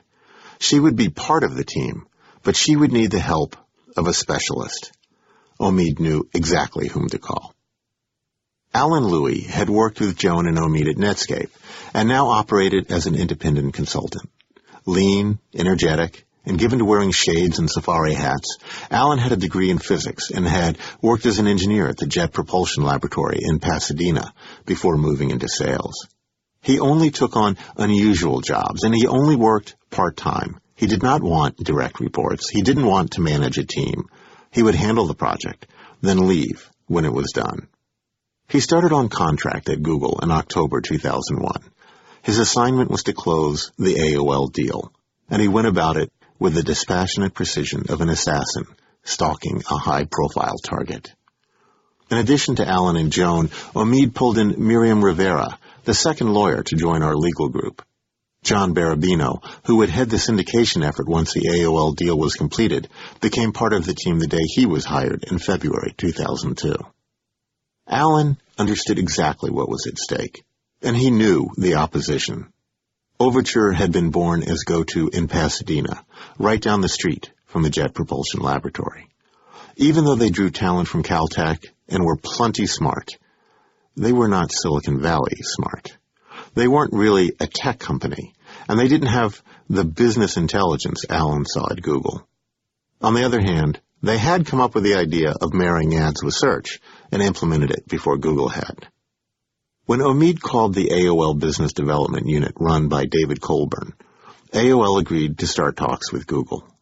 Not because they intended to give us their business, but because they could use Google as a bludgeon to beat a better deal out of Overture when their contract came up for renewal.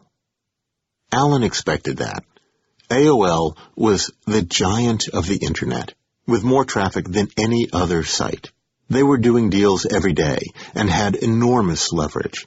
They had a reputation for being aggressive, foul-tempered, bloodthirsty, and brutal. And that was with their partners. Google was a pipsqueak, trying to break up AOL's happy marriage to Overture with AdWords Select, an untested, unlaunched product with uncertain revenue potential. AOL was already making millions off Overture ads and had little incentive to put that guaranteed revenue at risk. None of that fazed Alan or the Google team, who approached AOL as if we were already peers, not supplicants. They wanted an emperor to toe kisser kind of relationship, Alan recalls. We came off as, okay, you can be emperor, but we'll be the pope. Part of the team's swagger came from their sense that AOL was heading up a blind alley toward a dead end. AOL was a walled garden, offering screened, selected content to its subscribers. Google was coming from the Internet, an open system without limits. We knew it was the overconfidence of youth, but it turned out to be correct, Alan told me. It's just the confidence of knowing the industry and knowing what's going on. Still, AOL was not going to come to Google to discuss the deal, so Google went to AOL. Their headquarters in Vienna, Virginia, was a sprawling complex not far from Dulles Airport. It was hard enough on Omid's team that they were arriving at AOL's labyrinthine fortress armed only with an idea of what they wanted to sell. But all of them were also weakened by the 5-hour flight and intense head colds. Their first stop was a pharmacy where they loaded up on Coldies and Kleenex. Blowing their noses, they went to meet AOL's negotiating team. AOL came on strong. The 4 staffers from Google, dressed in business casual attire, were met by a dozen negotiators, product managers, and lawyers in expensive suits, a staffing ratio that AOL maintained throughout the negotiation. They would always have this random cast of characters coming in and out, recalls Alan. They'd have these people sitting in, and we had no clear idea of what they were doing there. Overwhelming presence was just one of many negotiating tactics. AOL also created artificial urgency, requiring the Google team to jet cross-country to address an issue that then dragged out over a week. The Googlers huddled in hotels nursing their colds, while AOL's team went home to their families. If Google's negotiators were physically exhausted, they might cede key points just to get some rest. The tactic didn't work. "We've had enough," Alan finally announced to his AOL counterparts. "We're going back. We'll just do this over the phone." "Great," they responded. "Go back home. You guys rest up over the weekend and just come back Monday." Alan was not about to play that game. "Forget it," he said. "We're going home to rest up. And we're inviting you guys out to California on Monday. You guys are much stronger and more able than we are. So you guys should come out to California. You guys are just supermen. And we're not. I admit it. I'm a wimp." AOL didn't fall for that. "Give it a rest," they told Alan. "We'll do it by conference call." The deal would go nowhere, though, if we couldn't back up our claims about potential ad revenue with real data. While we had proven the value of our search technology with the Yahoo deal, Overture would make the most of our lack of a track record with syndicated ads, sowing FUD, or fear, uncertainty, and doubt, about Google in the minds of AOL's executives. Overture was a known quantity and a reliable partner, and they knew AOL would never agree to be our guinea pig. For a publicly traded company, the risk was way too high. The only solution for Google was to sign a syndication partner ahead of AOL. Alan wanted someone who was already a good search partner and friendly toward us, someone he could sign quickly. That was the real significance of the deal he negotiated with Earthlink in January 2002. Earthlink was our proving ground for AOL. The Earthlink partnership was the ante that bought Google a seat at AOL's table. Now the real game began. There were no rules. David Colburn was an infamously intense negotiator, sometimes called the Butcher, for demanding and getting a pound of flesh from potential partners. According to Alan, Colburn and the rest of AOL's team were the toughest negotiators he ran into during his time at Google. Their basic technique was to keep asking for more until the other team screamed uncle. Colburn, Alan said, would keep changing the deal terms that had already been decided. We'd agree on certain things, and then he'd just change them randomly. The prepay, the revenue split, these were key components of the deal, as was the amount Google guaranteed to deliver to AOL regardless of how the ads performed. If we agreed to too large a guarantee, it could bankrupt us. The Google team knew the number would have to be big, because Overture was already providing AOL with a significant revenue stream. If Overture was delivering $10 million a year, AOL would build on that.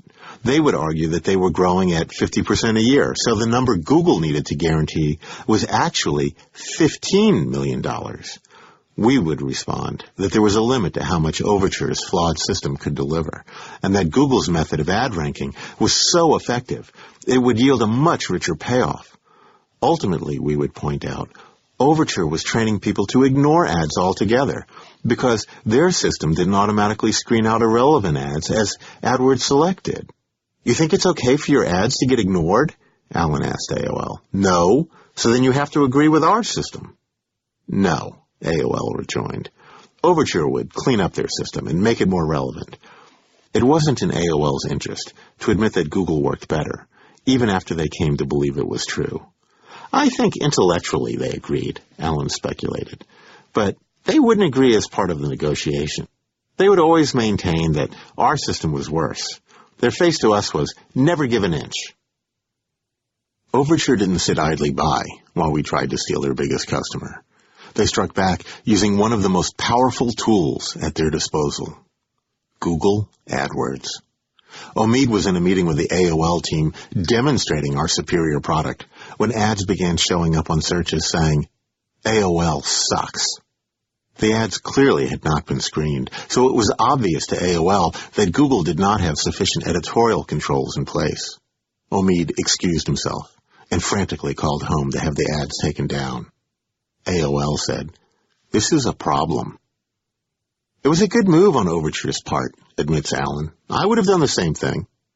The result was that the 4 members of Sheryl Sandberg's AdWords support team began hand-screening every single ad that was submitted, and AOL asked for a better understanding of Google's approval process. Here are Overture's policies, AOL said, dropping a phone book-sized document on the table with a thud. These are their editorial policies for what is allowed and what is not. Let's see yours. Fine, we'll show you ours, Alan replied. Let's set up an appointment and we'll do it right.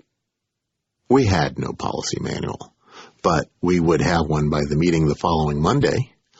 5 minutes after that exchange, Omid was on the phone to Sheryl. Overture has a binder, he told her.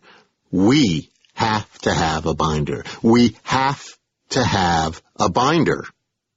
Sheryl and AdWords staffer Emily White spent the weekend pulling one together. While they were at it, they pulled together an editorial team. AOL wanted to know how many people Google had dedicated to reviewing ads and approving them. By enlisting everyone in advertising operations who had ever looked at an ad, Sheryl stretched 4 to 15. We didn't lie to them, she asserted, but we included everyone we possibly could. And Alan struck back by pointing out the weakness in Overture's system. He had the AOL negotiators search for flight to see the ads that came up. The top position was not occupied by American Airlines or Travelocity or Expedia. It was owned by a Midwest flight school for wannabe pilots that was willing to bid high for placement, knowing that thousands of people would see the ad but ignore it. These squatters paid only if someone clicked, so the exposure cost them nothing.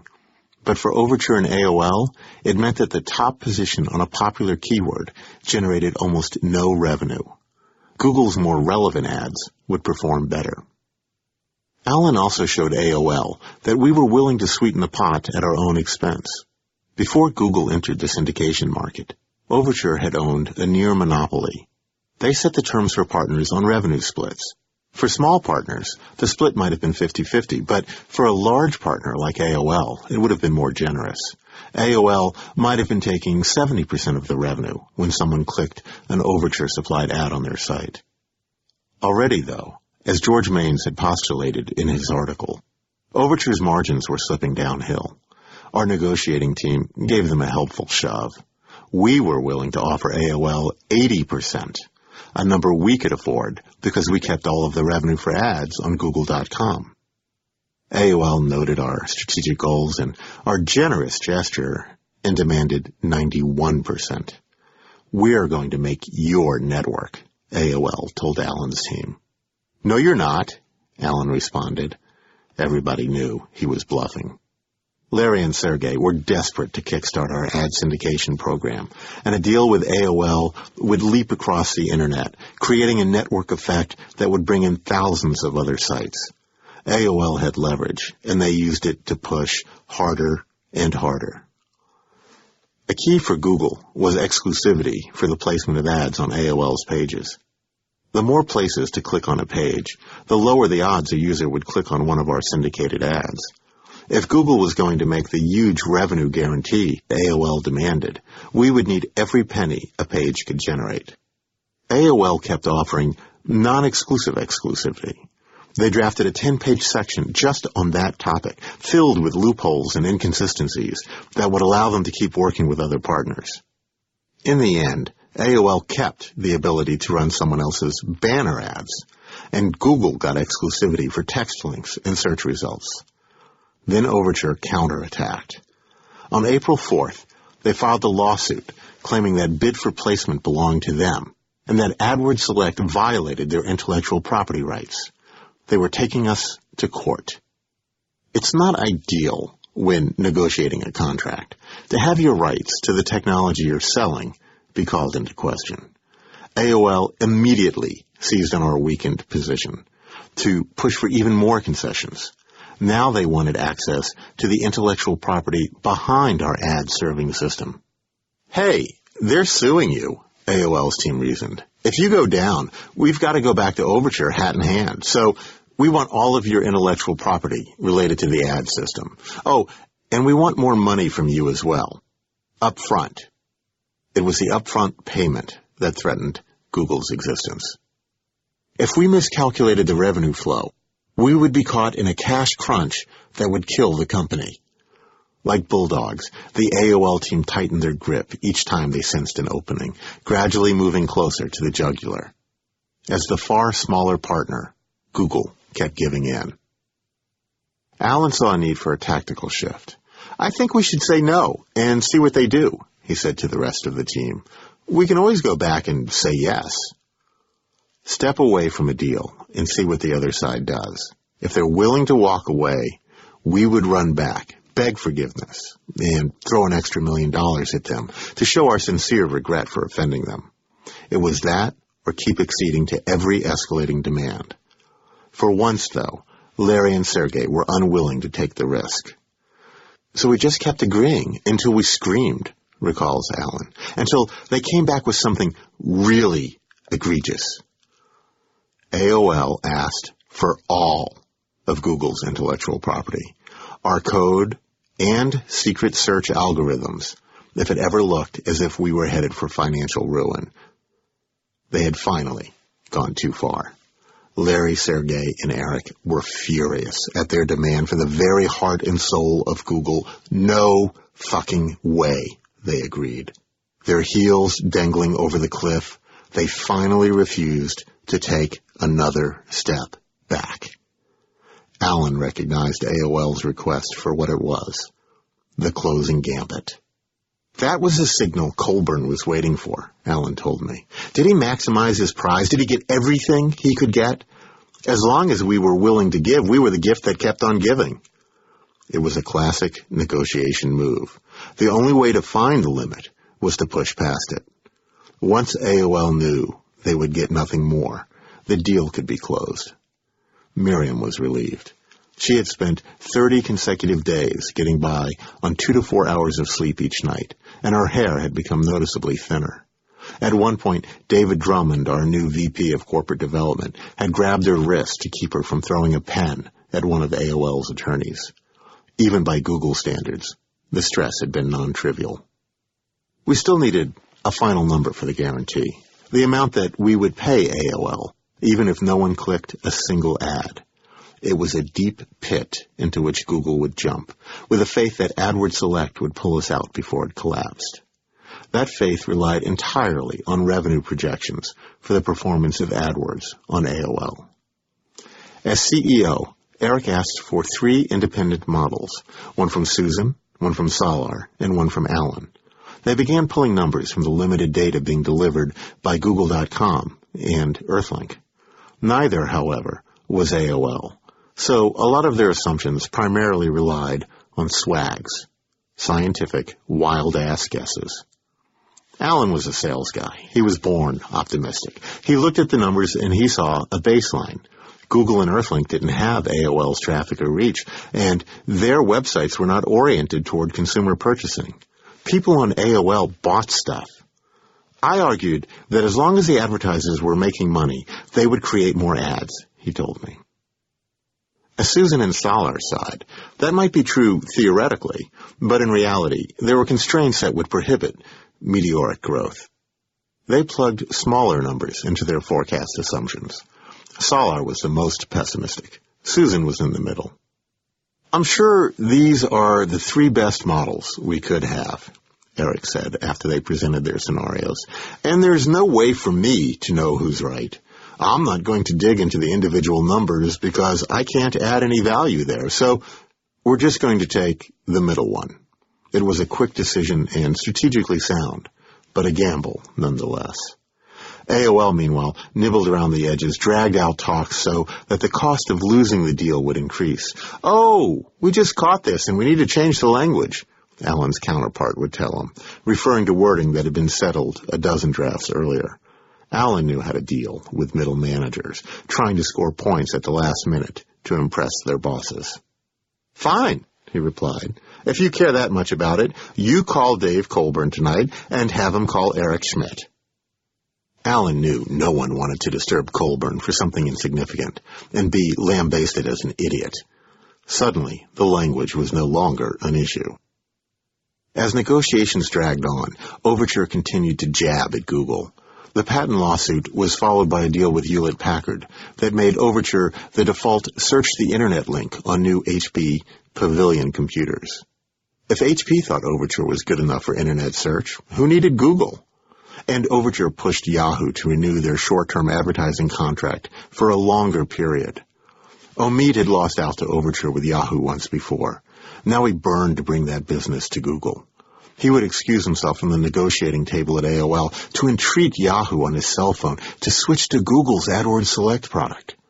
The Yahoo contract with Overture would expire in June, so he knew time was short. On April 24, 2002, Overture issued a press update on AOL. The existing agreement, which had been set to expire, was being extended through May 1, 2002. The next day, Overture announced they had renewed their deal with Yahoo, 2 months early. The term was not the 5 months of the original agreement, but 3 years. It was a stunning surprise, and it rocked our world. Rumor had it that Overture had taken Yahoo's execs golfing, and over the course of 18 holes, scored a major victory. Larry and Sergey had been blindsided by Yahoo again. They took it well, considering. No one died that day. Overture's Yahoo deal sent Wall Street's analysts into paroxysms of euphoria. Safa Rashi nailed the Google coffin shut. Investors had been waiting for the AOL deal and instead got the much more important Yahoo deal. Google clearly had no game. AOL was certain to sign with Overture now. As May 1 approached, there was some nervous speculation about why AOL had not yet issued an announcement of a deal with Overture. AOL must be raking Overture over the coals, read one online post. On April 30, Omid's phone rang. It was Safa Rashi. Overture, he said, had announced they were not renewing their AOL contract. Did that mean Google had won it? "Let me call you back," Omid replied. The deal still wasn't final. Finally, Omid's fax started humming. 70 pages chunked out, one text-heavy sheet after another. Miriam checked the document to make sure there had been no last-minute changes, and then approved it. Joan signed it. It was done, but not over. Overture's contract expired on Wednesday, May 1st, 2002. AOL and Google were prepared to handle the transition throughout the day so that at midnight, AdWords ads would begin filling the holes left by Overture's departure from AOL's pages. But Overture threw one last wild punch. The contract would end on May 1, they agreed, but at exactly 12:01 a.m. Wednesday morning, not Wednesday night, 23 hours and 59 minutes earlier than AOL had expected. Overture were sore losers, Alan told me. They said, no, not at the end of Wednesday. At the beginning of Wednesday. We hate you guys. You're dead. The Google team could not believe the depths of spiteful stupidity being displayed. Overture not only gave up a day's worth of revenue, but they pissed off AOL. You guys picked the right horse, Alan assured AOL. We would never have done that to you. Overture's pettiness had AOL jumping through hoops to advance a schedule by a full day, just in the hope that Google would panic, drop the ball, and send AOL rushing back to their jilted partner. It didn't happen. Google search results and syndicated ads launched at 12:01 a.m., May 1st, 2002, and the world took note. The America Online Pact now establishes Google as a major competitor in the paid listings market, which Overture had dominated, wrote the Wall Street Journal. Overture stock dropped 36%. Inktomi, whose search results Google had replaced as part of the same deal with AOL, dropped 25%. It represents an attempt to capitalize on Google's search brand, rationalized Overture CEO Ted Mizell. Paid listings just came with a package. AOL switched because of the weakness of Inktomi's search results, according to Mizell's spin. Overture was just collateral damage. Eric Schmidt's choice of Susan's mid-range revenue estimate proved unduly conservative. By the end of the contract's first year, we were far above the highest projections. Part of that success may have been attributable to a small shift made by an enterprising engineer. The day after the deal went live, John Bauer added code that boldfaced the keyword a user had searched for when it appeared in an ad, making it obvious that the ad was relevant. That single improvement increased click-through rates by 400%. One engineer, one change, 400%. I had plenty to do in the run-up to AOL switch to Google. All of our advertiser communications had to be revamped. Our new, more stringent editorial policies had to be communicated, and numerous slides showing the power of Google and AOL combined had to be prepared. It was clear that marketing had a role to play, and I plugged in to do my part as well as I could. It was not very exciting. Cheryl's support team was closer to the advertisers, and Jonathan's new product management team did the deep thinking about integrating Google with AOL. I and my group were, as Jonathan described us to his team, the ad agency, a service bureau for implementing other strategic visions. There was pressure, though. Everything had to be ready for the launch, which coincided with deadlines for the Google Search Appliance team and Google Answers, a service that used live researchers to answer complex questions for a fee. I had no complaints, but after 2.5 years, my job was taking the shape of a more traditional communications manager in a mid-sized firm. You wouldn't know it watching from the outside, but things were settling into a groove in my part of the Googleplex. Come in, work out, eat breakfast, answer email, put out fires, eat lunch, clean up messes, eat dinner, answer email, go home, write copy, answer email, go to bed.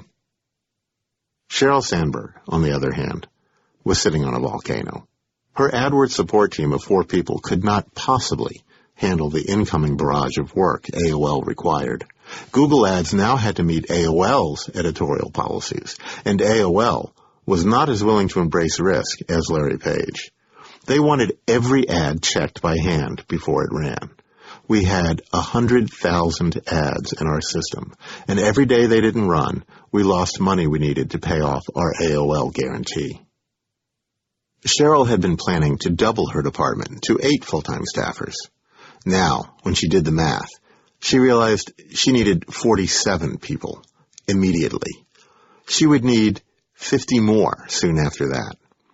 The day the deal was announced, Cheryl put out a plea for staff volunteers to work on approving ads 20 hours per week for at least 2 weeks. The engineers offered some resistance. "Doesn't everyone working here already have a job to do?" asked one, before pointing out that expanding the human component of the system was a flaw. Scaling by adding staff instead of algorithms and hardware would be a mistake. Solar came to Cheryl's defense and pointed out that there was a long list of tools that needed to be created, but not every task could be automated. Besides, Larry and Sergey had endorsed the idea of staff volunteers. Few were persuaded. With almost no volunteers, Cheryl moved on to Plan B. She called an agency and requested they send over 50 temps. 2 days after the contract went into effect, dozens of temporary workers sat at desks in the open area we had used for TGIF meetings. Elena Karen from AdWords Support stood at the front of the room and started walking them, step by step, through the process of approving an ad. Mass confusion ensued. The temps had no clue about online advertising, no familiarity with our approval process, and very little computer literacy. And the approval tool software barely functioned. Cheryl watched with increasing frustration until she couldn't take it anymore. She marched upstairs to confront the half-dozen ads engineers. "Come on," Sharon said politely but firmly. "Come with me." "Wait a minute," the group's manager protested. "You can't just take the entire engineering group with you somewhere." "You come too," Cheryl told him, using a tone she had developed as Chief of Staff to the United States Secretary of the Treasury. The engineers followed her downstairs and stood at the back of the training room as Elena tried to teach the temps to use the approval software they had written. After a torturous hour, they stepped outside to talk to Cheryl. "The software doesn't work," they admitted. "We're going to rebuild it for you this weekend." Cheryl told the temps they would be paid for that morning and the next day, but not to come back until Monday. On Monday, all the temps came back, but they still weren't up to the task. Within 2 weeks, Cheryl had weeded out all but one of them. On to Plan C. Cheryl cast her net at Stanford, which was stocked with recent graduates about to enter a dot-bombed local economy with few jobs. She promised them temporary positions that could convert to full-time if they worked hard and came up to speed quickly. The temp-to-hire program immediately took off, and dozens of history and sociology and philosophy majors unexpectedly had something to do the day after graduation. They would be AdWords reps. Meanwhile, Eric Schmidt, the enormous AOL guarantee gnawing at his serenity like an ulcer, hovered about Cheryl's cube asking for updates. "So, how many advertisers do we have?" he'd ask. We needed to add tens of thousands to catch up to Overture. "We're here," Cheryl would reply, pointing at a number on a spreadsheet. "How many advertisers do we have now?" he'd ask a few hours later. "Not many more than the last time you checked," Cheryl would say, with the patience of a mom answering her child's query, "Are we there yet?" We didn't pass Overture that first day, or even the first week, but it wasn't long before Google's ad network was as large as that of our biggest competitor. More advertisers generated more ads, which required more AdWords reps to approve them. Cheryl's universe expanded from the AOL Big Bang until it filled half a building, and still it showed no signs of slowing. By October 2002, we had rented additional space in a facility as large as the one we already occupied.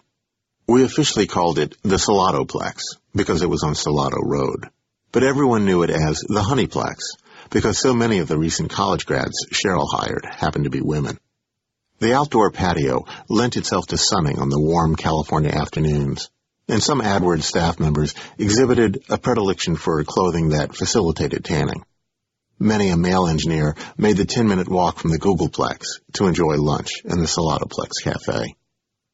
Despite the sexist overtones, the Honeyplex name fit, as the building was a hive of nonstop revenue generation that paid for more machines, more engineers, and more AdWords reps to harvest the sweet bounty of our collective labors.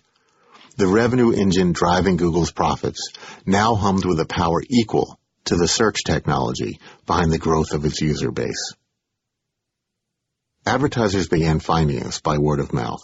So AdWords reps shifted from approving ads, a process that was increasingly automated, to persuading advertisers to spend more with us.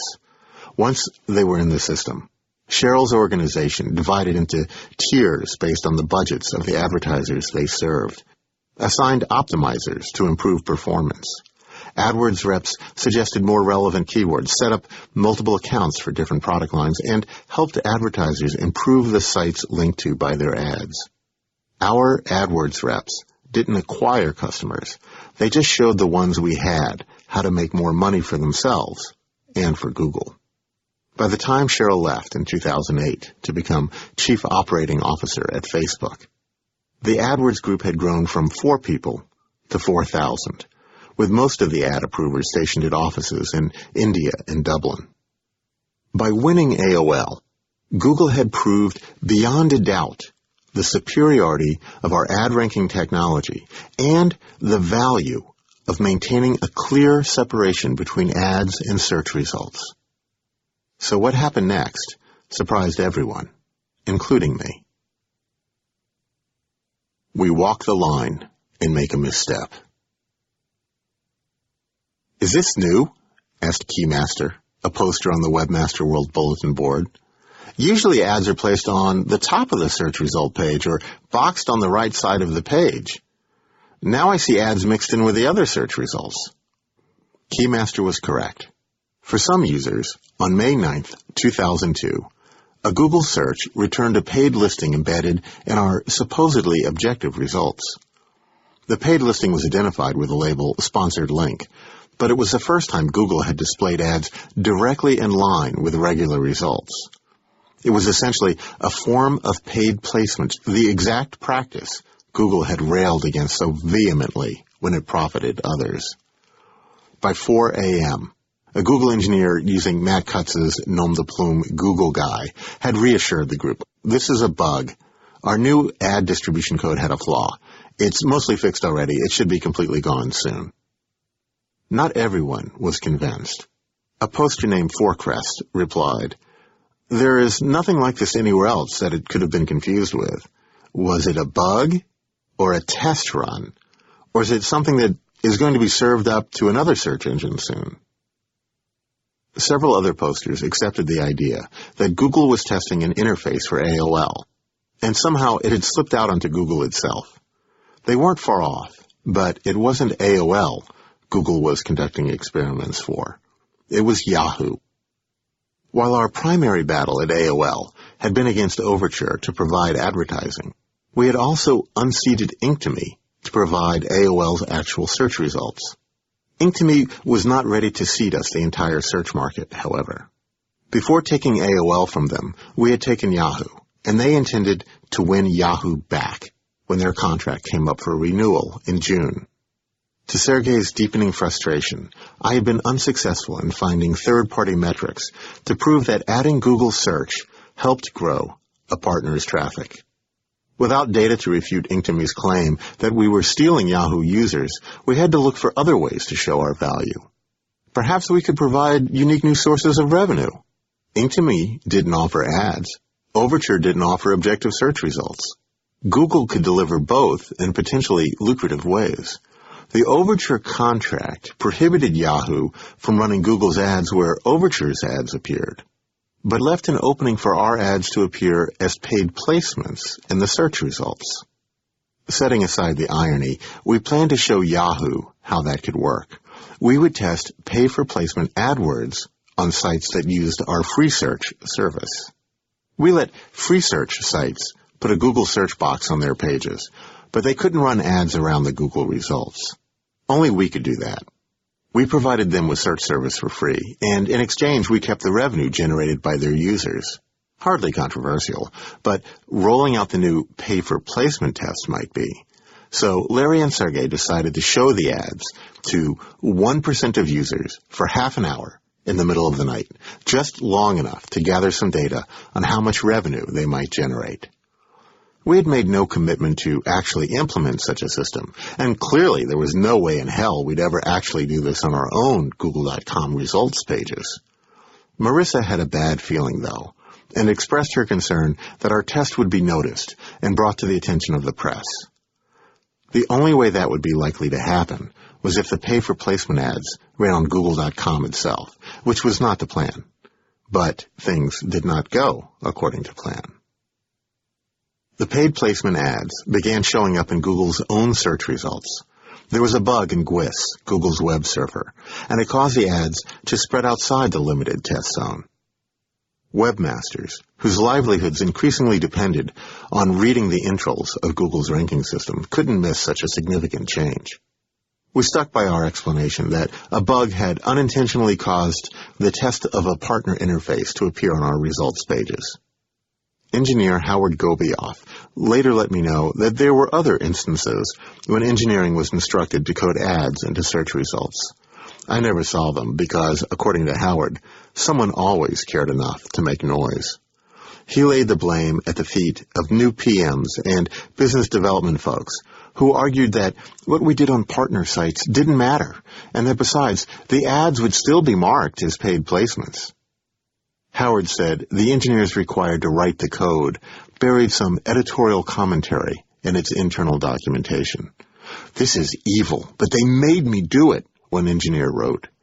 In Howard's opinion, the idea finally died because Sergey decided that it crossed into an ethically gray area and would not play well in the press. We were willing to walk up to the edge of evil to get a closer look. But ultimately, Larry and Sergey were unwilling to cross certain lines. Don't be evil is not the same as don't consider, test, and evaluate evil.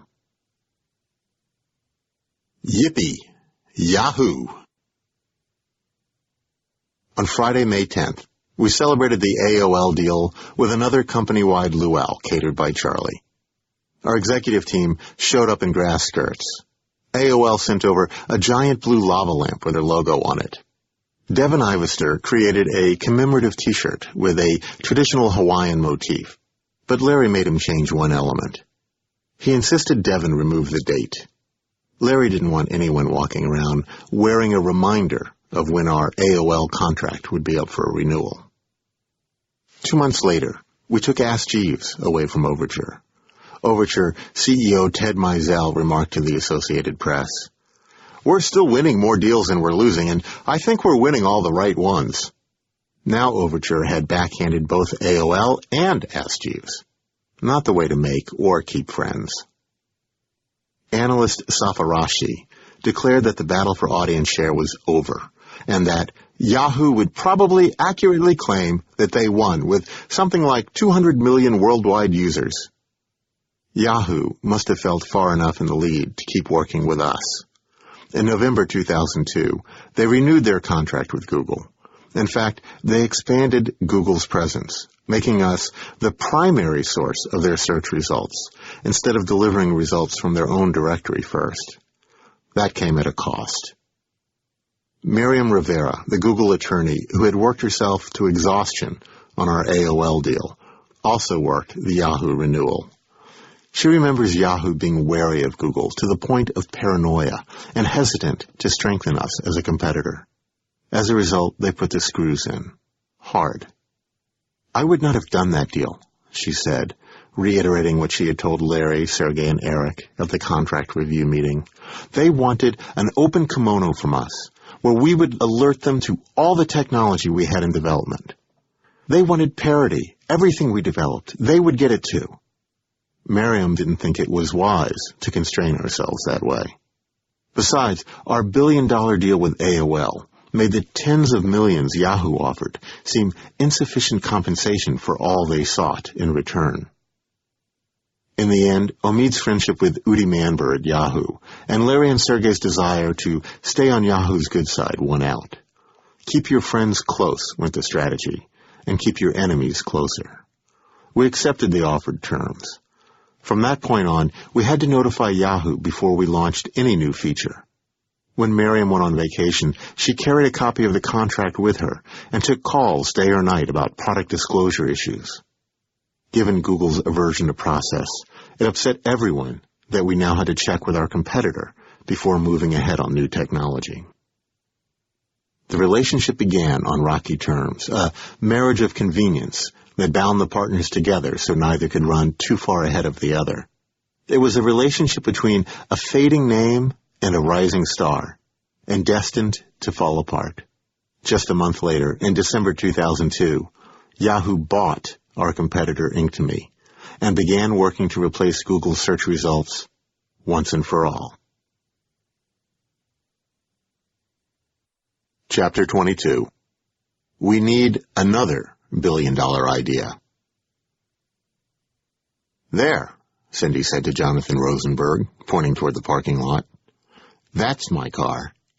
As she spoke, a stretch Hummer rounded the corner, impossibly long and large.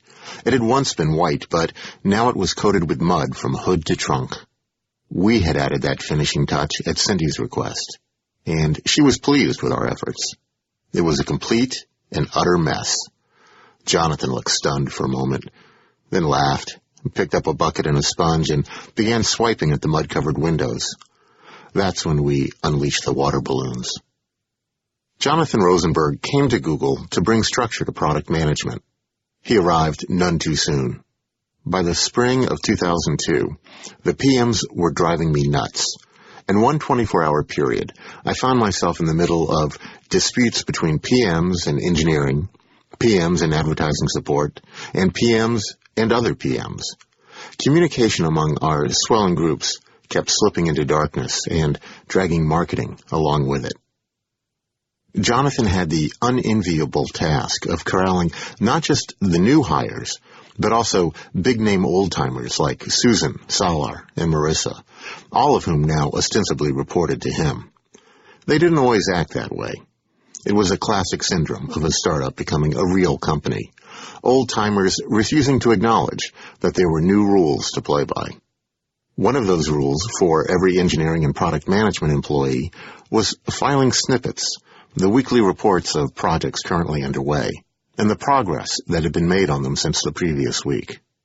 Snippets were compiled and distributed automatically, and the software that did this had been written to insert snide comments about those who failed to file. Jonathan wanted his product management group to improve its compliance, and being extremely competitive, he decided the best way to encourage his staff and bond them together as a team was to challenge Cindy and her corporate marketing group to a contest. The head of the group ending the quarter with a lower percentage of snippets filed would have to wash the other manager's car, while the winning team assaulted the loser with water balloons. We became the first group in the company to attain a 100% filing rate, an eventuality that Schwim, who had coded the system, had never anticipated.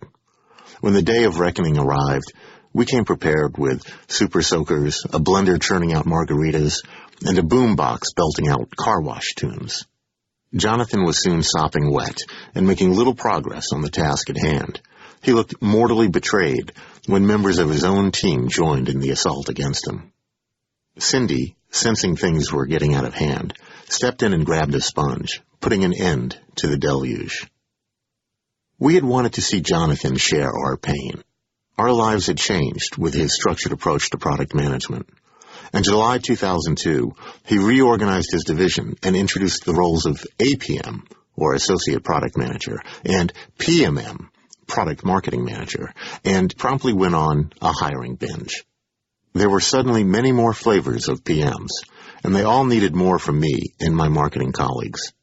It was convenient to blame Jonathan for the hailstorm of their demands, and for their apparent belief that we had no projects on our plates other than theirs. It was all part of a shift that Eric Schmidt had outlined at our first mid-quarter ops review back in May, a meeting held at a restaurant adjacent to the municipal golf course just down the road. Lunch was lasagna. 40 of us, mid-level managers and execs, had gathered in a low-tech conference room that was sunny and hot. We kept the door open, despite the threat of ducks wandering in off the putting green, and the irritating beep, beep, beep of golf carts backing up just outside. Sergei sat at the front, wearing a spandex biking shirt and shorts. Every few minutes, he would launch a tiny remote-controlled flying saucer/hovercraft and send it careering around the room, or try to make it hover over Larry's head. Susan coordinated the meeting, keeping time on presentations to ensure we stayed on schedule. Eric kicked off the meeting by laying out the Google Great Company 5, the areas we needed to get right in order to become a great company. Global sales, strong brand and ethics, great financials, a good hiring process, and innovation. No major initiatives resulted directly from the get-together, but it marked, as Eric called it, a phase change in our evolution. We were consciously leaving behind our startup days and becoming a big company that made plans, communicated them to key managers, and then reviewed them on a scheduled basis. Eric established a mailing list called VIPs, or VIPs, for directors and vice presidents to keep us informed and to solicit input. And he offered a few directives of his own. "Get a checkup," he instructed David Drummond. It had been a while since David had been to a doctor, and Eric wanted to be sure everyone was in good health for the challenges ahead. "Buy a house with broadband," he lectured Bart Voidovich, who complained about his slow internet access at home. "Every one of you needs DSL or cable access. Develop better metrics for everything, from hiring women engineers to advertiser conversion rates," he reminded all of us. "And look for things we can patent." I came away from the ops review determined to button down our marketing efforts and make them more systematic. My focus would be on supporting our revenue initiatives and growing our international presence and distilling our brand message. I already had put a fair amount of work into all three, but I had really nailed the last one. The day before the offsite, I had sent our executives a list of 5 thematic messages for all Google communications, a distillation of a discussion I had been leading in our Baby Beagle group over the previous 6 months. We had started off looking for an alternative to the term portal to describe our business, and ended up looking more deeply into our core identity as an institution. "Google drives better decisions," I wrote. "Google technology makes things more accurate while making them easier to use. Google is ubiquitous. Google creates information marketplaces. Google is a clear channel for information." I offered brief explanations and showed how each point related to core elements for our business, from our mission statement to our privacy policy. I suggested we brand our approach to problem solving as Google Logic, a blanket identifier incorporating all of Google's unique attributes, a one-word answer to any question about how or why we did what we did, our new secret sauce, if you will. I believed I had identified the deep benefit of our brand for users, enabling better decisions, and developed an identity in Google Logic broad enough to encompass everything from our technology to our hiring process. It moved us well beyond PageRank, the name for Larry's original ranking algorithm. PageRank only applied to Google's search engine, and even there, it had been largely supplanted over time. Google Logic positioned us on a much bigger playing field of products and services. And it had that nice echo of the G and the L, almost as if Google and Logic were mirrored halves of the same entity. Jonathan and Cindy and Susan sent positive feedback, but I heard nothing from Larry or Sergey. I pinged them a couple of days later. Still, no response. When, after another 2 months, I finally pushed Sergey for a thumbs up or thumbs down, I did it as an assumptive sale. I assumed it was okay to publish our 5 thematic messages company-wide, unless anyone had objections. "I have an objection," came Sergey's long-awaited reply. "I think they need more thought." That was it. I'd been down this path before. I trapped him in his office and demanded more specific direction. "Doug," he said, "I think you're slipping back into your old big company ways. I don't know where this came from, but I don't see any point to it. Why do we need this kind of thing?" He apparently had no recollection of the 6 months of updates our Baby Beagle group had been sending him. "I will not smite Sergey," I counseled myself. "I will not smite Sergey." I walked him through the process and the applications for a unified messaging strategy with press and our users. I explained the benefits of having a positioning platform that we could build brand extensions on. He shrugged. He didn't see it, but if it was that important to me, fine. I could post it on the marketing page on MoMA. I was glad to have such an enthusiastic endorsement from the man who, just a week before, had been named Marketer of the Year by Marketing Computers magazine. And of course, Sergey turned out to have a point. I had convinced myself that our engineers would love the concept of Google Logic. They didn't. It wasn't impressive enough. They suggested Google Magic. Now that, they said, had some punch to it. Other than my colleagues in PR, no one at Google was thinking much about our messaging strategy. Not yet. It wasn't all that important to people focused on building products, even when George Reyes joined us as Chief Financial Officer in September 2002, crossing another big item off our pre-IPO checklist. Presumably, if we ever went public, we'd need some coherent story to tell Wall Street, but no one seemed terribly concerned about that now. I put it aside and dove into working with sales on winning more advertisers and helping our PMs prepare the products they were pushing through the pipeline. Tim Armstrong and his salespeople always seemed grateful for any effort we made on their behalf. Jonathan's group just got hungrier for more. We had a continual tug-of-war over who would do what and what was reasonable to expect, and Jonathan got tired of it. So when I copied him on a note confirming who would write a customer newsletter, his short fuse burned down to powder, and he blew up. "I don't want to get in an email debate over who owns what," he stormed to the group. "I can't get into monthly debates over ownership." There had been no debate in this case, just a reiteration of responsibilities. Unbeknownst to Jonathan, there was a performance issue with a member of marketing that needed to be documented in writing. My note had been intended in part to do that. Given Jonathan's VP role and his growing reputation as a forceful personality, it would have been easy to bow my head abjectly and apologize for the perceived error of my ways. I may have mentioned that I come from a stiff-necked people. "Whoa," I responded, then let Jonathan know he had misinterpreted the intent of the email and that he was the only one sensing a conflict. I offered to take it offline with him if he thought clarifying responsibilities delayed execution rather than accelerating it. He backed down and came as close to an apology as he could without actually saying he was sorry. He privately explained his frustration about having a new team that had yet to mesh and seemed to be taking longer than necessary to get things done. After that incident, we reached an understanding. Jonathan could be loud, insistent, and overbearing at times with his own staff, who seemed wary of his mercurial mood shifts. With me, though, he adopted a paternal air, despite my being 3 years older, and offered some level of respect, perhaps because I had not hesitated to return his fire. So when Jonathan established a chain gang comprising new members of his team, he offered to have them work on low-level tasks in my department, such as checking that our partners were using our logo properly on their sites. Likewise, I offered his PMs my firstborn son, Adam. At age 14, he needed something to get him out of the house over summer break.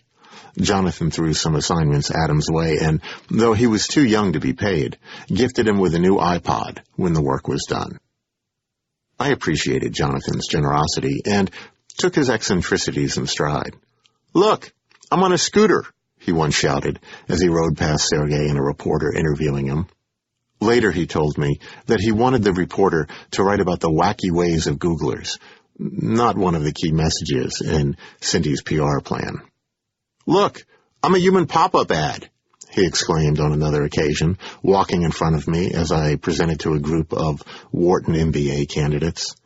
"Ladies and gentlemen, our VP of Product Management," I murmured, as he strode on down the hall, followed by their incredulous stares. And I definitely picked up on tension between Cindy and Jonathan over his ambition to do greater things at Google. The first logical way to expand his empire would be to annex Cindy's small corporate marketing group. She made it clear that issues in his own backyard needed addressing before he made any moves toward her domain. I was hoping you would tell us the next step, she pointedly responded when he offered to help resolve an issue about pricing for the Google search appliance.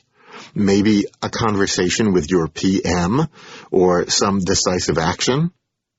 At other times, her tone was even terser, as when she insisted that she needed to interview any candidate for a job with marketing in the title. The tension ebbed and flowed with shifts in the overall barometric pressure within the Plex. One day, Cindy and Jonathan were rivals, the next, the closest of colleagues. My own issues with Jonathan's group settled into a low simmer, and I hoped to keep them there. I admonished my group not to wallow in an us versus them mentality regarding the PM group. I admitted my own sins in demonizing Jonathan's team and suggested we focus on getting things done, not on the obstacles that might stand in our way. I said that if my direct reports came to me with a complaint about a colleague's demands or behavior, I would first ask if they had addressed the issue with the person involved, and what thoughts they had about solutions. Those rules didn't apply in product management, however. When Marissa felt too much marketing attention was being paid to the Google search appliance at the expense of her Google.com initiatives, she came straight to Cindy. In particular, she felt we weren't sufficiently supportive of Krishna Bharat's soon-to-be-launched Google News Service, a product in which she had developed a special interest. At the same time, the GSA team hammered us daily for more ways to generate sales leads, despite the relatively small revenue the search appliance represented. In trying to balance the needs of two different product groups, I was pleasing neither. I informed Cindy that going forward, I would focus more effort on consumer marketing for Google.com, and I began thinking about ways to do that without spending any money on advertising. I could not deny, though, that Jonathan was putting in place a strong and disciplined structure for product management. He understood the data-driven decision-making mindset of our corporate leaders and gave us sound guidance on how to move projects past them. Board members don't want lists of possible ideas, he pointed out, as we prepared a presentation about getting more users to download the Google toolbar. They just want to know exactly what we're going to do and when we're going to do it. Time and again, he sent slides back for more data until they were dense with numbers and graphs and pointed to inescapable conclusions. I learned things by listening to him. But that didn't stop me from bringing my bazooka-sized water gun from home and unloading on him as he washed Cindy's car. The influx of PMs, APMs, and PMMs filling out Jonathan's org chart reinforced Google's meritocratic culture. Most were young. All had impressive credentials. Jonathan made sure everyone knew how high he had set the bar by distributing the resumes of those who had not made the cut. He wanted his staff to feel elite, and Eric to rest assured that there would be no bozo invasion on his watch. All these brilliant tyros caught on campuses and released in our cube farm impressed and unsettled me. Jonathan was right, I concluded. The quality of employees, at least on paper, was improving. I knew my questionable GPA and lonely BA degree would not make the cut if I had to meet Google's revised hiring standards. I remember attending a product review meeting in Larry and Sergey's office with Nikhil Bhatla, an APM so fresh out of Stanford that the ink on his sheepskin was still wet. When the meeting broke up, I stayed to harass Sergey about a marketing question he had been avoiding. Time like this was precious, because it was the only way to force decisions on issues not key to keeping the site up and running. As the group filed out, I started making my case to Sergey, expecting to have 5 minutes mano-a-mano in which to persuade him. I was surprised when he looked over my shoulder at Nikhil, whose curiosity had caused him to linger. "What do you think of this idea?" Sergey asked him, then listened carefully as Nikhil laid out a cogent, well-argued response that poked enough holes in my idea to fill the Albert Hall. I confess, I was not happy about this. This whippersnapper, with no experience at Google, was sitting in judgment of my proposal. Didn't he realize he was a junior staff member and he shouldn't be within earshot to begin with? This would never have happened at the good old Merck, where proprieties of rank were carefully observed, and it would have been unseemly, impolitic, and career-threatening to blatantly refute a manager in front of the company's top executive. After walking briskly around the Plex a few times to cool off, I came to realize that Nikhil had made some valid points. I also realized that I shouldn't have been surprised. It didn't matter that he had only been on the job a short while. He was a smart guy. He didn't require immersion in Google's milieu to construct a logical argument when asked to do so. That I took this lesson to heart can be seen in my own response a year later to an executive from another large technology firm with whom I was negotiating. I wanted his company's software for creating web pages to include an easy way to incorporate a Google search box. I had brought Preeti Chennai, a recent hire from our business development team, into the discussion. The outside exec let me know privately that, no offense, but Preeti was too junior for him to waste time with. He only dealt with decision-making VPs. No offense taken, I said, but you need to understand how Google works. We don't have senior VPs. We have Larry and Sergey and everyone else. The VPs we do have are involved in functional roles like driving engineering projects. I understand you're wanting to cut through bureaucratic layers, but if Preeti recommends we do the deal, it will end up in front of Eric, Larry, and Sergey for sign-off. If she recommends against it, it won't go very far. If she needs more input, she knows all the people to ask. I found myself annoyed that he had the audacity to assume any Googler on our team couldn't have put the deal together after 15 minutes of preparation. Our work lives were too full of threats and opportunities to waste resources on bureaucratic redundancy. During the dog days of summer in 2002, we were juggling a dozen chainsaws. The Chinese government unexpectedly blocked our search results, as they had done once before in the spring of 2001. We didn't know why, exactly, but suddenly we had thousands of emails in Mandarin asking about other ways to access Google. Then the block was dropped. No reason was given. Eric had discussed getting Al Gore to mediate with the Chinese, but I don't think that actually happened. At least, I didn't hear them talking about it outside my office door. We set up a program called Google Grants to provide free AdWords ads to nonprofits. I had proposed a simple public service advertising program months before and worked on the user interface, but Sheryl Sandberg was the one who crystallized the idea and brought it to life. We fought a trademark lawsuit over a company using our name for its online store. I was deposed. I had never given a deposition before, and I had to be coached on how to approach it. I spent days learning not to answer any question I wasn't asked, and to ask for the definition of any term that was ambiguous. I perversely enjoyed my 4 hours of sweating in front of a video camera, sparring with the opposing attorney. "Did you communicate this verbally?" he asked. Pause. Think. "Can you define what you mean by verbally, please?" "Verbally, did you talk to him?" The attorney's frustration was audible. "Well," pause. "My understanding of verbally is that it means expressed in words." Pause.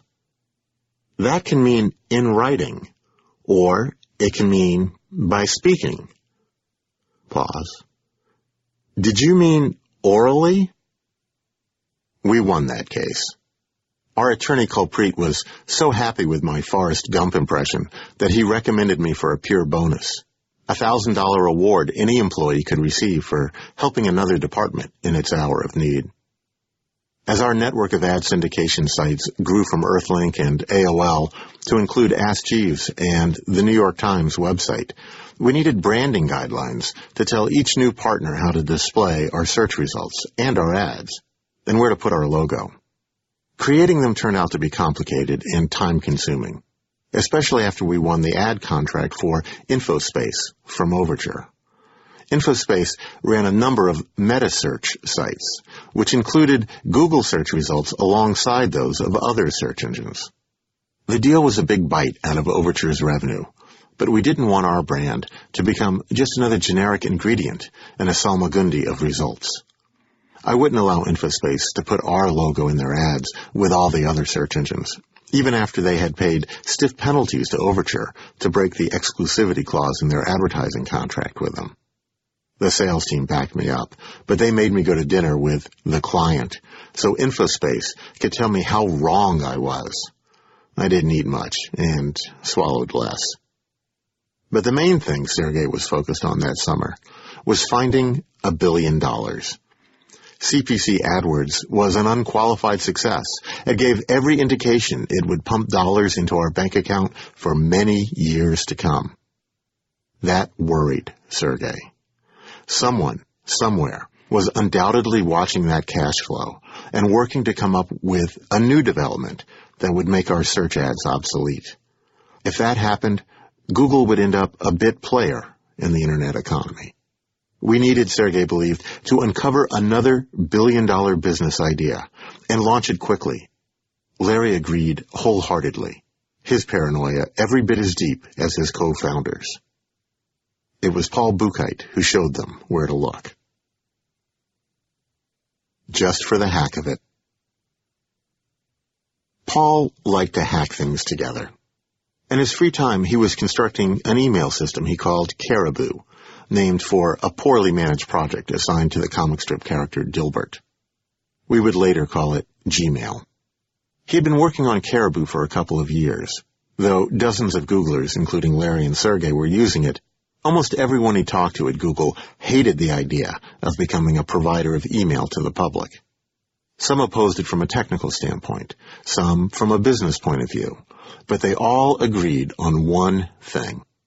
An email system should never display advertising based on the content of the email messages it sent or received. It was both technically infeasible and unacceptable from a product perspective. Before I was even working on Caribou, Paul told me, Udi Mamber came in for a talk, and I remember asking him, do you think you could ever do content-targeted ads on email? And he said, oh, no, we would never do that. That's a gross violation of whatever. It was like, you should be fired for even asking that question. Paul knew his mail system would never launch if it couldn't eventually pay for itself. He considered building in premium services or offering 6-month free trials, but he knew those models would inhibit widespread adoption. And Sanjeev Singh, a colleague helping out with the coding, kept bringing up content-targeted ads. Paul liked to hack things together. One night, he and Sanjeev went through his inbox, one email at a time, and tried to manually match each message to an ad already in the system. It wasn't that hard. Paul decided to put together a simple prototype that would do the matching automatically. He rummaged around his code files and came up with a classifier tool, software that could identify things that were related and group them. He had written it as part of Matt Kutz's porn filter project. Perfect for what he had in mind now. He reconfigured the porn classifier to match ads to the content of emails, flipped it on for all the users of Caribou at 3 a.m., and went home. The next day, all the engineers using Caribou saw ads targeted to the content of the messages in their inboxes. They were not pleased. Paul recalls that Marissa, with whom he shared an office, was furious. We agreed not to do this, she insisted, and then you went off and did it anyway. I don't remember ever agreeing to that, Paul replied. Maybe you said not to, but I never agreed to anything. I'm not really that agreeable a person that I would ever agree not to do something. Larry and Sergey were not furious. They were impressed. The idea of content targeting had been around for a long time, but only as a theoretical concept. It was even on the engineering project list, but assigned a priority of 1, the lowest, on a scale of 1 to 5. Everyone assumed it would be hard to build and not terribly accurate. Yet, Paul had built a working prototype in a couple of hours, basing it on a self-described stupid hack he had written for another project. The founders, according to Paul, were more open-minded about it than most of the rest of the company. They immediately saw the potential for targeting ads, not just to email, but to the content of any web page that contained text. They pulled together a team in September 2002 to start working on a more robust content targeting system under the code name Conehead. A month later, Google content-targeted ads started showing up around the posts in the old Deja News Usenet pages that had been incorporated into Google Groups. A month after that, we paid for low-cost remnant ad space, impressions that had not been sold and would have displayed house ads or PSAs, on small test sites like the ever-agreeable Wonderground.com, to see if we could earn more from the ads than it cost us to pay for the media. In March 2003, Google's content-targeted ads publicly launched, expanding the places our ads could potentially appear to include almost every web page on the Internet. Google shared revenue with sites, which we called publishers, that ran our ads. So, small businesses, blogs, and even larger content producers struggling to sell their own ads could now turn on the cash spigot by adding a few lines of Google's code. In June 2003, we even made the sign-up process for publishers self-service, like AdWords for advertisers, calling the new service AdSense. AdSense gave Google an incentive to help grow the amount of content online. The more content on the Internet, the more potential revenue for us. Larry's idea of digitizing all printed pages suddenly became a much higher priority. We launched Project Ocean in late 2002 to begin moving the ocean of offline content online. That initially meant sending Googler Carrie Spivak to a giant used book sale in Phoenix, where she bought 12,000 volumes, loaded them in a rented truck, and shipped them back to Mountain View to be scanned. Soon, Google would be signing agreements with university libraries to scan all their printed materials and battling publishers and authors in court over copyrights. And Google bought Pyra Labs, a small company offering tools for anyone who wanted to create and host a blog at its site Blogger.com.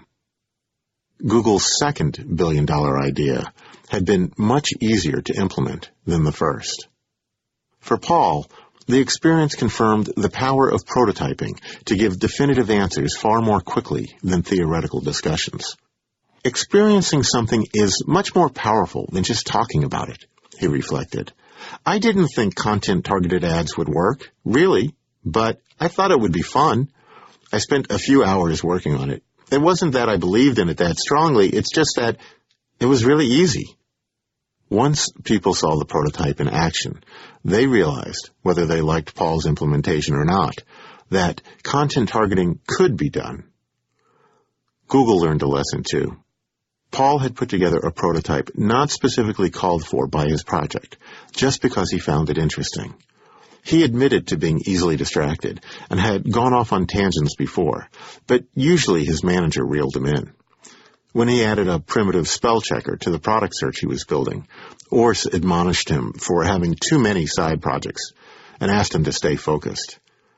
That attitude changed after he developed the content targeting prototype, not just for Paul, but for the company.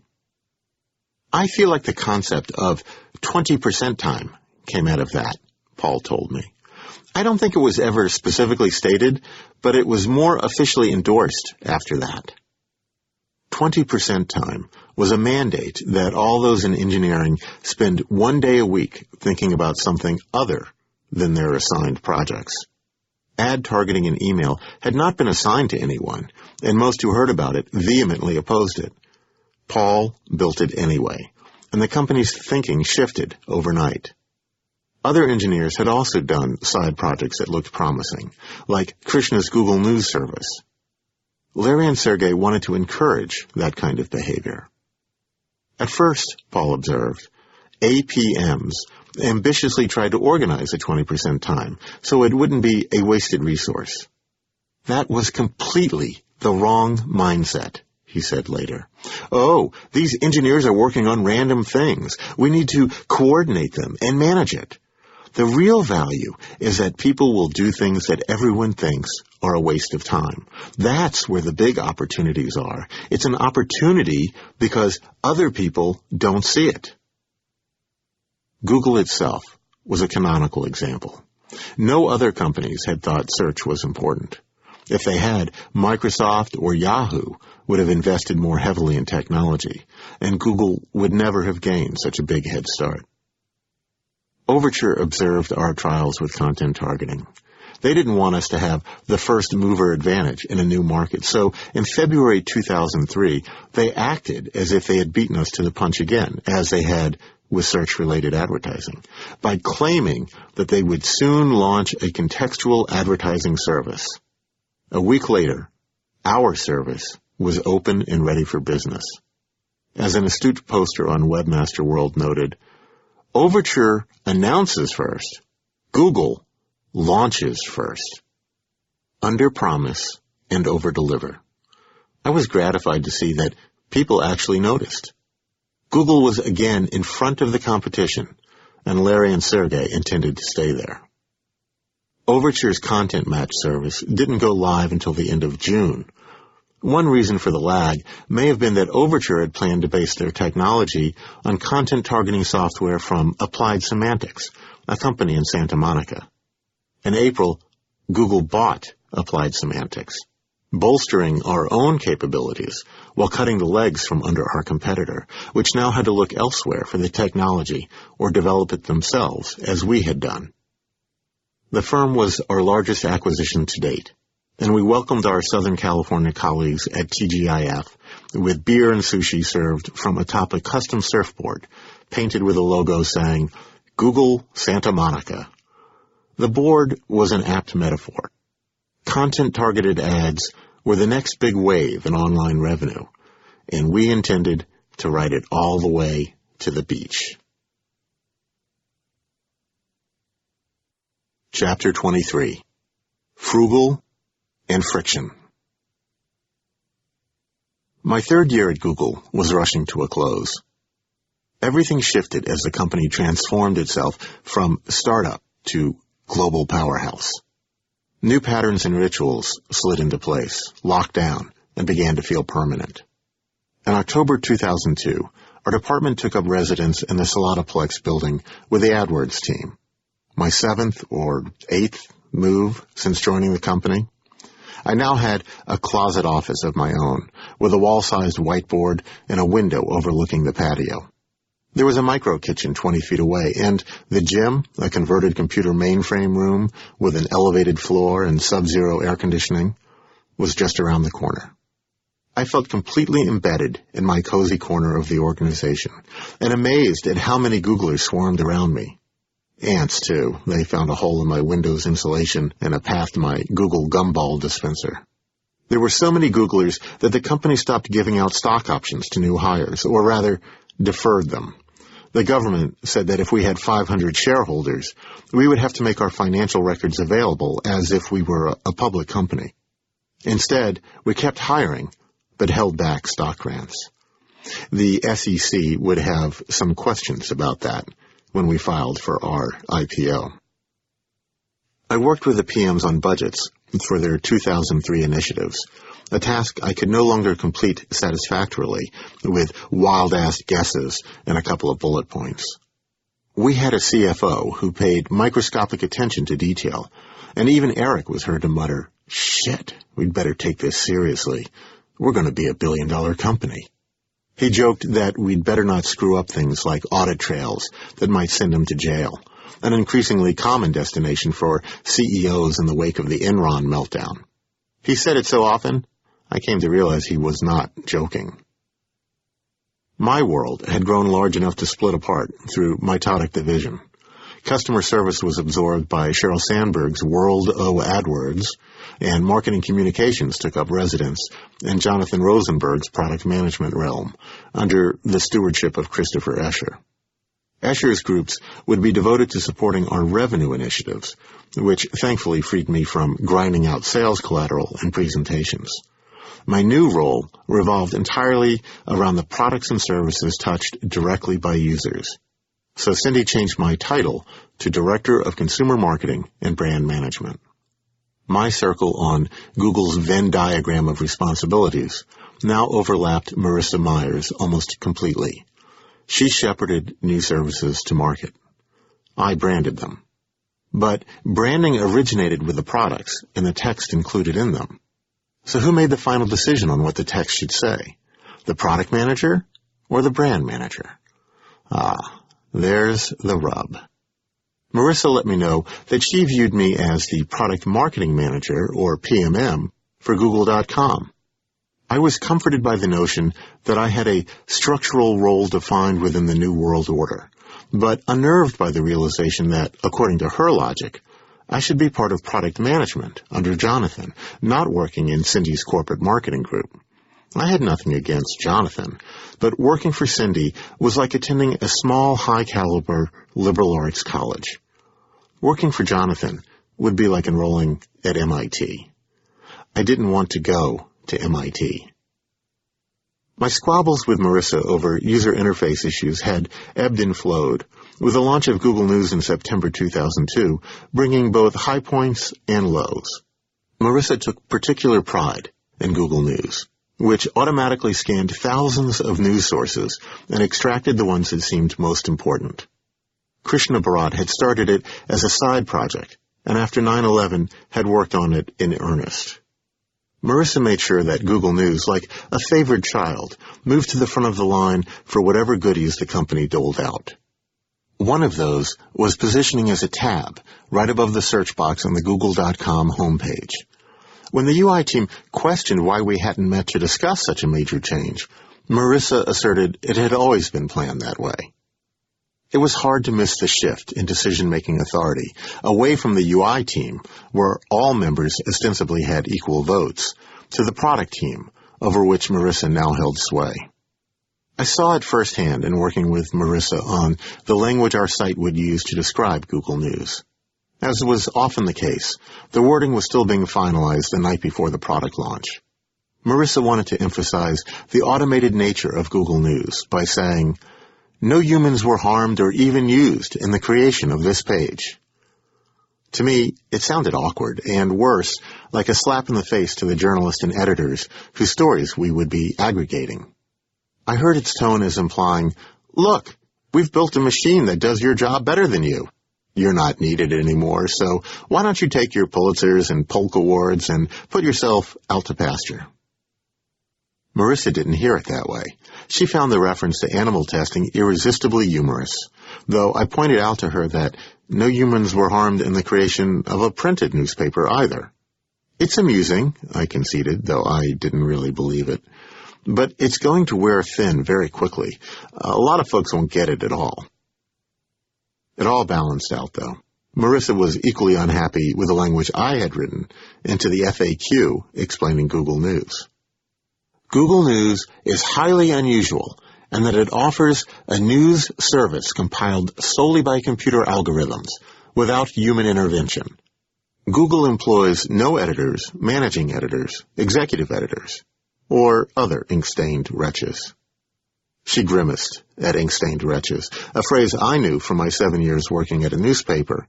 It was a term of endearment among journalists. "It's a badge of honor," I assured her, "a tip of the hat to them to show we're on their side." She pulled the engineering team working on news, and they all hated it. Schwim, the ops guy, chimed in that he found it insulting. When the first iteration of Google News rolled out the next morning, ink-stained wretches was out, and no humans harmed was in. The no humans harmed line got noticed by the press. Some of the attention was positive, some not. Almost all the news reports I saw categorized the statement as boastful. Some also referred to the suffering of ink-stained editors who now would find their jobs threatened. I didn't point out that our critics had applied the ink-stained appellation to themselves without our prompting. Even years later, the line, which only stayed up a couple of weeks, is well remembered by journalists. When Google News began experimenting with adding human editors in June 2010, Phil Bronstein of the San Francisco Chronicle noted that our "no humans harmed" wording had never made those of us who are, for the most part, human editors feel all that great. I can't honestly claim that my version would have been perceived any differently. It could very well have been much worse. The notion of automated news selection put journalists of all stripes on edge, and would have done so even if we hadn't placed any text explaining it on the site. What struck me, though, was my inability to persuade Marissa to see my point of view. And whenever that happened, Marissa's perspective prevailed. By any other name. Google News wasn't the only new product in the hopper. We had a product search service scheduled to launch before the end of 2002 as well. The product team had assigned it the code name Frugal. I was hoping you could help us out with a tagline for Frugal for the launch, Pearl Reniker, the PM for the new product, said to me in late August 2002. I'd love to, I told her, but thought to myself, uh-oh. It occurred to me that I had not been in any discussions about the real name that would replace Frugal when it went live. I suddenly got the feeling that the code name was no longer just a code name. Pearl confirmed it. We'd like to brand it as Frugal, but position it as a brand extension of Google. It was still a couple of months until launch. I had time to explain all the reasons that was a really bad idea. My objections to naming our new feature Frugal were grounded in the brand architecture I had worked out with Solar, but more important, in Google's tradition of under-promise and over-deliver. Solar and I had agreed when we launched the Google directory in 2000 that new products would all be under the Google name and just have descriptive titles. Google Directory, Google Image Search, Google News.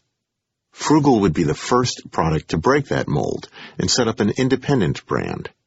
Essentially, it would be saying that Google was no longer the one place to go for all searches. Users would have to choose one brand or the other, and it would set a dangerous precedent for future brand proliferation. Would we now create a name for every new service we developed? I did see advantages to establishing an independent brand as a platform for commerce-related services. If Frugal was being positioned as a competitor to Amazon with shopping carts and buyer reviews and one-click technology, it might make sense to give it its own Google-derived identity. But Frugal wasn't up to that challenge. The Frugal prototype I had been trying out found products for sale on the web and ranked them according to relevance, which didn't mean much when you had 30 identical waffle irons all offered at the same price. We did have objectivity. Our partner Yahoo charged most merchants to be included in their product search, and Yahoo search results sent users to Yahoo stores instead of directly to the merchant sites. Yahoo had an editorial team making decisions, while we used a completely automated and thus purer system, unaffected by paid relationships with merchants. That was pretty much it. There was no way to buy anything on Frugal without leaving the site. There were no product reviews. There were no merchant ratings. You couldn't sort by store, by brand, or by price. There was no way to do anything other than click on a link and go somewhere else. It was a search for finding products. A product search. That, I thought, is what we should call it. Google Product Search. Calling it Frugal gave the impression that it was a comprehensive, full-fledged service, not a feature. People would bring to their first experience with Frugal all the expectations we had trained them to have for new Google services. They would expect the Google of commerce. Instead, they would get product search. I went to Solar and the UI team to be sure they were aligned with my thinking. They were. Solar didn't like the name because the frugal pun wouldn't translate internationally. Some English speakers might not get it either. Now I had to convince the people who could stop the runaway train before it got to the end of the line. I would argue my case at the Frugal GPS. Each major product now had a forum dedicated to it, These get-togethers were dubbed Google Product Strategy, or GPS meetings, and were attended by executives who could alter the launch timing, correct off-target plans, or completely change the features and purpose of the product in mid-development. Larry, Sergey, and Eric were there, along with Jonathan, Salar, Susan, and Marissa. When my turn to speak came, I made my case to what I perceived as a hostile jury. I acknowledged the advantages of a memorable name for a product that was fully baked, but pointed out that our product search had barely gone into the oven. I laid out logically and concisely all the issues that made Frugal a poor choice. And I closed by suggesting that we should hold the name in reserve to apply when Google Product Search truly deserved its own brand. Better to under-promise now, I suggested, and over-deliver. I stopped talking and sat back, confident that Clarence Darrow could not have delivered a more cogent brief. Sergey looked around the table. I like Frugal, he said. It's kind of funky and different. I think it's cute. That wasn't the end of it. Eric charged Salar, Susan, and me with presenting an alternative to Frugal at the next GPS. We agreed on Google Product Search, presented it, defended it, and were overruled. That was the end of it. Of that part, at least. But then the question of a tagline arose. None of our other Google services had a tagline, a marketing slogan intended to get people to use a product. All our services had straightforward, descriptive text on their home pages, explaining what they actually did. Text like, the most comprehensive image search on the web, or search and browse 4,000 continuously updated news sources. Perhaps because Frugal was a product dealing with commerce, there was suddenly a yen for a real marketing tagline. The board of directors had saved the marketing department the trouble of developing one. The board really likes all the world's products in one place, Eric announced at the November Frugal GPS. They wanted us to plaster it everywhere on the site. A great tagline, but obviously and provably false. I set about changing everyone's minds. Fortunately, Marissa and I were in agreement that the board's wording promised too much. Unfortunately, we disagreed on whether the replacement should emphasize relevance, Marissa, or objectivity, me. We batted emails back and forth like Pong professionals, each making the case for our own word. That debate dragged on for weeks, until Larry said objectivity was out. I think it may have cut too close to the bone for Yahoo, which was still a major partner. I countered with a line, find products for sale from across the web. It was a purely descriptive phrase, devoid of any marketing spin, and it avoided insulting our partners. 5 days before the scheduled launch, no one had objected to it. Pearl informed me my line would be the one on the site, because it was the least controversial. I had lost the Frugal war, but won the tagline battle. Small consolation, but I savored it. The next day, the executive staff changed the Frugal homepage line back to all the world's products in one place. The word came down that Larry and our board member John Doerr both liked the wording. No, they loved it. My teaspoonful of victory now tasted overwhelmingly of ashes. On December 11th, 2002, Frugal launched with little fanfare. We pushed it out the door quietly so as not to overly alarm Yahoo or AOL about our entry into an area they might view as competitive. But a new product from Google could no longer slip into the mainstream without making a splash. Frugal quickly became the center of a global media storm. Google was challenging the major players in e-commerce with a new shopping site. We were compared to Yahoo, to AOL, to Amazon, though clearly we offered few of the features of a full commerce site. Traffic to Frugal peaked high, then tapered off, and then, after the Christmas shopping season, plummeted 65%. Also plummeting was enthusiasm for our tagline. Cindy heard feedback from her contacts in the press that our braggadocio was an unwelcome departure from our usual understated approach. I don't like the tagline, one reporter told her. I think Google as a search service never made any grand or best-in-the-world type claims. The effect of this extreme form of under-promise, over-deliver philosophy has been to make me feel certain that Google is supremely well-conceived and fully worthy of every bit of trust that users place in it. Our new tagline violated that principle, and did so for a product that was not equally well-conceived nor equally worthy of users' trust. Ouch. When you start getting marketing advice from journalists, something is seriously out of whack. Cindy agreed and even admitted regret for not having supported my recommendation more forcefully. The executive staff conceded that all the world's products might have overreached. Pearl asked me to prepare another slide, explaining why it was a bad tagline. To all the reasons I had listed previously, I added, "It is blatantly and provably untrue." At the January 2003 GPS meeting, the executive staff agreed to switch to the line I had recommended. Eric even raised the possibility of killing the frugal name and integrating the service directly into Google.com results. That happened in April 2007. These developments left me with an unaccustomed feeling. I had been right in an argument with Larry and Sergey and Eric. Sometimes you just get lucky. It did embolden me, though. My instincts for our brand had been correct. Perhaps this would open a door and give marketing more credibility and access to the product development process earlier in the pipeline.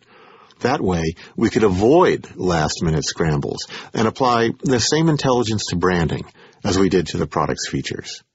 Perhaps the tension between product management and my consumer marketing group would diminish. I looked forward to exploring areas of interdepartmental cooperation in 2003, but I wouldn't get the chance for a while. Cindy asked me to go to Tokyo. We had won Yahoo Japan's search business in November, and we needed to understand more about promoting our product in that market. I'd be operating out of our new office in the Shibuya neighborhood and would interview some job candidates, consult with the ad agency Dentsu, and meet with a marketing group that had done some work for us. All very straightforward. I let Cindy know I could probably squeeze the trip in, though it would be a hardship for Kristen, home with our 3 kids before the holidays. Japan was familiar turf for me. I'd been a Rotary scholar in Nagoya for a year after college. But the idea of taking my first international business trip secretly thrilled me. At 44, I was experiencing the same excitement I had felt the first day of high school.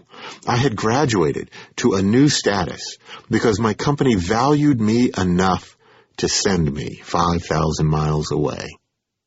Imagine then my elation when a couple weeks after my return from Japan, Cindy asked me to leave again.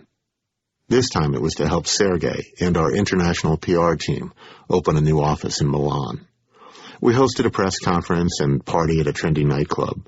I ate a dozen different cheeses at a single meal and discovered that wearing a nice suit from Macy's put me 3 fashion steps behind the barista serving me cappuccino. And cappuccino didn't look at all like what I got at Starbucks, but tasted like foamy, caffeinated ambrosia. I cut the epaulets off my London Fog overcoat with a razor, because no one in Italy wore epaulets, and I cursed my slick-soled loafers because they gave me no purchase on the rain-soaked marble streets.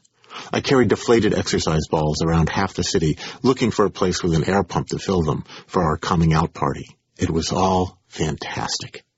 By the time I got home, I had convinced myself I should focus all my attention on building our international brand and keep a packed suitcase under my desk for quick getaways.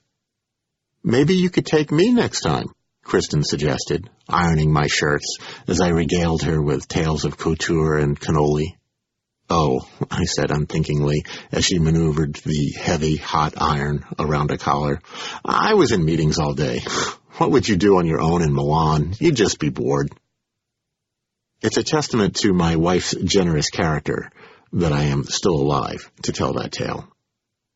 I would go to Japan again for Google, and to China, but there was too much going on in Mountain View to make constant globe hopping feasible. I had branding guidelines to work out for new partners, and language to draft for new products, and site tours, and newsletters, and I wanted to spend the credibility capital I had earned from Frugal. I decided to invest some of it to promote my ideas about the consumer brand we were building and how it should evolve. Chapter 24.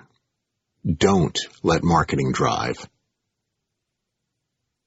No, Dad, I told my father as I watched pop-up ads spread across the screen, obscuring Google's homepage. Google's not doing that. You've downloaded something you shouldn't have. I spent the next 2 hours of my vacation cleaning parasite programs off his computer. Scumware was back. The malicious software that launched 1,000 pop-up ads had never really gone away. But as 2003 began, Googlers became increasingly alarmed by the proliferation of new mutant forms across the Internet. Matt Cutts, who dealt with the dark arts of the web every day and his battles against porn and spam, had reached a boiling point. On a visit to Omaha, Matt had spent an entire day cleaning scumware off his mother-in-law's PC. When he got back, his own computer had been infected. Worst of all, the company distributing the scumware afflicting him turned out to be a partner in Google's new syndicated ads network. We were sending them ads to show on their website and then paying them every time someone clicked on one. We were bankrolling their scummy behavior. Matt and I were not the only ones enraged.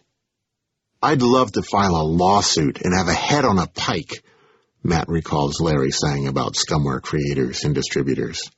Matt's proposed solution was to post a screed on Google.com, like the one we had launched previously about pop-up ads, but with a specific focus on identifying and removing scumware programs. I was 100% for it, but this time, others had concerns. First, it would be hard to be righteous when we were doing business with a scumware site. We'd have to terminate that relationship before going any further. Second, several engineers were reluctant to launch an arms race against an invisible enemy while we were a sitting target. Marissa proposed a compromise. We would be launching a pop-up blocker for the Google toolbar in a month or two. It would stop pop-ups from appearing, but not remove the programs that launch them. Could we fold Matt's language about scumware into the page talking about that new feature? She argued that simply taking a stand against scumware without context might seem self-serving, that people would think we just didn't want to lose revenue from users the programs hijacked to other sites. I didn't want to compromise. Scumware was not a revenue issue. It was a privacy issue. I had personally experienced the invasive nature of a parasite program and seen my dad's frustration as it crippled his computer. That infuriated me and perhaps clouded my judgment. I assured Matt I was prepared to wield a flaming sword and pursue those responsible to the ends of the earth, or at the least, to make a positive assertion that Google was not behind the nasty behavior that irritated affected users. Google was righteous. Google, I wanted the world to know, would never screw its users. Matt said he liked the idea of Google as a consumer advocate, fighting on behalf of users, even on issues not directly affecting us. That encouraged me. The more I thought about it, the more I convinced myself that consumer advocate should be the next phase of Google's brand evolution. We would leave the sea of search and step onto the dry land of a new, more wondrous world in which we would become not just the source of information, but the ally and protector of users who are searching for answers. In addition to being fast, accurate, and easy to use, we would be a trusted friend. So when a parallel discussion started in January 2003 about Google's own privacy policy and what we revealed to users about the data we collected from their searches, something clicked in my head. We need to cross the streams, I thought. It was all related: scumware, privacy, the Google toolbar, yada, I realized in a moment of transcendental clarity. Yada. Our not the usual yada yada message had forestalled an uproar over our toolbar tracking users as they moved across the web. Now we could shelter ourselves from a PR cataclysm over privacy and fight scumware at the same time, by employing a similar tactic. I knew a firestorm was coming. We were not immune to criticism about our privacy policy, from mild concerns to wild conspiracy theories. We had people's most intimate thoughts in our log files, and soon enough, people would realize it. We didn't know who searched for what, but as I had seen after 9/11, there were ways to extract that information if someone was motivated to do so. Chances are you've Googled yourself. Almost all of us have searched for our own names. When you do that, Google sees your IP address, the number corresponding to your computer's connection point on the Internet. If you connect to the Internet via a large commercial Internet service provider, a new IP address is theoretically assigned each time you log on, and then reissued to others when you turn off your computer. In practice, however, your IP address may not change for days or even months. If you've used Google before, most likely you also have a Google cookie on your computer, a unique string of digits Google placed there so it can remember your preferences each time you come back. Preferences like apply safe search filtering or show results in Chinese. Google doesn't know your name or your real-world location, though your IP address may reveal your city if your ISP assigns blocks of numbers to specific geographic regions.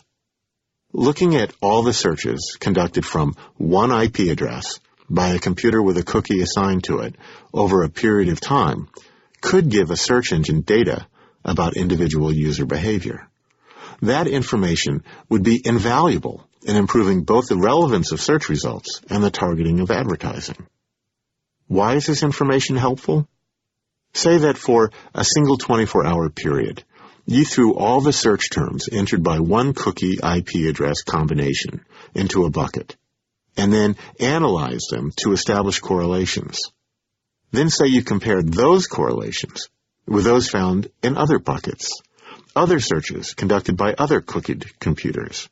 Patterns would emerge. So if you found that a search for best sushi in Mountain View was often followed by a search for Sushi Tomi restaurant, you might associate Sushi Tomi with the best sushi in Mountain View. A large search engine could compare tens of millions of buckets to determine how terms were related to one another. With that much data, you could derive some fairly definitive answers. Using searchers' data, though, creates a fundamental dilemma. How do you protect user privacy while retaining the maximum value of the data for improving the search engine that collected it? Part of Google's answer was to anoint Nikhil Bhatla our privacy czar. One of the first questions Nikhil raised was about identifying a user strictly from the stream of queries tied to one cookie over time. He shared an anecdote about engineer Jeff Dean, who had been working in the log system where user search data was recorded. Jeff noticed that one cookie had been conducting a very interesting series of queries on technical topics using highly sophisticated search techniques. He was impressed by the searcher's acumen. Only after studying the data further did he realize that the query stream he was looking at came from his own computer. Nikhil's question kicked off a privacy debate among Googlers that dragged on for weeks. No one wanted to identify users or misuse the information we collected, but we also knew we weren't the only ones who might see the data in our logs. It was 2003. The Patriot Act had been the law of the land for a little more than a year, loosening restrictions on the government's ability to access email and other electronic communication records. The Justice Department could request data from Google, and we would be legally bound not to tell users that their information had been passed to law enforcement officials. Attorney General John Ashcroft might soon be knocking on our door. The arguments raised were so complex and technical that it would be impossible to detail them all here. The main issues, though, had to do with controlling access to logs data by Google staff, the length of time Google retained user data files, notifying users that we were storing their search information, and giving users the option to delete data we had collected. The trade-off with each of these would be a reduction in Google's ability to mine logs data to make better products for all its users. I trusted that my colleagues would make intelligent, ethical decisions on data access and retention. The point I cared most about was notification.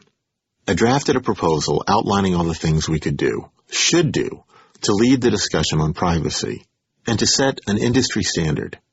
Instead of avoiding the issues raised by the collection of user data, I advocated we embrace them. We had nothing to hide. We could establish an advisory committee of outside privacy advocates, set up a public forum in Google Groups, post tutorials about data gathering on our site, and give instructions on how to delete cookies to avoid being tracked. Matt Cutts and Wayne Rosing, our VP of Engineering, loudly and publicly supported the plan. I started thinking about ways we could build an area on our site for consumer advocacy. Then Cindy let me know privately that one Googler was not pleased with my proposal. Marissa, Cindy said, claimed that the idea of an advisory panel was hers and that I had neglected to give her credit. I rolled my eyes. I had suggested an advisory panel because we had had one at the Merck. I had not been in any meeting at which Marissa brought up the topic, and so had no idea that she had suggested something similar. I was tempted to fire off a note to that effect, but at my performance review a couple of weeks earlier, Cindy had instructed me to stop waging email wars that went on forever. So instead of refuting Marissa over the ether, I set up a face-to-face meeting. It took me a week to get on her calendar, and even then her only available time was after dinner. As dusk fell, we went for a walk around the vacant lot next door to try and clear the air. Marissa assured me that I was not the only one misappropriating her ideas. I was just the most recent. And she wanted to know, why didn't she get credit for her work on the homepage promotion lines, which, after all, should really be her responsibility, not marketing's. I wasn't sure what credit there was to give for a single line of text on the Google.com homepage, or who else in the company might even care, but I offered to publicly acknowledge her contributions whenever she made them. I wasn't willing to cede control over them, however. The marketing text on the homepage was the most valuable promotional medium we employed. It reached millions of people, and since promotion was a marketing responsibility, not a product management one, I insisted that marketing should control the space. As we headed back into the building, I assured Marissa with complete sincerity that I respected her intelligence and opinions and the enormous contribution she made to Google. I viewed her as my most important colleague in terms of the work that lay ahead. We had been working together to improve Google for more than 3 years, I reminded her. Despite our differing points of view in the past, and probably going forward as well, it was essential we maintain a direct channel of communication. I encouraged her to bring future issues to me and assured her I would do the same. I told Cindy later that our chat had poured oil on some troubled waters, but, I added, I didn't expect it to be the last conversation of its kind. Meanwhile, the privacy discussion had grown 1,000 heads and was consuming vast quantities of time and mental effort among the engineers and the product team. Was our goal to make Google the most trusted organization on the planet? Or the best search engine in the world? Both goals put user interest first, but they might be mutually exclusive. Matt Cutts characterized the two main camps in what he termed the battle royale as hawks and doves, where hawks wanted to keep as much user information as we could gather, and doves wanted to delete search data as quickly as we got it. Larry and Sergey were hawks. Matt considered himself one as well. We never know how we might use this data, Matt explained. It's a reflection of what the world is thinking, so how can that not be useful? As someone who worked on improving the quality of Google's search results, Matt saw limitless possibilities. For example, you can learn spelling correction, even in languages that you don't understand. You can look at the actions of users refining their queries and say, if you see someone type in X, it should be spell corrected to Y. Well, some engineers asked, why don't we just tell people how we use cookie data to improve our products. We could give Matt's example about the spell checker, which also relied on user data to work its magic with names like the often misspelled Britney Spears. We don't tell them, Larry explained, because we don't want our competitors to know how our spell checker works. Larry opposed any path that would reveal our technological secrets or stir the privacy pot and endanger our ability to gather data. People didn't know how much data we collected, but we were not doing anything evil with it, so why begin a conversation that would just confuse and concern everyone? Users would oversimplify the issue with baseless fears and then refuse to let us collect their data. That would be a disaster for Google, because we would suddenly have less insight into what worked and what didn't. It would be better to do the right thing and not talk about it. Matt understood Larry's position. He also sympathized with Googlers who wanted to compromise by anonymizing the data or encrypting the logs and then throwing away the keys every month. That would keep some data accessible, but the unique identifiers would disappear. Not that Matt thought it would do any good in stemming public concerns. Part of the problem, he told me, was explaining that in real-world terms. As soon as you start talking about symmetric encryption and keys that rotate out, people's eyes turn to glass. The issue was too complicated to offer an easy solution. Even if we agreed to delete data, we couldn't be sure we had erased all of it, because of automatic backups stored in numerous places for billing advertisers or maintaining an audit trail. I began to understand the hesitation to even start the discussion with users. What if we let users opt out of accepting our cookies altogether? I liked the idea, but Marissa raised an interesting point. We would clearly want to set the default as accept Google's cookies.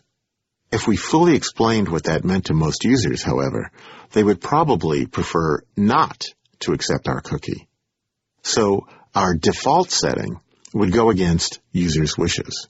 Some people might call that evil, and evil made Marissa uncomfortable. She was disturbed that our current cookie-setting practices made the argument a reasonable one. She agreed that at the very least we should have a page telling users how they could delete their cookies, whether set by Google or by some other website. Describing how to delete cookies fit neatly with a state-of-the-brand analysis I had been working on. In it, I laid out my thoughts about redirecting our identity from search and only search to a leadership role on issues affecting users online. I forecast that user privacy, our near monopoly in search, and censorship demands by foreign governments would be the three trials to bedevil us in the coming year. We needed to prepare, to get out in front and lead the parade rather than be trampled by it. Marissa complimented my analysis, but had reservations about my recommendations. Just as I had thought, don't be evil, overpromised, she feared taking public stands about our ethical positions would result in overly heightened expectations and negative reactions if we failed to live up to them. I understood that perspective, and I shared it. But I believed we didn't need to claim to be ethically superior. We just needed our actions to demonstrate that we were. Users could draw their own conclusions.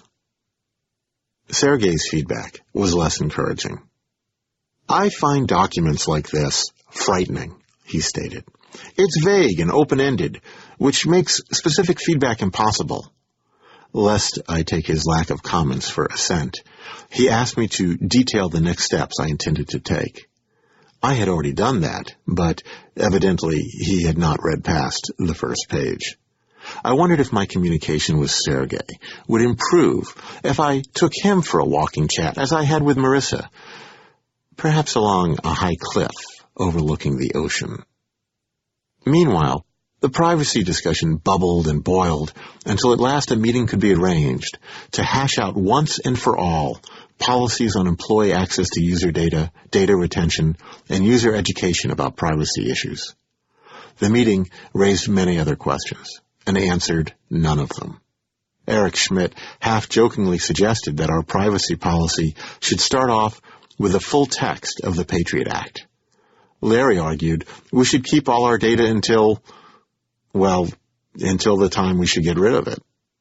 If we thought the government was overreaching, we could just encrypt everything and make it unreadable. Besides, Ashcroft would most likely go after ISPs first, since they had much better data than we did about what users did online. The meeting ended, but the debate continued for months. My idea for blazing a path on educating users about privacy never gained the endorsement of Larry and Sergey, and so did not come to fruition. Perhaps they were right that it would have opened a Pandora's box. The issue of privacy would never go away, and trying to explain our rationale might only make things more confusing. Why not let the issue come to us instead of rushing out to meet it?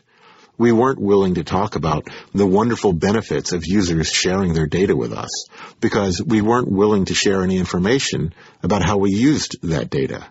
If we couldn't say something nice, why say anything at all? That didn't stop me from assuming the most aggressive possible stance when it came to communicating with users about privacy each time a new product launched. I repeated the yada yada story to every Googler who would listen, though I found few converts to my vision of users making fully informed decisions about the data they shared with us. Most engineers felt the trade-off was too high.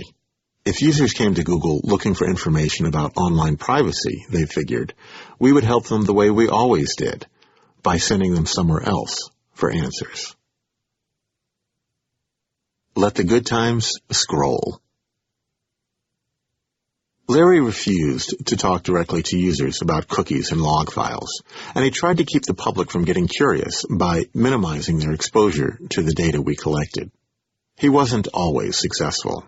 For example, a display of real-time Google search queries crawled across a video monitor suspended over the receptionist's desk in our lobby. I sometimes sat on the red couch and watched to find out what the world was looking for. The terms scrolled by silently in a steady stream. New employment in Montana. Scheduled zip backup. Greeting cards free. Nervous system. Leonard Skinner tablature Tuesday. Datura metal. Tamron lens 500 millimeter. Mode chip for PlayStation. The bone collector. Singles chat. Journalists who came to Google stood in the lobby mesmerized by this peek into the global gestalt, and later waxed poetical about the international impact of Google and the deepening role search plays in all our lives. Visitors were so entranced that they stared up at the display as they signed in for their temporary badges, not bothering to read the restrictive non-disclosure agreements they were agreeing to. The query scroll was carefully filtered for offensive terms that might clash with our wholesome image. Offensive terms written in English, anyway. I recall a group of Japanese visitors pointing and smirking at some of the katakana characters floating across the page. The inability to identify foreign language porn is just one of the reasons we never used the query scroll widely for marketing purposes, despite its ability to instantly turn esoteric technology into voyeuristic entertainment. Larry never cared for the scrolling query screen. He constantly monitored the currents of public paranoia around information seepage, and the scrolling queries set off his alarm. He felt the display could inadvertently reveal personal data, because queries could contain names or information that users would prefer to remain private. For example, John Smith DUI arrest in Springfield, or Mary Jones amateur porn movie. Moreover, it might cause people to think more about their own queries and stir what he deemed to be ungrounded fears over what information was conveyed with each search. Larry tried to kill the Google Zeitgeist, too. Zeitgeist was a year-end feature that the PR team put together, recapping the trends in search terms over the previous 12 months. The press loved Zeitgeist because it gave them another way to wrap up the year. But to Larry, it raised too many questions about how much Google knew about user searches and how long we kept their data. Cindy asked me to come up with a list of reasons to continue the tradition, and my rationale evidently convinced Larry the risk was acceptable, because the year-end Zeitgeist is still published on Google.com. All the while we wrestled with the issues of what to tell users, our ability to mine their data became better and better. Amit Patel, as his first big project at Google, had built a rudimentary system to make sense of the logs that recorded user interactions with our site. Ironically, the same engineer who did the most to seed the notion of "don't be evil" in the company's consciousness also laid the cornerstone of a system that would bring into question the purity of Google's intentions. Amit's system was a stopgap measure. It took 3 years and an enormous effort from a team of Googlers led by the legendary coder Rob Pike to perfect the technology that, since it processed logs, came to be designated Sawmill. The power of Sawmill, when it was activated in 2003, gave Google a clear understanding of user behavior, which in turn enabled our engineers to serve ads more effectively than Yahoo did, to identify and block some types of robotic software submitting search terms, to report revenue accurately enough to meet audit requirements, and to determine which UI features improved the site and which confused users.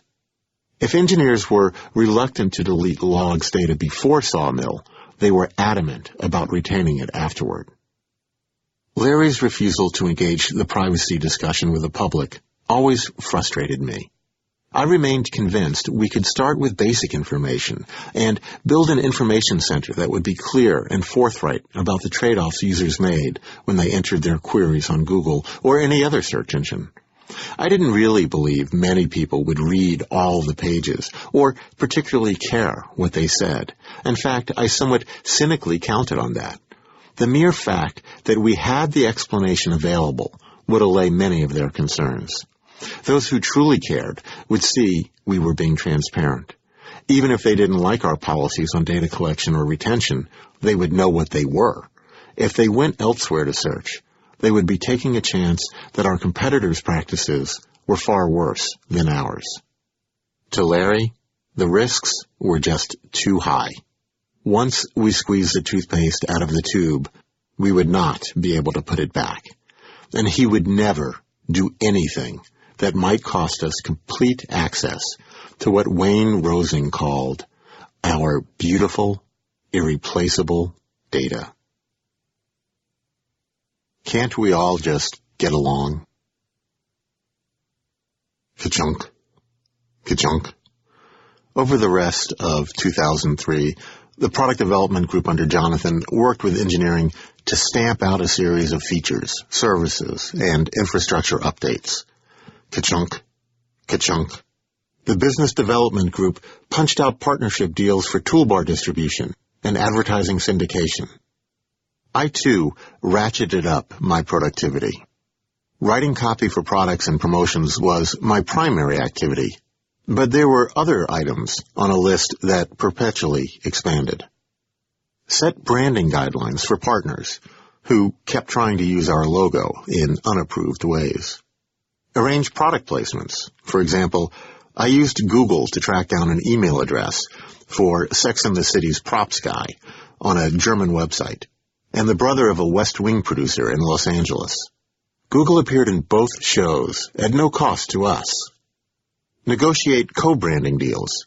Among other partnerships, I worked with DK Books in England to release a set of Google-branded reference works for kids, with Time magazine to do an internet search guide for use in classrooms, and with the World Puzzle Federation to sponsor their international championship. Develop product identities. To brand our AdSense ads, I proposed Ads by Google, an idea that was rejected at first, but implemented the following year. No matter how efficient and productive I was, however, I felt hampered by the one thing that seemed to be moving backward. While I was communicating well with others in product management, my relationship with Marissa became more strained with each new project we worked on together. And we worked on an increasing number of projects together. We disagreed about how to promote the Webby Award won by Google News, which I thought was nice, but no more exceptional than the 4 other Webbies Google had won and never acknowledged. Marissa wanted and got a special logo, a dedicated thank you page, and a team picture on the site. Cindy stopped her from including the Webby in our online FAQ as well. We had different views on Project Miles, a frequent searcher program Marissa developed with no marketing input because, she claimed, Larry didn't want to use any resources to make it happen. In a test, the program put counters under the Google search box for some users. The number the counter displayed increased each time the users searched with Google. When Project Miles launched, someone from Epic, a privacy rights organization, asked a New York Times reporter, "Do users know that Google is spying on them?" Given Larry's hatred for frequent flyer programs and his fears about raising privacy concerns, the test program was quickly canceled. I argued against her idea to have staffers give away 5,000 Google pens on the streets of Tokyo, which was opposed by our Japanese office and members of her own team. The promotion moved ahead anyway. Most of the Japanese pedestrians refused to acknowledge the Googlers, other than a handful of women who seemed quite comfortable accepting gifts from strangers. All these instances of ignored or overridden input were eroding my authority to make decisions about our marketing. Worse, I had become a Cassandra. I could see bad things on the road ahead, but couldn't stop us from recklessly rolling over them. Instead of having more credibility after the frugal fiasco, I seemed to have less. I finally went to Larry to ask how we in brand management could align our efforts more closely with the company's goals. "Work more closely with product management," he advised me. I assured him I would redouble my efforts to do so. 2 weeks later, Marissa closed the best window I had into Larry and Sergey's thinking about our brand strategy and the products in the development pipeline. She announced that Larry's weekly product review meeting henceforth would be limited to Larry and members of the product development team. Product review was the meeting at which I learned about major initiatives while they were still the equivalent of a tropical depression forming somewhere in the Atlantic. At that stage, redirecting branding efforts might have some effect. Under the new system, I would not have input into products until they were full-fledged hurricanes 5 miles off the coast. I'd be able to do little other than board up the windows, huddle for cover, and pray for the best. I thanked Marissa for trying to save me from an unnecessary meeting, but assured her I preferred to know what was happening with product development.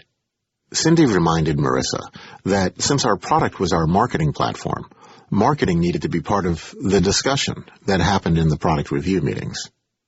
The debate went on for a month, but the die was cast, and marketing was cast out. Marissa told me that it was actually Larry and Jonathan who had suggested constraining the meeting to those in the product group.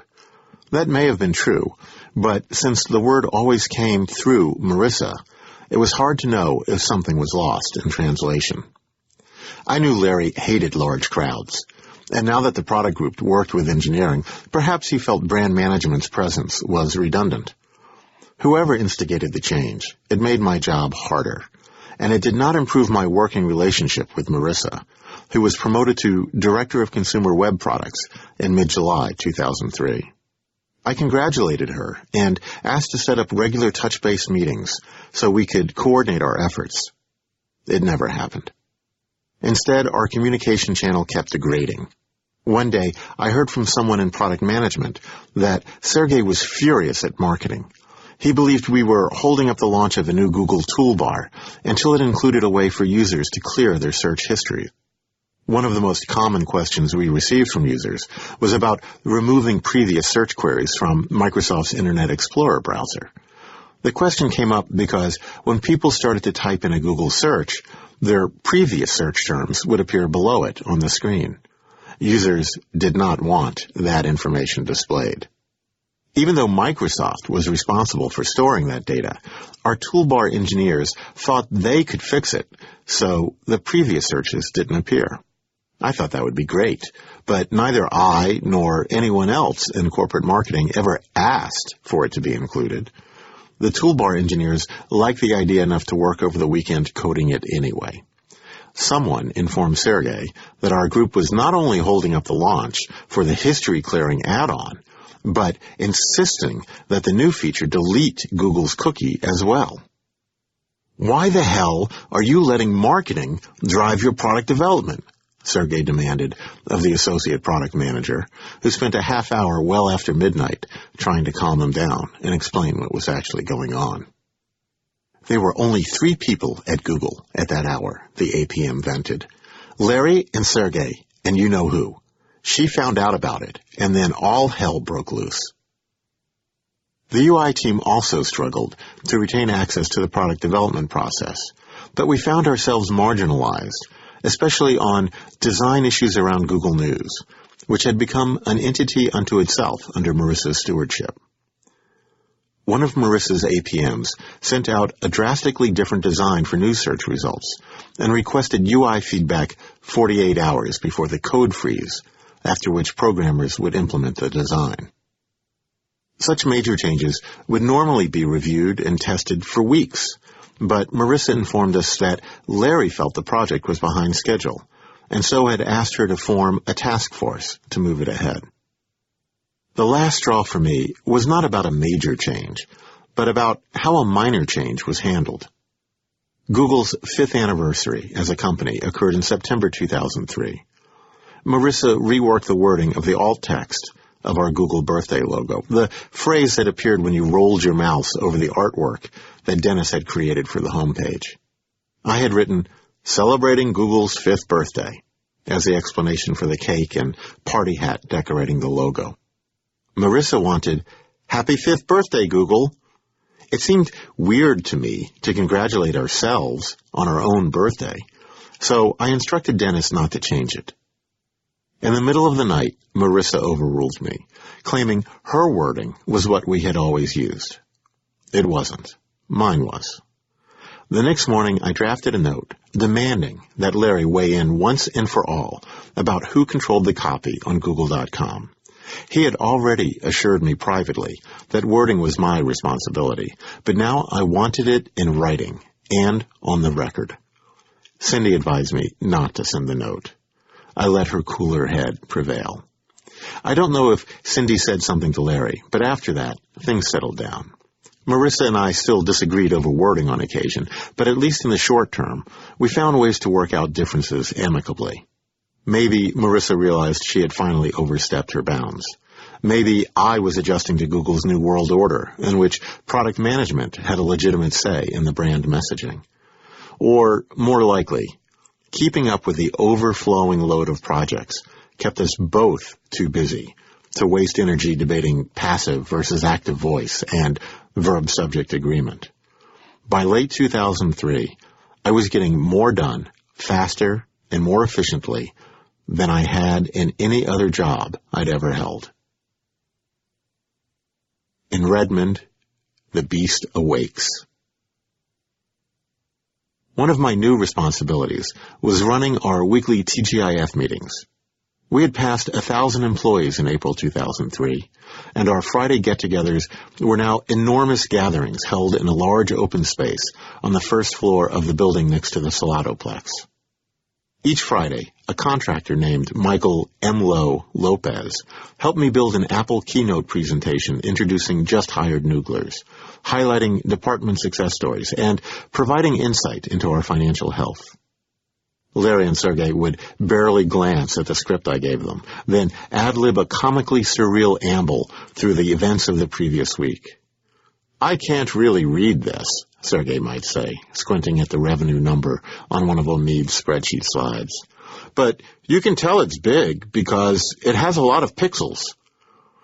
I got my jollies by including horrible puns, juvenile animations, and absurd images in the slides projected behind them, which caused groans and laughs while they spoke. Because information tended to trickle in throughout the afternoon from around the company, preparation took an entire day, my 20% time. I did my best to keep the TGIFs entertaining, playing world music as people assembled to munch on snacks provided by Chef Charlie, and giving Nooglers propeller beanie caps so they stood out in the post-presentation mingling. Some weeks we had skits, such as the interpretive dance, caped superhero, and flaming laptop that introduced changes to our help desk organization. Fewer and fewer old-timers showed up. The engineers already knew what they needed to know, and they found TGIF a waste of time. The ratio of news to fluff was not sufficiently high to draw them in, which alarmed Larry and Sergey. TGIF was intended to bind the company together. Instead, the culture was separating, like the layers in one of Charlie's parfaits. The founders weren't above bribing senior engineers to attend. Each December, Larry and Sergey surprised the staff by handing out a year-end $1,000 cash bonus at TGIF. 3 days before the 2003 distribution was to take place, they asked me for ideas about how to do the presentation. I suggested a casting tape for a fictional Super Bowl TV spot. Given how often we derided the profligacy of dot-com companies and their mass-market advertising, few staffers would fall for it, but it would give us a framework. I drafted a script and gave it to Delicia Haywood, a marketing staffer, to shoot and produce. She came back 48 hours later with a tape we would use the following day. After a brief intro of scrolling text, we cut to the director's slate. Then, Al Gore, giving an intense look of concern, asked with the emotional spark of soggy cardboard, "Are you searching for answers? Google.com can help you find them." A pause, and then Gore asked, "Was that too over the top?" Other Googlers appeared, including Chef Charlie and our sultry receptionist Megan, who leaned forward to whisper, "Looking for something? Need a good search?" As well as a guest appearance by the Pets.com sock puppet. When the video aired, the audience of Googlers went nuts. After it ended, Sergey announced that we had decided not to spend the money airing a spot after all, and instead would split the cash among the Google staff. That went over very well. By the end of the next year, the amount of cash needed for the bonuses became unwieldy. Armored cars and shotgun-toting guards were needed to transport and watch over the funds until they could be distributed. There was more good financial news in 2003. The slides at TGIF showing our corporate financial health kept pointing up and to the right. The board split our stock when it hit $10 a share in June. Of course, we still faced competition, but we had momentum. Overture had bought the search engine company Fast in February to compete with us, but they were clearly too late to catch up on that front. We were not happy, but also not surprised when Yahoo bought Overture in July for $1.3 billion. Now, Yahoo owned the patents Overture had accused Google of infringing, which meant we would soon be in court with one of our biggest customers. The handwriting had been on the wall. Google had grown too big and threatening to be Yahoo's supplier. They would have to compete with us, and to do that, they needed their own search advertising technology. More disconcerting was Microsoft's awakening to the power of search. Google's a very nice system, Windows Group VP Jim Alchin told the Seattle Times in February 2003. But compared to my vision, it's pathetic. The threat to Google was real. If Alchin's vision included integrating search into the new version of Windows Microsoft was soon to release, it could eliminate the need to launch a browser and go to Google to search. Given the number of Windows users worldwide, our traffic could drop in a hurry. Without traffic, we would show fewer ads and make less money. Way less money. "We will buy you," was Microsoft's ploy when it came to startups that threatened them. "Or we will bury you." Google was not for sale. Nor would Google be foolish enough to partner with Microsoft, exposing our technology to them in ways that would let them harvest it and use it against us. One business development person warned me that Microsoft's MO as a company was to get close to startups, suck them dry, and then throw them away. Microsoft was methodical about it, giving generous terms to keep the startups alive, but essentially turning them into captive research and development centers. Microsoft would become the startup's biggest customer and thereby drive the direction of their development, perhaps offering to provide informal technical help, which necessitated a look at the startup's proprietary code. When Microsoft turned its gaze to us, Larry and Sergey huddled with our board of directors and determined to stay the course. There was fear, but no panic.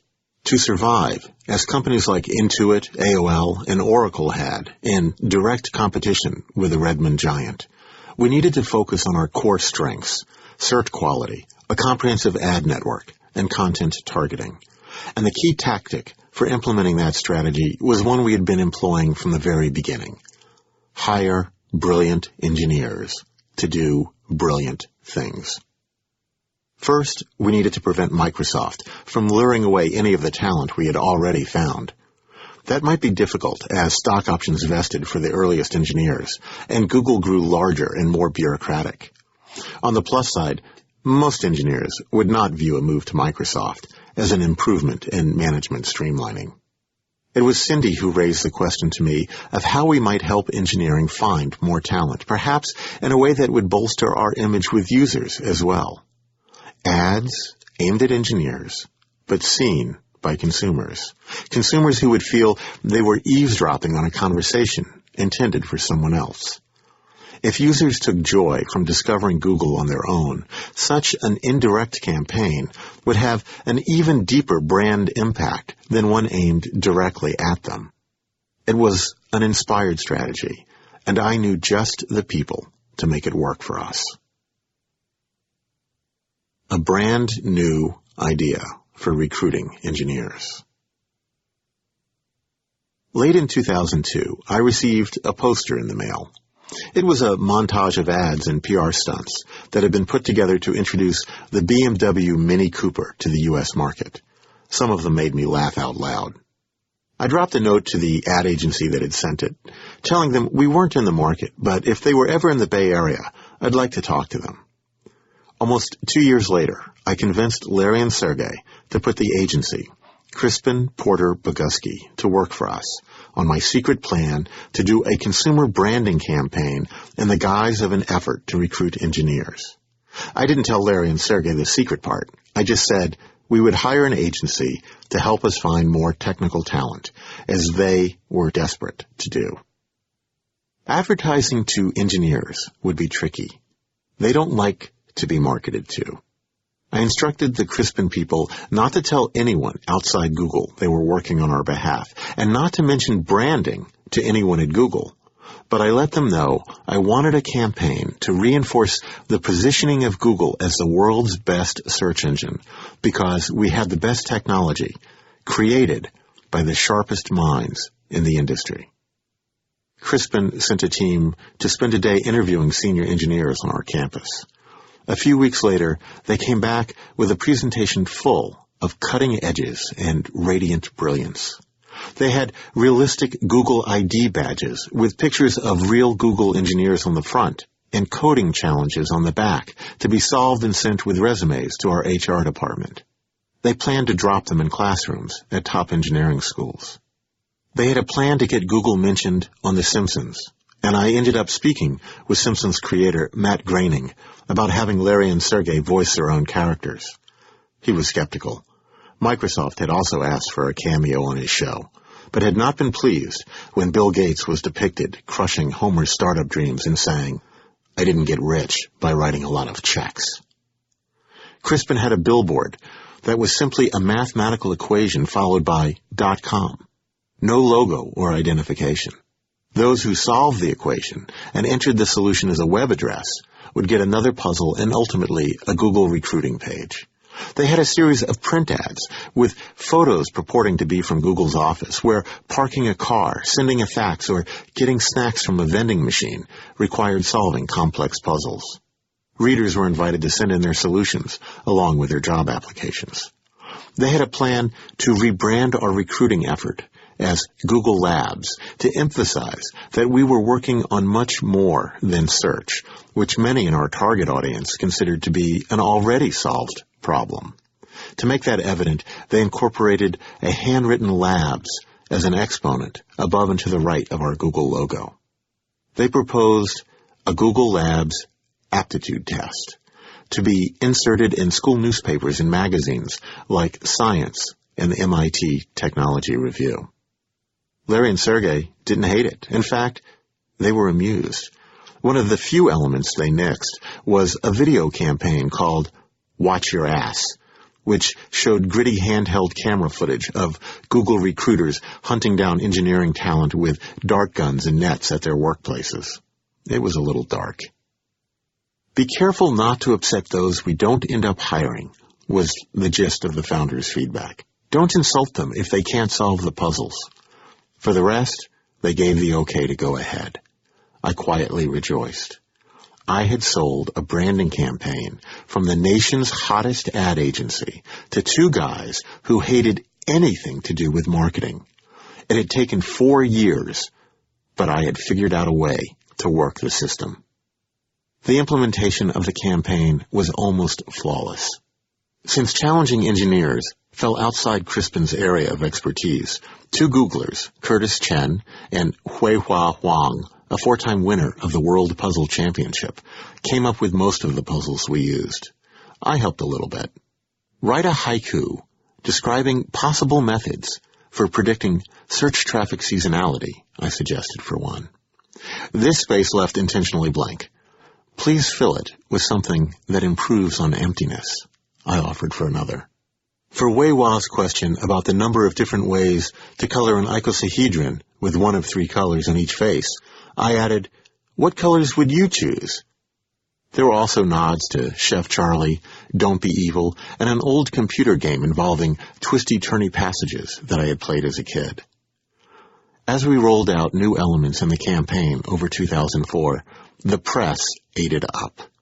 NPR, ABC, CNN, The Wall Street Journal, 60 Minutes, and the Associated Press gave us widespread positive coverage and extended the reach of our efforts substantially. Our own engineers praised the effort as fun and googly. We received more than 4,000 job applications at the specific email address we had set up. Everything worked exactly as I had hoped, except for one small glitch. We only hired one engineer because of the ads. We had problems tracking applicants who sent in GLAT forms on paper, and no way of knowing how many people the ads inspired to apply through our normal Jobs at Google channel. The ultimate number of hires may have been substantially greater, but I didn't have data to prove it. The branding effort worked. The recruiting component didn't. Alan Eustace, the engineering director overseeing recruitment, didn't care. He wanted to run a modified campaign the following year. Ors liked the idea as well. The new head of business operations, however, didn't see it that way. The budget had come out of her department, and she had nothing concrete to show for it. I understood why, she concluded. It was a complete waste of money. But I saw it differently. For the rest of the year, I tried to find a way to put Crispin back to work on promoting our brand. But the Google world had changed again. Now HR had recruiting specialists, and Jonathan's product marketing managers owned promotion of individual products. I could advise on branding, but they were responsible for the bottom line performance. The PMMs were shopping for ad agencies primarily to help with international promotion, which was a weak point for Crispin. And managers in Jonathan's domain, thinking outside the box, proposed we trade user data in aggregate for agency services. The agency would get inside information on the booming search advertising market, and we would get cheap ads. Win-win. I disliked the idea. Giving out user data to cut cost seemed like a bad trade to me. But the loudest voice against it came from Marissa. For once, we were standing on the same side of the fence. We had bickered in the past over issues of style, but we had never disagreed that our relationship with users was sacrosanct. Nothing should jeopardize their trust in us. Google's growth had brought in a new wave of managers who were not the bozos Eric Schmidt had feared, but neither were they grounded in our core values. The PMs were impressed by the big international agencies that came wearing suits and bearing lofty titles. I wasn't. Crispin did some test campaigns for us, but their lack of global capabilities kept them out of the running. They moved on. So did I. Chapter 25. Mistakes were made. We find ourselves today at the forefront of tremendous opportunity and worldwide attention, Sergey announced in October 2003. This is, of course, an enviable position, yet it comes with substantial costs and risks. Sergey wanted us to know that he understood how overwhelmed we might be feeling by the demands and issues coming at us from all angles. He didn't want us to become reactive and lose our ability to maintain the edge that had brought us so far. Prioritize, he instructed us. Don't let projects linger. Say no clearly when the answer is no. Don't create needless work for others or send emails that aren't worth reading. And he urged us to take care of our health and our families. Google, he assured us, wanted us to be productive and happy. I was pretty happy at the end of November when my newly split shares fully vested. They were mine, though I couldn't do anything but admire their number in our online accounting system. Oh man, how incredibly liberating. I had no intention of leaving Google, but knowing that if I did leave, I'd still fully benefit from an IPO eased some of the pressure I had been feeling. It put a spring in my step as I took my daily walk around the park. If the stock goes to $30, I mused, I'll be worth X. If it goes to 50, I'll be worth Y. Could it really go to 50? What's Yahoo at? Oh my God. What if it went to $100 a share? Nah, that could never happen. It was a fun game to play. I tried to wipe the goofy smile off my face by the time I got back to the office, but sometimes it would reappear of its own accord. The office changed too. We had completed our purchase of SGI's corporate headquarters in July 2003. In January 2004, it was corporate marketing's turn to follow engineering to our new home. I packed up my boxes on Friday and on Monday went to work in Building 41. Not 42, which was where engineering lived, but next door and accessible by a series of elevated bridges and walkways that would have made a giant hamster feel right at home. There weren't many corporate marketing folks left to move. Jonathan's product management division had absorbed our internationalization group and our market researcher. I still managed Allegra, who is now our special events coordinator, and Dylan Casey, a marketing coordinator whose previous job had been cycling with Lance Armstrong on the U.S. Postal Service racing team. David Crane's PR group had grown considerably, with representatives in Google offices around the world, and Karen White, the webmaster, now had a much larger staff as well. I didn't mind that the branding group had not kept pace. Managing people always felt harder to me than doing the work myself. I liked sitting in my darkened office with headphones on, thinking about our brand and how to make it shine. I also knew that at the rate the product management team was adding PMMs, marketing managers who worked with the product team, much as I had, my fate would be either induction into the collective or elimination as a redundancy. Organizations grow. They change. I didn't worry too much about it. I loved my job. But I had stock options, and they were fully vested. We had come a long way from our cramped quarters in the original Googleplex, with its cereal bins relabeled to read Lario's, Raisin Bran, and Corn Flakes, its intimate cafe with an unused cash register, and its walk-in closet gym. Our new facility had everything. There was a welcome home pillow on my chair when I came in. We had a sand volleyball court, a bocce ball area, clean locker rooms, and an enormous cafe that doubled as our TGIF meeting space and included an upstairs balcony and an outdoor barbecue patio.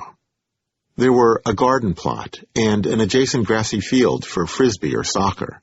There was even a mystery floor with a canted roof and oddly shaped windows, creating a visual effect that nauseated the legal department staffers housed there. They quickly set up a portable bar and scheduled regular cocktail hours to ameliorate the effects.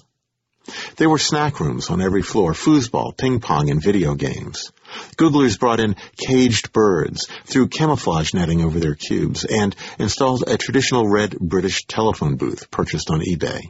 We had massage chairs, massage rooms, and Japanese toilets featuring heated seats, front cleansing, and built-in dryers.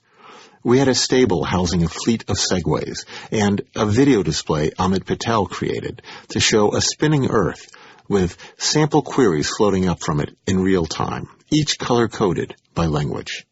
And we had an enormous whiteboard on which any passing Googler could update Google's secret plan for taking over the world. It was filled with rumors, fake products, cartoons, and puns. Reporters sometimes asked if it was for real. I always laughed. If it had been real, we would never have let them see it. Especially as, by the beginning of 2004, we were on the road to becoming a public company. Our obsession with secrecy had always been a shared cultural value. We didn't talk to anyone but other Googlers about what we did behind closed doors. Eventually, we didn't even talk to them. When special key cards were suddenly required to access one engineering floor, the employees who worked there joked that they were working in the nude. By 2004, access to all information for all Googlers was no longer the norm. Even MoMA, our free-for-all company intranet, began to show signs of becoming buttoned down. Our engineers had always obsessively collected every scrap of intelligence they could about what was happening within our servers. They analyzed it, kneaded it, and baked it into tasty little tidbits set out on MoMA, where any Googler could consume them. The data was anonymized. You couldn't see individual queries or IP addresses, for example. But the number of searches, countries from which they originated, most popular search terms, and other key stats could all be viewed. MoMA's homepage was originally dense and messy and full of numbers. At the center sat a large graph with colored lines labeled with the names of Muppet characters. The graph represented results quality across different search engines, and the top line, labeled The Great Gonzo, belonged to Google. When another line veered close to ours, clarion calls could be heard above the gnashing of teeth, ordering that all energies be focused on improving the relevance of our results. Larry and Sergey never forgot that the quality of our search drove our success, and never took for granted that our lead was insurmountable.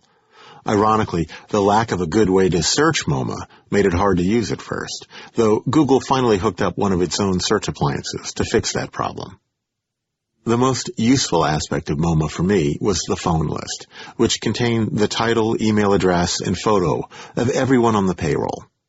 My picture was there, sort of. My original photo captured more reflected flash than facial features, so I swapped it out for a press photo of Deputy Director Skinner from the X-Files. The resemblance was eerie, and his picture conveyed the gravitas and focus my own photo lacked. Other MoMA photos showed samurai warriors and masked figures with titles like Shadow Ops and Black Ops. Yoshka, or as Leonberger, was listed as Google's top dog. New Googlers looking me up for the first time would inevitably email me asking about my uncanny resemblance to Mulder's boss. I'd assure them that the truth was out there. In fact, the truth was on MoMA. I came to assume that any information I needed about Google could be found on the intranet, from the status of products in development to the number of employees at any point in the company's history. It was a shared wellspring of data that all Googlers could tap to test hypotheses, build prototypes, and win arguments. In mid-2003, Susan put some product plans and strategic documents on MoMA that required a password to access. She was concerned that the sales team might accidentally spill too much to clients. As head of product management, Jonathan told her to make the documents accessible because Google so strongly valued the free flow of information among staff members. Only performance appraisals and compensation were off limits. This is extremely unusual for a company to do, Eric Schmidt often reminded us at our weekly TGIF meetings. But we will continue trusting everyone with sensitive information unless it becomes a problem. In September 2003, it became a problem. Information about our revenue numbers and Larry and Sergey stock holdings started showing up in news reports. Eric immediately clamped down, telling Omid and me to stop including revenue numbers in TGIF presentations. Passwords on MoMA were no longer forbidden. It was a shame, Eric observed, that reality had finally come to Google. The source for the stories turned out to be a low-level administrator feeding information to an outsider. She was asked to leave. In January 2004, though, long after that first small leak had been plugged, a much bigger crack appeared in our wall of secrecy. The same month we hired our first corporate security manager, John Markoff from the New York Times, wrote a series of articles in which he reported details of products in development and the results of an internal audit conducted in preparation for a possible IPO. The information had been extremely confidential and closely held. The leak was ultimately traced to a senior manager who had known Markoff for years.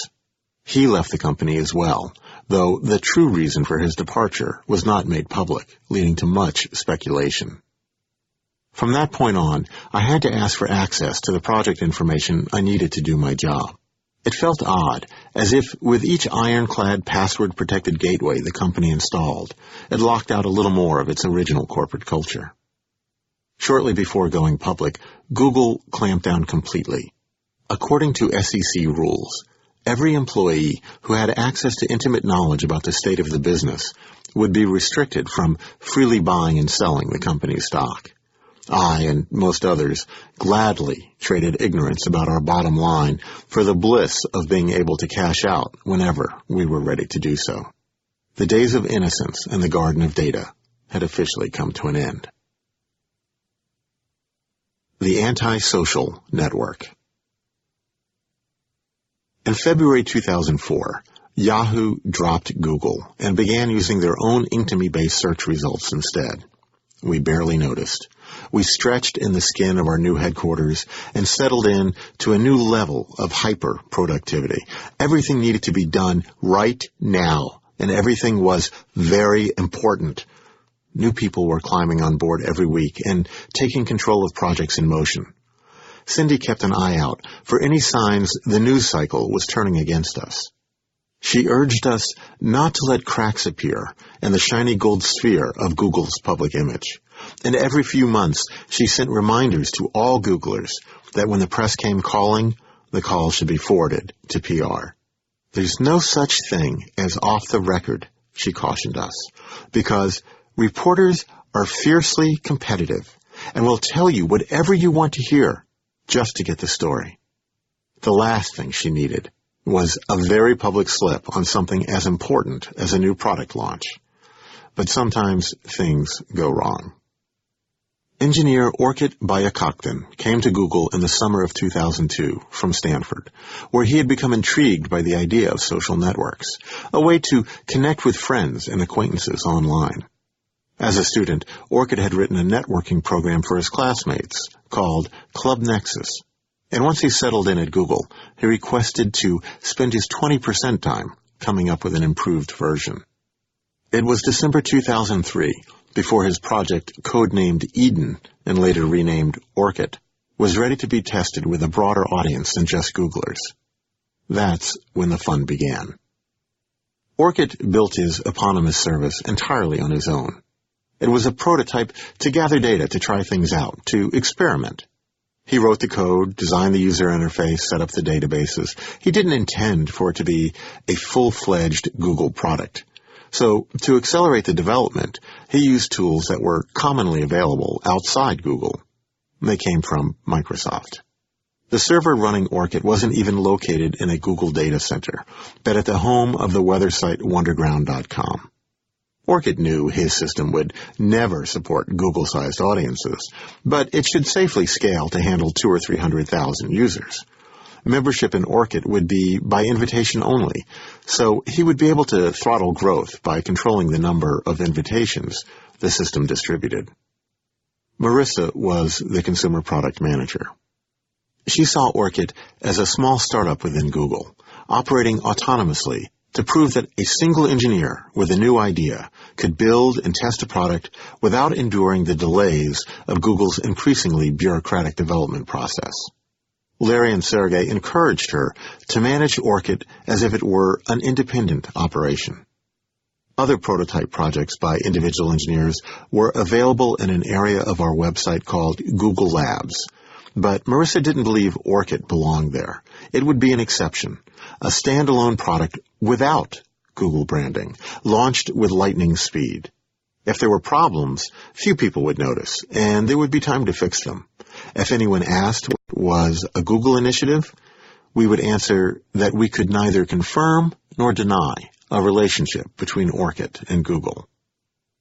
That did not sit well with Cindy, who had no desire to play coy with the press contacts she had so carefully cultivated over the years. Reporters are not stupid, she warned the executive staff, and will look silly saying this. All it took was one online search to find Orchid's connection to Google, and once the press had that, Orchid would be branded a Google product, whether we denied it or not.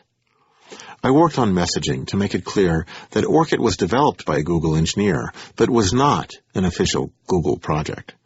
Marissa rejected any such compromise. She was adamant that no explicit Google connection be revealed on the Orchid site itself. Sergey stepped in to resolve our standoff shortly before he, Larry, and Eric headed off to the World Economic Forum in Davos, Switzerland. Let's make it an experiment, he said. We'll launch without Google affiliation and neither confirm nor deny a relationship. If it gets out of control, then contact me in Davos, and we'll come up with a new plan. Any problems with that approach? Oh, yeah. Cindy had a big problem with that approach, and she let Sergey know it. This experiment, she pointed out, could destroy our brand reputation as well as her professional credibility. Sergey retreated to a fallback position. He endorsed launching Orchid without any Google branding, but he conceded that, if asked, we could admit Orchid had been developed at Google. On January 21st, 2004, the day before the scheduled launch, Jonathan voiced reservations.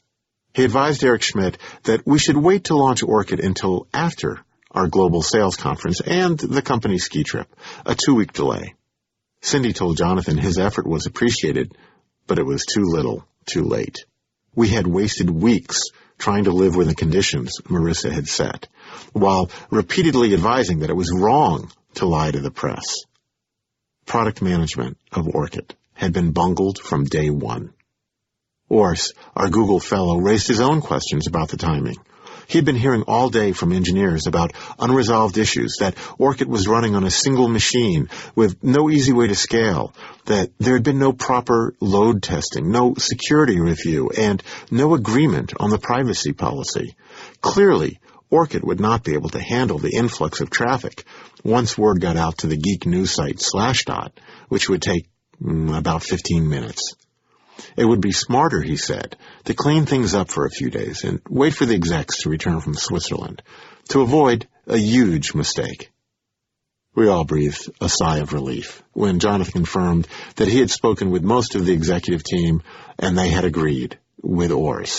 It was better to delay the launch. It was a commendable idea to accelerate the launch process, but just too risky given all the red flags that had been raised. We would begin moving Orchid off its Microsoft.NET server to the standard Google technology platform so it could scale more easily and then, most likely, launch it officially on Google Labs. I had proposed exactly that strategy and believed it would set user expectations appropriately. Everything on Labs was by definition an experiment, subject to drastic changes or sudden shutdowns. Marissa thought a launch on Labs would irritate users because they would be able to see Orchid, but not to try it unless they were invited by someone who was already a member. That didn't worry me as much as users thinking, as with Frugal, that a half-baked Orchid was Google's flagship product in an entirely new online sector. I kept working on language for Orchid's interface pages, user notifications, and community descriptions. So I was ready when, a day after Jonathan's reassuring news, Sergey sent word from Davos that we would, in fact, launch Orchid that afternoon. Sergey had made a commitment to support a rapid implementation, and he was standing by it. We would compromise by putting on Orchid.com a small tag saying, "In affiliation with Google." An hour before launch, I sent Orchid text for his homepage. Orchid is an online community that connects people through a network of trusted friends. Join Orchid to expand the circumference of your social circle. I included a disclaimer. Great relationships begin with honesty, so we'd like to let you know up front that Orchid is still a beta service. That means it may appear a bit flaky at first. It may even require quiet time, alone, to work out some issues. We hope you'll bear with Orchid as it strives to better itself. After all, that's what good friends do. At 1 p.m, the first 12,000 invitations to join Orchid started going out via email. And the social networks Orchid had built at Stanford, the users had been polite, respectful, and courteous. The users of Orchid.com, however, were not. They immediately began looking for ways to break the system and to fill it with porn and spam. They found them. It was possible to search for every user in the system and then send them all email with 100-megabyte attachments, or write a script to add everyone as a friend. Orchid, the project's creator, had never seen problems like those before. He had to take the site offline almost immediately to fix them. I wrote an error message saying we were making improvements. It was to be expected, given that Orchid was just an experiment. Google engineers did not accept that excuse. They peeled back the skin of Orchid's architecture and picked every bone they could find. Why hadn't Orchid received a full security review? What was driving the rush to push it out the door? Wasn't it evil to place our need to launch before the security of our users? Why had we even tried to conceal Google's involvement? The questioners piled on. Marissa gamely defended the decision to move ahead by describing a startup within a startup mindset that meant taking risks and patching things up as you went along. If decisions had been made differently, she indicated, and the Google name not attached to Orchid at the last minute, everything would have been fine. Engineer Howard Gobioff disagreed. Don't be evil, he said, was a core value, which meant we needed to protect user privacy with any service we launched, whether it bore our name or not. It would have been no better if Orchid users hadn't known Google was behind the service that was exposing their personal information.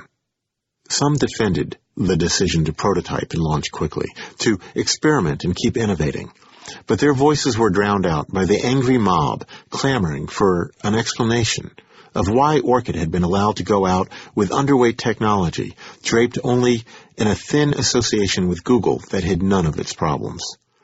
The criticism was not directed at Orchid himself or his admirable desire to try something new. The anger coalesced around the launch process. A number of engineers told me they had agreed with my original proposal to launch Orchid on Google Labs. I was glad to hear it, but their affirmation left a bittersweet taste. When I first arrived at Google, I felt strongly about things and was often wrong. Fortunately, Larry and Sergey ignored my ideas. I had learned from that experience. Now, I felt strongly about things and was often right. Unfortunately, my ideas were still being ignored. I wasn't sure which slight was more painful, but I suspected it was the latter. Despite its rough start, Orchid became a smash success. In Estonia, India, and Brazil. Especially Brazil, where Orchid informed me a third of all the country's internet traffic is still on the site that bears his name. When he visited Rio de Janeiro, he was recognized instantly and mobbed like a rock star. Brazilians bought computers for no reason other than to use the service he had built. In the United States, however, Orchid lagged. 2 weeks after its launch, a student at Harvard introduced a social network for his classmates. He called it the Facebook. Within 6 years, that service would have 500 million users. Orchid continued to struggle to secure a toehold.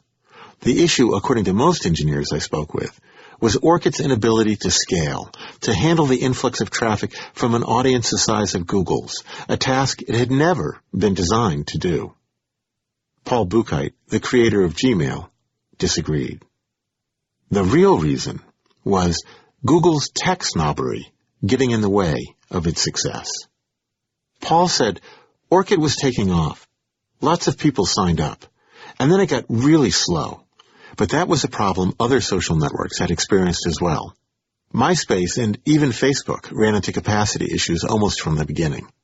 The difference, according to Paul, was that those services jumped in and did whatever it took to make things work.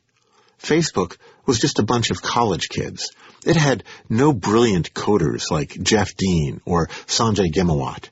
And the final configuration of MySpace, which had hundreds of millions of users, wasn't much more sophisticated than what Orchid had at its start. But at Google, according to Paul, that wasn't how you did things. Because Orchid had been written using Microsoft tools, Google's engineers deemed it not scalable. They turned up their noses at it, and they didn't make the thing work. They just let it die. And by the time they managed to rewrite it in a way that was acceptable to the engineers at Google, it was already dead everywhere except for Brazil.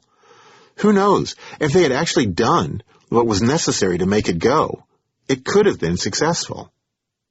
To launch a radically new product from an established company, Paul asserted, you needed someone who not only believed in it, but also was able to make the organization do the right stuff. 2 months after Orchid's launch, he would personally put that philosophy to the acid test. Bad news arrives by mail. I've never had much luck with email.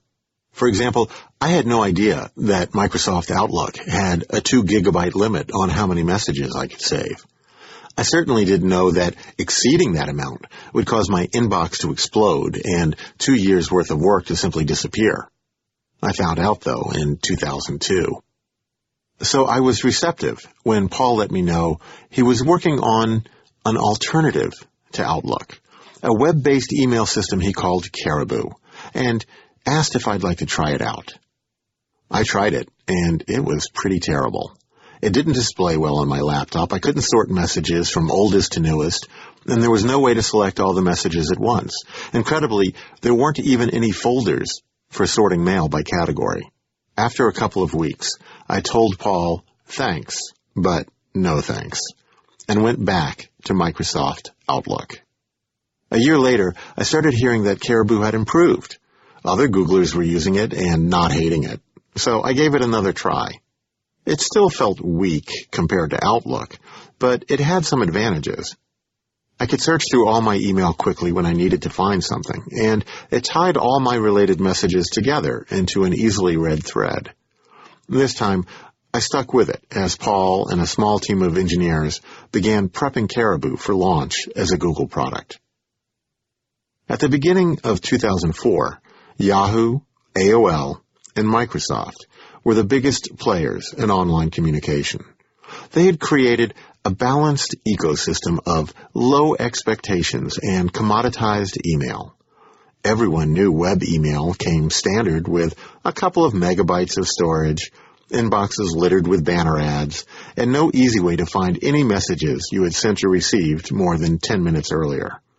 Email addresses were disposable, and so many names had been claimed that almost everyone had to include a string of meaningless numbers in their user ID to open a new account. The major providers liked it that way and didn't want anyone rocking the boat. At one point during our negotiations to win the AOL contract, AOL had put terms into the deal specifying that Google could not do email. Before Google had to admit that might be a problem, AOL's own lawyers informed their negotiating team the language would violate antitrust policies, so they pulled the wording. According to Paul, fear of a radically new email system wasn't restricted to those outside the Googleplex. Some Googlers were so worried about how Microsoft might respond to Caribou, they proposed incorporating Microsoft's Passport identity authentication system into our program. Other engineers had so many complaints about Caribou that we had a meeting so they could list them all, Paul told me. People were upset that we were using JavaScript. JavaScript was a huge mistake, and we'd never get it to work. Just doing email was bad because we'd have to deal with spam and all this data and personal info and security, anything you could imagine. Everything about Caribou was bad, that it even existed. Even right up to the launch, people were arguing we should just scrap the whole thing. One positive asset Caribou did have was George Herrick. George, as Paul described him, was an idea person with a PhD in computer science, a background in machine learning, and relentless energy, which made him restless. And he had earned respect within engineering, especially from Larry, which made him priceless. Ultimately, Paul said, that's a really big advantage or liability for a project. What Larry thinks of the people involved. George decided he would like to try product management for a while and became the product manager for Caribou.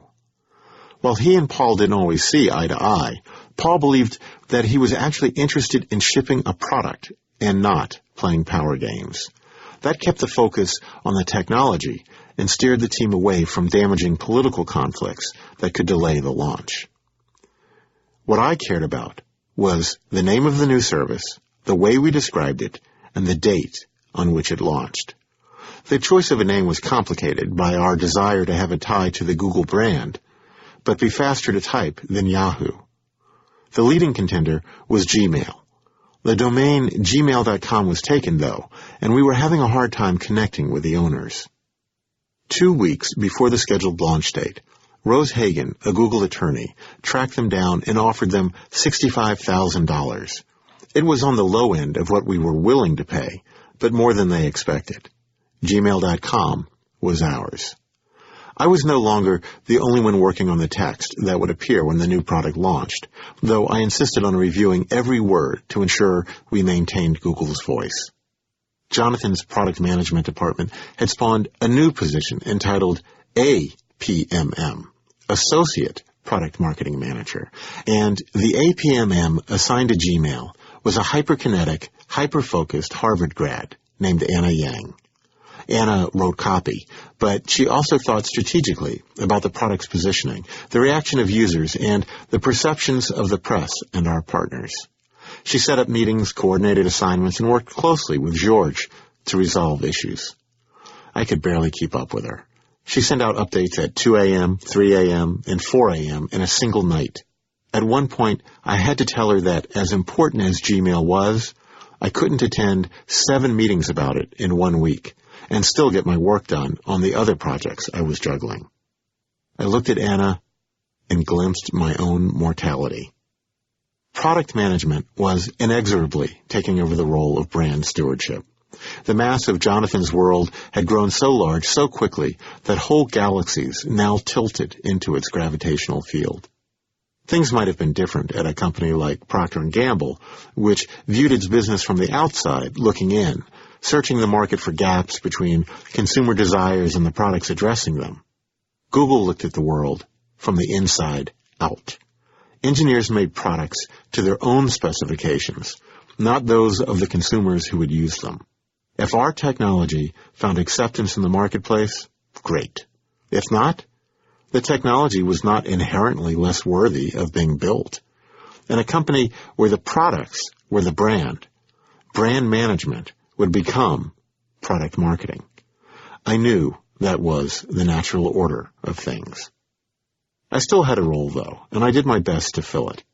I positioned Gmail not as a better competitor to Yahoo Mail, but an entirely new way of thinking about communication. It wasn't just that we gave users 100 times the storage capacity, a gigabyte, for free, but that we added a search capability that eliminated the need to manually file every email in a folder so it could be found again. It wasn't a home run compared with other email systems, It was an entirely new ball game.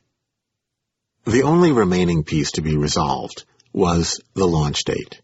In February 2004, Sergey suggested that we launch Gmail on April Fool's Day. It would be amusing to watch the press grapple with whether we meant it for real or as a joke. I didn't see the humor in playing our biggest new product launch for laughs.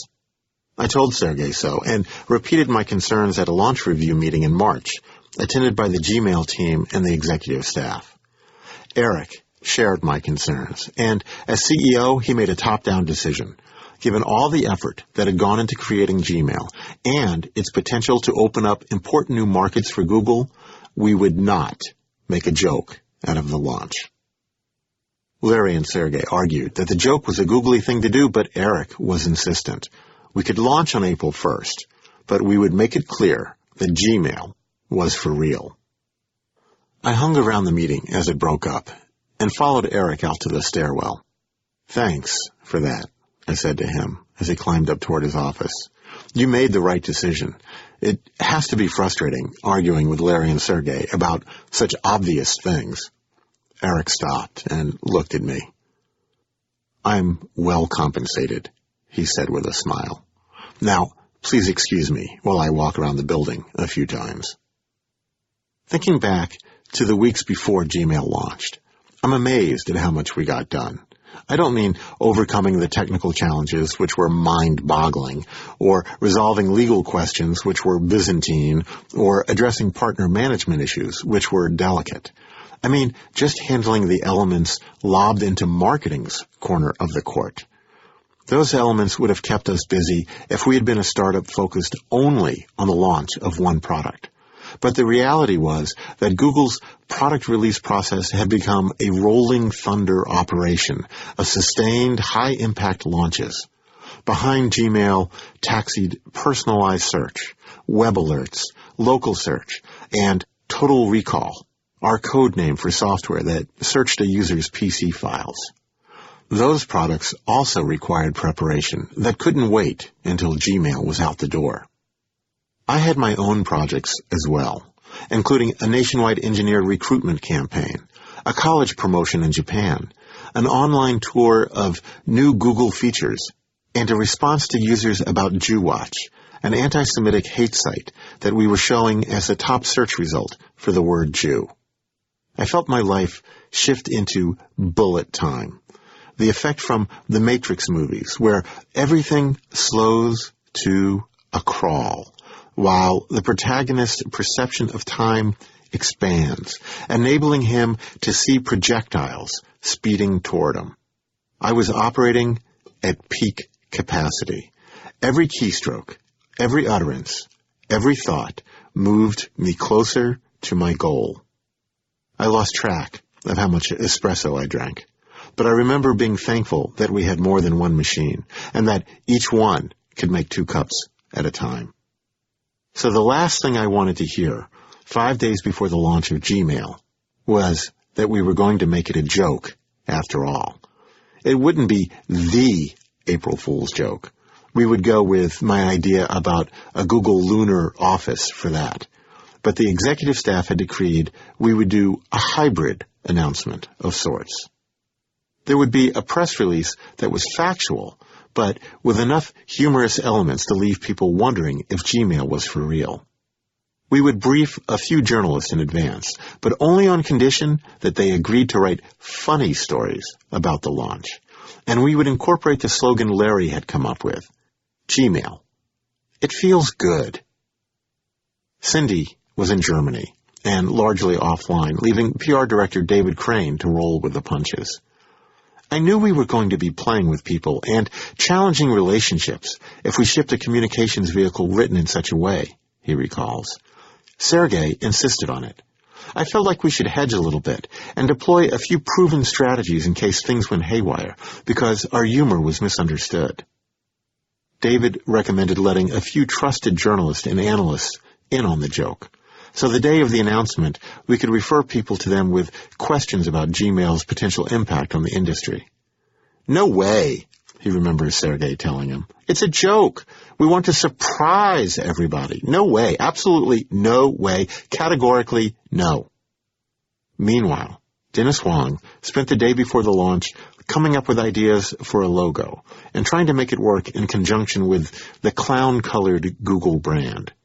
I suggested he make Google gray and let the Gmail logo carry the corporate colors.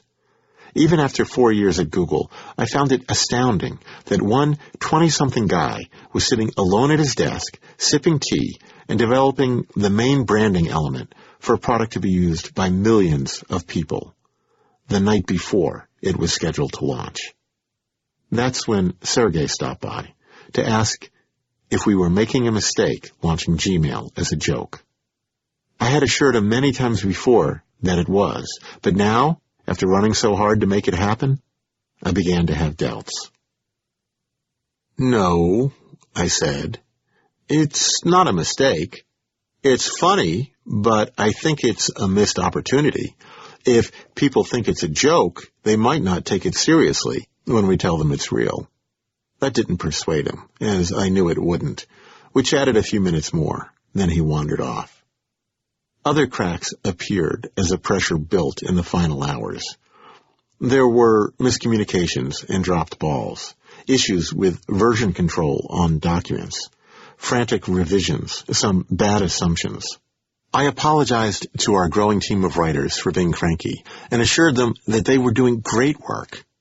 More worrisome, several engineers argued that the service itself wasn't ready. Paul pleaded for more servers to add to capacity. We launched it with a couple hundred machines, he told me later. We launched it with almost no hardware. We were able to support Googlers and a handful of other people.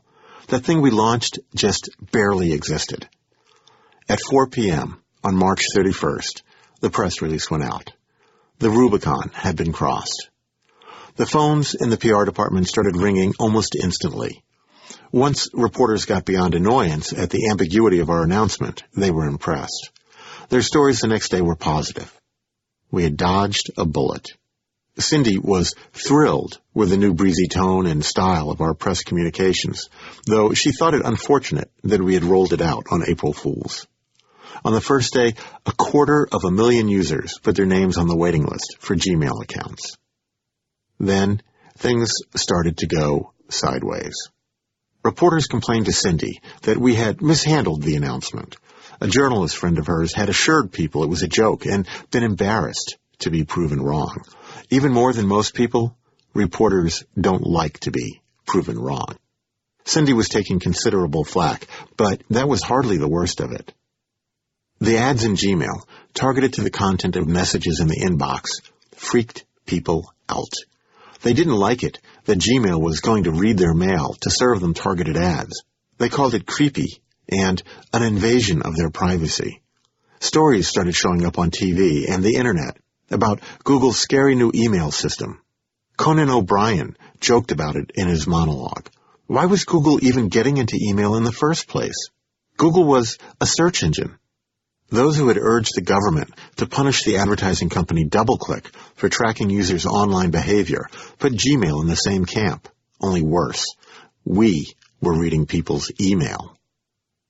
On April 12th, California State Senator Liz Figueroa announced she would introduce legislation outlawing Gmail. She did not have a Gmail account. She had never seen a Gmail account. Almost no one had. In a press release, she quoted from a letter she had sent to Google. I cannot urge you strongly enough to abandon this misbegotten idea. I believe you are embarking on a disaster of enormous proportions.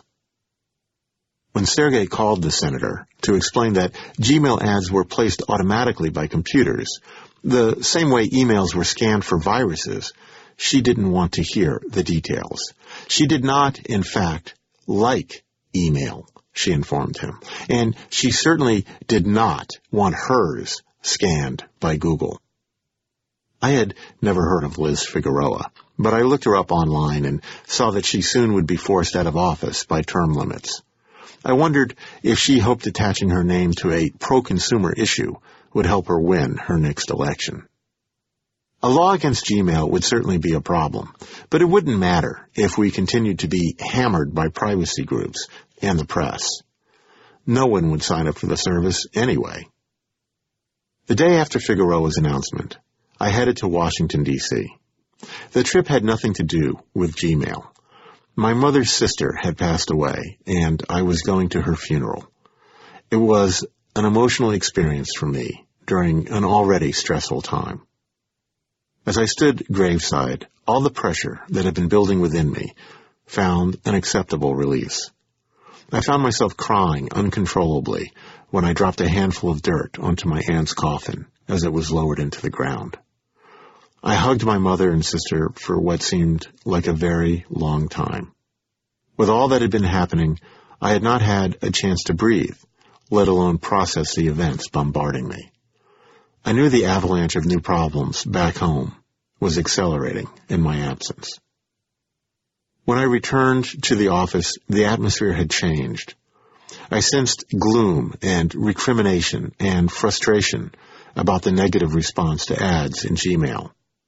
Sergey paced the office like a tiger in a tiny cage, commanding us to set up a war room to deal with the problem, demanding we put up more information on the site, and insisting that we tell everyone there is no privacy issue. It was a perspective shared by Paul and other engineers as well. Computers did the scanning, and computers were good at keeping secrets. It was a closed system. If there was no loss of privacy, there was no privacy issue. Why couldn't people understand that?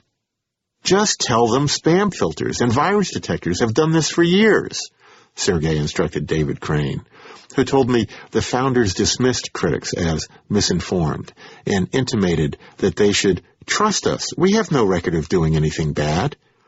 Sergey, in particular, seemed to take the criticism personally, and his frustration deepened with each passing day as George and Anna worked on a statement defending Gmail to post on the site. They had begun work on it while I was in D.C., and when I rewrote it to make it more user-friendly, Sergey insisted we change it back. Though the writing was an improvement, he said, our users were not the target.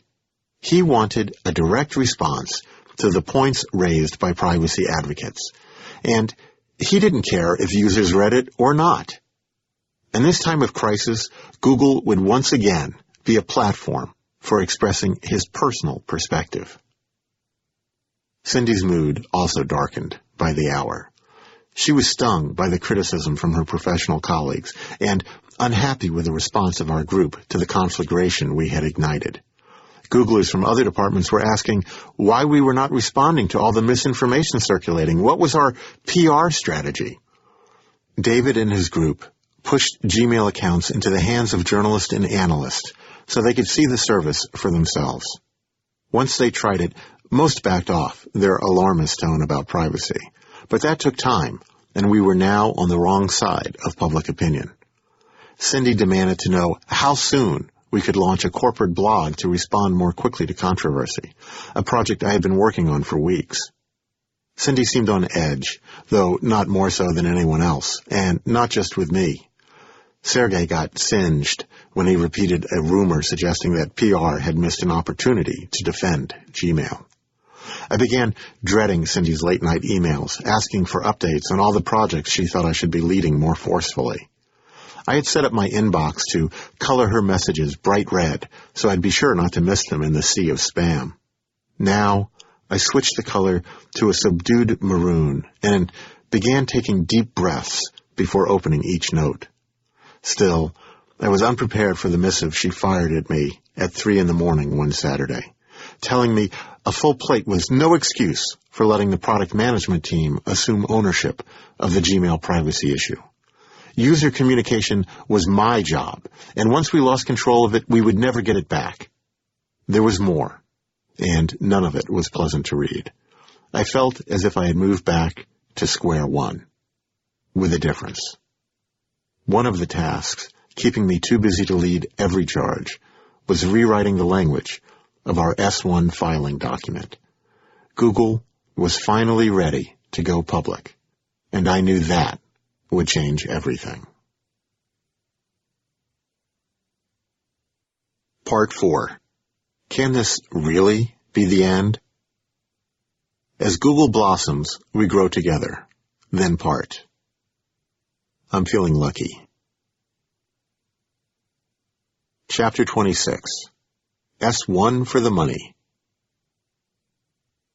Why technology and not technologies? Asked the lawyer, sitting 10 bankers down from me. We always refer to technology in the singular, I replied, leaning forward so I could see him, as a collective noun. I had no idea if that made any sense.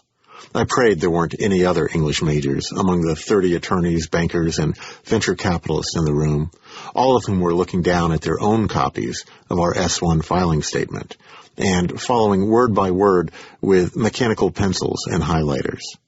If there were, they didn't speak up. We moved on to the next line of the text. The printing firm R.R. Donnelly had been putting ink on paper for almost as long as the Mercury News. Their facility in Palo Alto, however, bore little resemblance to my former place of employment. The conference room we met in was packed with the latest communication electronics and decorated in muted contemporary tones. A fully stocked kitchen was just down the hall, as were an entertainment lounge, a pool table, a gym, showers, and rollaway beds. A massage therapist was on duty in case the stress of editing became overwhelming. Located directly behind Silicon Valley's premier law firm, R.R. Donnelly was the place companies went when they were ready to go public.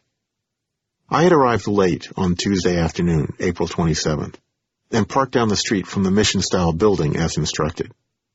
The license plate frame on my Taurus sported Google's logo and the words, "I'm feeling lucky."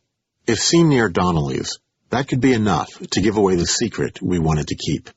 That Project Denny's, our public filing, was underway. I had not expected to be involved, but late the night before, Cindy had emailed me a draft of a letter Larry had written to Google's future stockholders. In it, he laid out the principles by which he, Sergey, and Eric intended to run Google after it went public. The sentiments were true, but the sentences stacked together like computer commands. Cindy asked if I wanted to take a pass at putting it in Google Voice. I made some quick edits and sent it back to see if I was on the right track. At 11:30 p.m., Larry sent me an instant message asking me to keep going. He was in his office with Salar, Susan, and Marissa, hashing out the text. I kept going. At around 1:30 a.m., I sent my finished draft and went to bed. Larry's revised draft was waiting for me the next morning. Not much had changed. The style was still all Larry's. Cindy let me know that at the board's urging, he had also asked Kara Swisher, the lead reporter covering internet companies for the Wall Street Journal, to take a stab at improving it. Larry regarded Kara as family because she was married to Megan Smith, a Google manager. But Cindy upbraided him for contacting a journalist without her knowledge, especially one who wrote frequently about Google for the national media. Kara found Larry's request endearingly naive, but declined because of ethical considerations. Undeterred, Larry turned to James Fallows of The Atlantic. Larry always believed in hiring the best talent.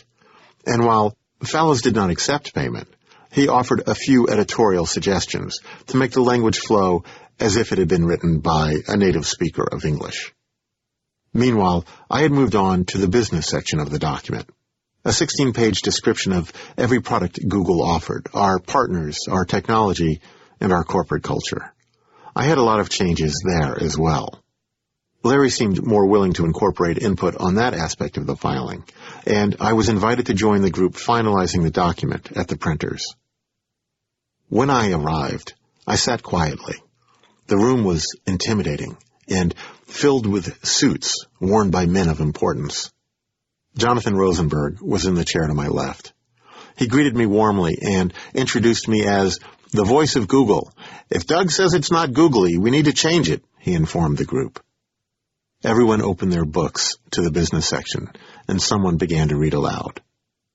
Google is a global leader in web search, he intoned, a web advertising innovator, a top internet destination, and one of the most recognized brands in the world. I rewrote that, I said.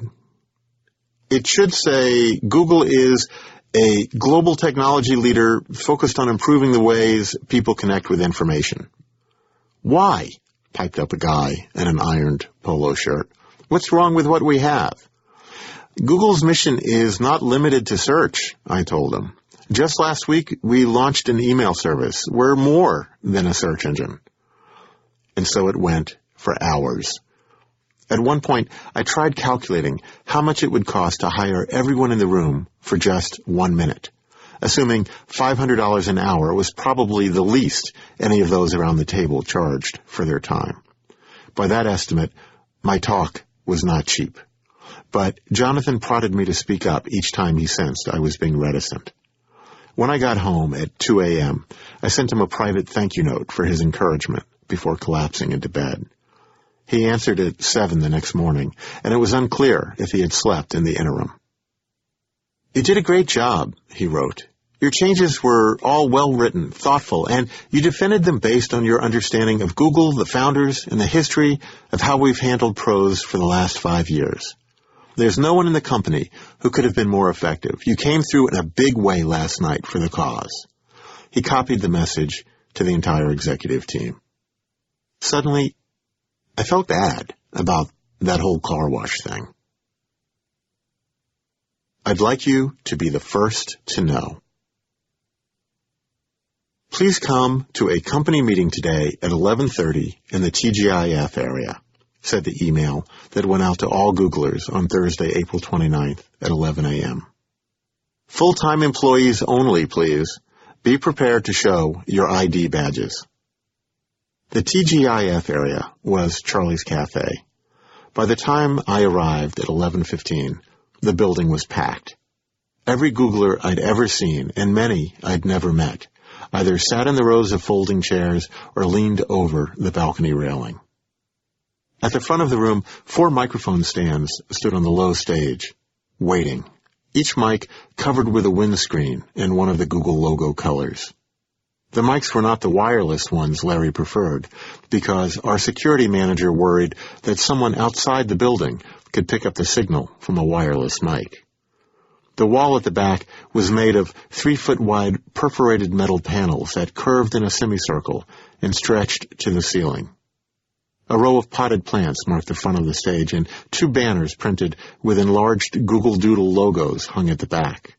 On one banner, Albert Einstein peered out of an O.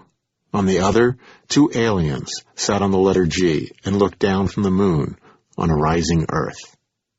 Craig Silverstein, Google's first employee, sat on the floor facing the stage, and an interpreter for the deaf faced the other way, signing for one of our hearing-impaired engineers. Larry and Sergey walked in with Eric and Omid. Larry leaned against the railing as Sergey walked on stage. Sergey grinned and stepped up to the microphone with a bright green cover. He wore a black long-sleeve T-shirt and gray jeans. "Thank you for coming," he said to the hushed assemblage. Pause. "I just wanted you to be the first to know." Nervous giggles from the crowd. Pause. "That I just saved a fortune on my auto insurance." The laughter shook the walls. We all knew why we were there. And the half hour after the note went out announcing the meeting, our press release had crossed the wire.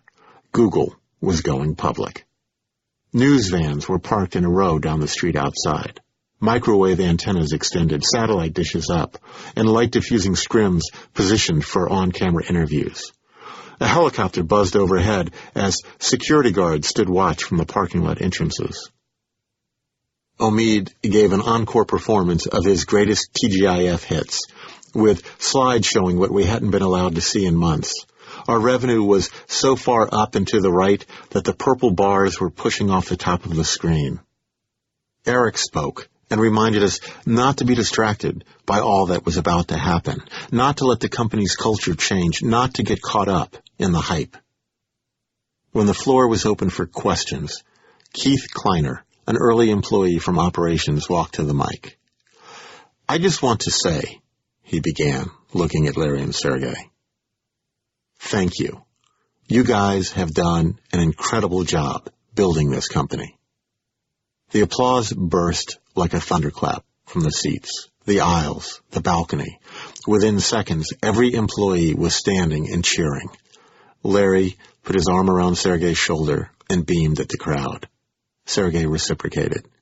For 2 minutes, waves of unadulterated appreciation rolled over the founders as Eric stood to the side and pointed like a conductor at 2 virtuoso violinists. After the meeting, we went back to our desks and back to work. I stayed there until after 6, before packing up my laptop and heading to the Sports Page Bar and Grill around the corner. Affectionately known among Googlers as the Shithole, it was a funky wood and plaster hut with a large back patio perfect for informal celebrations. Laurie Park, one of the first engineers hired, had arranged to rent it out for a get-together of old-time Googlers. Salar was there, and Susan brought her kids, Bart from advertising operations, and the BizDev guys who had come over from Netscape. Orchid, Ben Smith, and Ben Gomes showed up. Radica, Ed Carrolls and Wayne, the blogger guys, Craig and George, and Babette, who now supervised an army of Google massage therapists. I flashed back 4 years to Google in early 2000 and felt as close to my colleagues as I ever had. We had made this climb together, and for just a brief moment, we could pause and reflect on the journey that had brought us here. I had printed out a copy of the S1, as had most of the company. The printers hadn't stopped all day. And I walked around with a red Sharpie collecting signatures on it from Larry and Sergey, Craig, and our chief legal officer, David Drummond. I wanted something tangible to prove I had been there, to freeze the moment when my Silicon Valley fantasy solidified into reality. I finished my beer and headed home. Money from nothing. The months that followed were not much different from the ones that had come before. The Gmail privacy issue finally settled down. Liz Figueroa abandoned her legislation. Cindy and I talked out the issue she had raised in her late-night flame mail. The tension eased, but the pressure did not.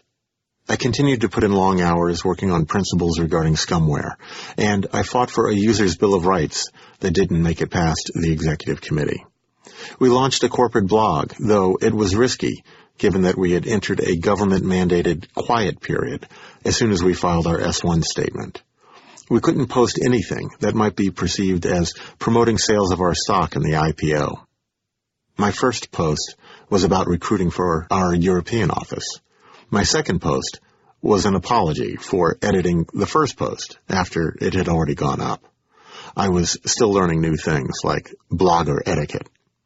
I kept knocking my head against the wall between corporate marketing and product management and got little more than a migraine for my efforts. I went to Marissa's weekly launch meetings, but had only occasional glimpses into products that were early in development. One of those was desktop search, which now was called Fluffy Bunnies, because its original name, Total Recall, had been deemed too scary from a privacy standpoint. Fluffy Bunnies would index a hard drive on a personal computer and make it searchable. I argued vehemently that we needed to give users a warning up front. This product is not like others you may have used. Please read the privacy policy carefully. But my tone was considered too alarmist. I did convince the team to use the descriptive line, search your own computer, though Marissa found it colloquial, redundant, and lame. The CIA bought one of our Google search appliances for their intranet and asked if they could customize our logo by replacing an O with their seal. I told our sales rep to give them the okay if they promised not to tell anyone. I didn't want it spooking privacy advocates. Do you think they can keep a secret? I asked her. I hired a writer to take on some of the load. Michael Krantz, a funny, gifted journalist who had covered Silicon Valley for Time magazine and understood technology.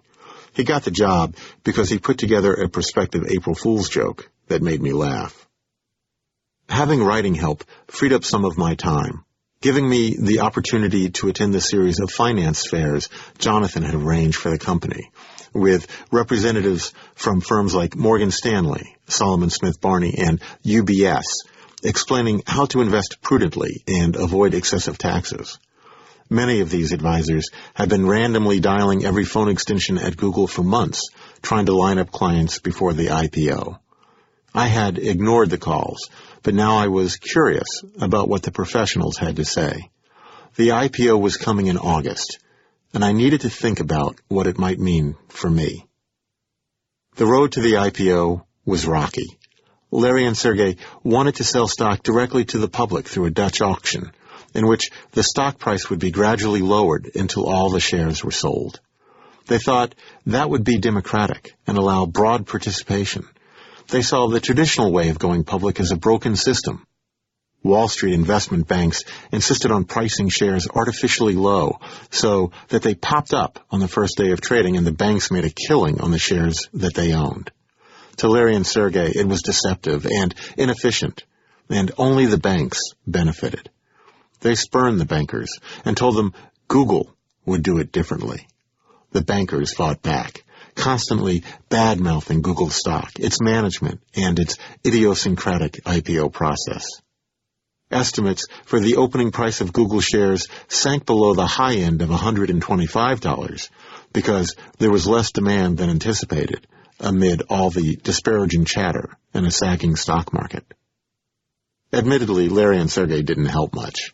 The report from their roadshow, in which they traveled to various cities flogging our offering to institutional investors, was that they weren't taking the presentation any more seriously than they took our weekly TGIF meetings.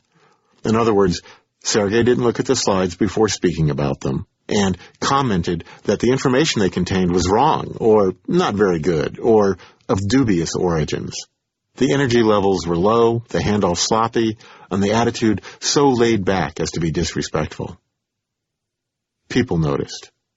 Business Week reported that when Sergey was asked about Google's strategy for growth, he said, "If I tell you, you'll just ask again." The article also quoted a different money manager with a billion-dollar internet fund as saying, "They seem to think you should feel privileged to buy Google stock. That's the attitude, and it's a bizarre one." The writer questioned whether Sergey had the maturity or the humility to run a major technology company, and whether our founders would be blinded by the sort of success that would go to anyone's head. "How can I win, Doug?" Cindy, who was on tour with them, asked me. "It's like living in a Greek tragedy," I told her. "These guys define hubris. I'm afraid it will be our downfall." The lack of deference, seen as an asset in Silicon Valley, didn't play well among the status-conscious players of the Wall Street establishment. Nor did the 23 million shares of stock we had neglected to register with the SEC before giving them to employees, or the interview Larry and Sergey had done with Playboy the week before filing the S-1. We didn't think it would come out until after the IPO date, but on August 12th, there it was, on the PR department's fax machine, with a cover sheet from Playboy's editor saying, "Enjoy," and "Congrats." We didn't enjoy, because the SEC made us include the full text of the article in our filing statement, and push back our IPO a week. I took advantage of the unexpected break to arrange a quickie vacation to San Diego with Kristen and our kids, who barely recognized me anymore.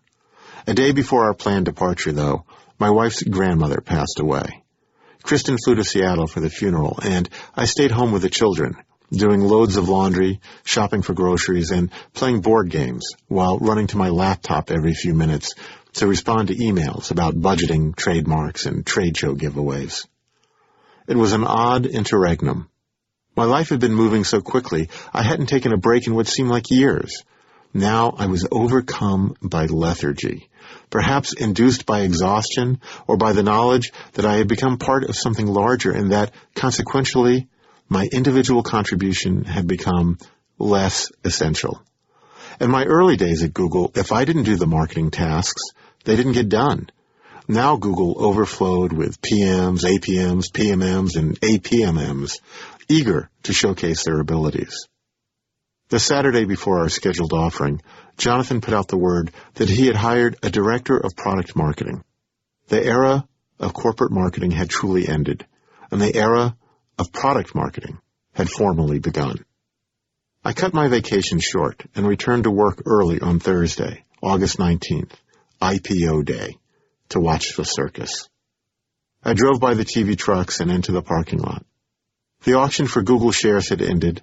The initial price was set at $85, and when the markets opened, the world would tell us what it thought of the business we had built. There was no company meeting scheduled. Sergey was with us in Mountain View to set the proper tone.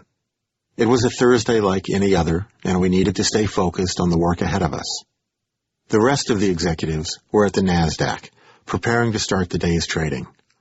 Larry called Sergey, according to David Crane, and gave him a rundown.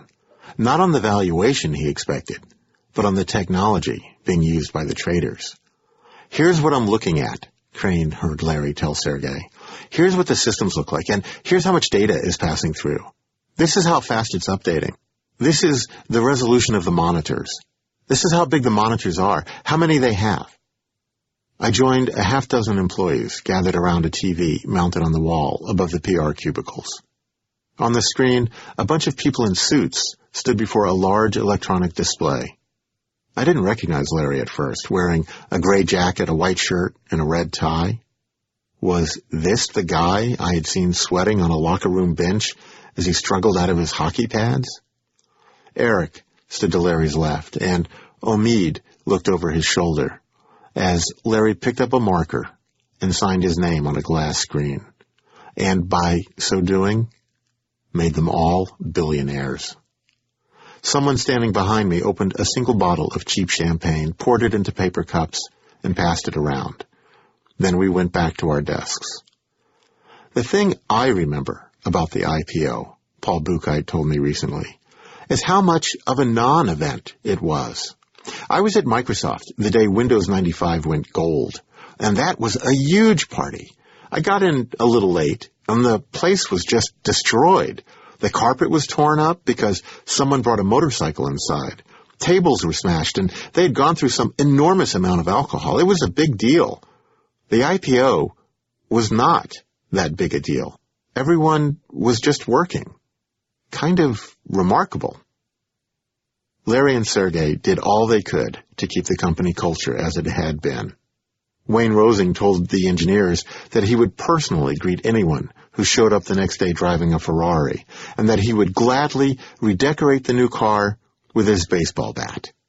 That didn't worry engineers Ed Carrolls and Chad Lester. They hadn't bought sports cars. They had purchased airplanes. "It's not a Ferrari," Chad told Ed. "It's not a Lamborghini. Let's bring our planes in and land them on the road outside Google." They didn't. And anyone else who had splurged on a new toy left it at home. But things did change. Bart, the advertising operations guy who had so eagerly anticipated the IPO, took to practicing his putting on the lawn outside the front door at every opportunity. People tucked stock tickers discreetly into the corners of their laptop screens, though Larry and Sergey threatened to fine anyone they caught doing it. It became harder to hold meetings because the conference rooms were occupied by Googlers huddled with people wearing polished shoes and toting expensive leather briefcases. I was back at work and busy, but not as crazily busy as before. I had seniority, plus a large group of product managers eager to pick up any slack. Cindy agreed to send me to China to learn the market and find a new Chinese name to replace our current brand there. While Yahoo's name translated as Elegant Tiger, ours was rendered with characters that meant old dog. In October, Cindy asked me to run the logistics for our first earnings call, in which we would reveal our quarterly results and take questions from brokers and analysts. It would be our first time talking directly to investors, and the desire for perfection was amped even higher than usual. Larry, Sergey, Eric, and George, our CFO, sat in a conference room with an armed guard outside. I was next door, looking through the window with Cindy, Jonathan, and our operations and legal teams. There was a last-minute breakdown in communication with the outside investor relations firm, but we established an instant messenger link, and no one was the wiser. To the rest of the world, the event came off flawlessly, keeping the focus on the reported numbers, which stunned the market. Google's stock shot up almost $200 over the following week. Also stunned were my colleagues when, at a party at Zabibo's after the earnings call, Cindy announced she was leaving Google. I had seen it coming. In fact, I had entertained thoughts along the same line. It seemed as if we had come to the end of a long story, and I wasn't sure I wanted to begin a new one. Cindy said she would stay another 2 months and leave in January. I decided to wait at least that long to see what the future held. Cindy had been my last and strongest ally in defending the role of branding that went beyond research, analytics, testing, and iteration, and now she was heading out the door. After her departure, I would report to the director of product marketing.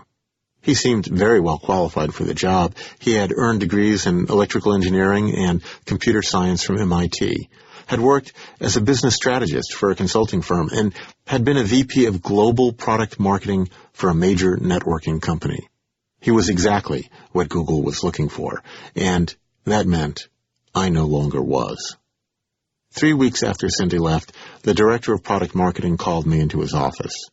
I knew he wanted to talk about slotting, the process established in product management to determine where on the organizational chart an individual best fit. "Doug," he said, "I'm having a hard time slotting you. I don't really see where you fit. There doesn't seem to be a place for brand management in the organization as a functional role." I could have made the case that I deserved one of the predefined jobs in product marketing and negotiated for the most senior position available. I had no desire to do that. I could have protested, tried to explain the value of my work, and insisted a slot be created for my function. I knew I would never be able to provide sufficient data to back that up. Instead, I agreed with him. There was no longer a role at Google for what I did. I would wind things down as Cindy had and leave in 2 months. I picked March 4th, 2005 as my last day. 3, 4, 5. I liked the architectural purity of it. When the day arrived, I said my farewells. There were many people at my send-off I hadn't seen in a long while. Larry shook my hand and wished me well. Charlie baked me a cake. Marissa surprised me by giving me a hug and saying she had always respected my judgment, though she hadn't always agreed with it. I surprised myself by admitting I felt the same about her. I went back to my office to finish some edits on Sergey's letter for the annual report, emailed it to him, then shut down my computer and turned it into the help desk. I cut up my corporate credit card and left it on my manager's chair.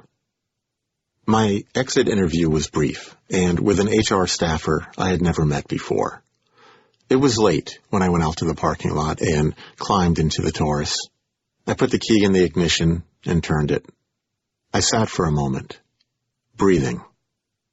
In my mirror loomed a large array of buildings occupied by a powerful global enterprise. Its logo stared at me from across a grassy embankment, a motley assortment of brightly colored letters on a white signboard. I had started at a small startup as a big company guy. Now I was leaving a big company as a small startup guy. I put the car in reverse, backed out of the slot, and drove home. You must remember this. A cold fog wafted out of the open freezer in front of me. It was a week after my last day at Google, and Kristen had sent me on a night run to Safeway to pick up some milk for the next day's breakfast. As always, I was going off list, picking up a few items with more sugar and fat than nutrition. I squinted at the tags on the shelf below the different brands of ice cream. What I really wanted was Starbucks Java Chip, but I only bought that when it was on sale. I reached for the Safeway store brand. My hand froze, but not from the cold. I want Java Chip, a voice said inside my head. It's not on sale, another voice answered automatically in a monotone. It's not on sale, the first voice replied with mimicking sarcasm. So, it went on, spacing the words for emphasis. What? I picked up a carton of Java chip and put it in my cart. For the very first time, I was doing something differently because of Google's success. Hitting the startup jackpot was like leaving Flatland, the world hypothesized in a geometry-based novel I had read as a kid. In Flatland, the characters moved along a single two-dimensional plane and only perceived objects as points or lines. That had been my life, and I had never realized it. Go to work, make money, come home, sleep, repeat. Now, though, I had the ability to move in all dimensions. The tethering constraints of grocery bills and mortgage payments had been severed, and I was floating free. Some Googlers used their new freedom to change their lifestyles, their cars, their homes, their careers, their spouses. For me, all that open sky was disconcerting. I clung to the familiar to anchor myself. It was surprisingly hard to do that without a job. I had practiced the marketing arts in one form or another for 25 years, and I didn't want to do it anymore. The position I left at Google had been the pinnacle, the best job I could imagine for someone in my field. I had watched over a brand that exploded from obscurity to dictionary definition in 5 short years. My colleagues were some of the most brilliant people on earth. I traveled the globe and made my fortune. I learned things about my limits and my capabilities, and I like to think that, in some small way, I helped advance the human condition. Or at least, that I did more good than harm. I've heard the speculation about Google since I left, that it's a monopoly, that it's tracking users, that it's in cahoots with the government, that it spies on people, that it's evil. Well, maybe it is all that. I haven't worked there in more than 5 years. Things change. But from what I know about my coworkers in the Plex, many of whom are still there, putting in long hours, perfecting a product used by millions every day, I'd say that's highly unlikely. Is Google secretive? No question. Arrogant? Maybe. Tone deaf to the concerns of the very users it claims to serve? Occasionally. But evil? I don't think so. I started my career working at ad agencies. It was fun, challenging, and potentially well-paying. I quit because I didn't like the idea I might have to sell something I didn't believe in. I worked in public broadcasting and then newspapers, where I found coworkers who sacrificed material rewards to be part of something connected to the common good. I got that same sense at Google, but with greater intensity and urgency and stock options. This was no institution continuing a long tradition of public service. This was a headlong rush to reshape the world in a generation, and therein lies the company's biggest flaw, in my estimation: impatience with those not quick enough to grasp the obvious truth of Google's vision. When were we ever wrong? Larry asked me. Not often, but not often is not never. If Google's leaders accepted that reality, they might understand why some people are unwilling to suspend skepticism and surrender to Google's assurances that the company can be trusted. After Google, I find myself impatient with the way the world works.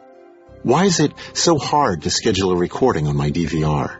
Why aren't all the signal lights synced to keep traffic flowing at optimum speed? Why, if I punch in my account number when I call customer service, do I have to give it to them again when I get a live person?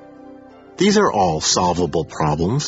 Smart people, motivated to make things better, can do almost anything. I feel lucky to have seen firsthand just how true that is.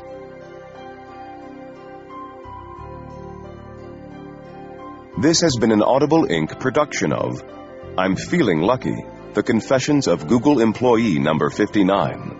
Written and read by Douglas Edwards. Executive producer, Jennifer Bassick. Producer, Mike Charsick. Music by Michael Whalen. Copyright 2011 by Douglas Edwards. Production copyright 2011 by Audible Inc.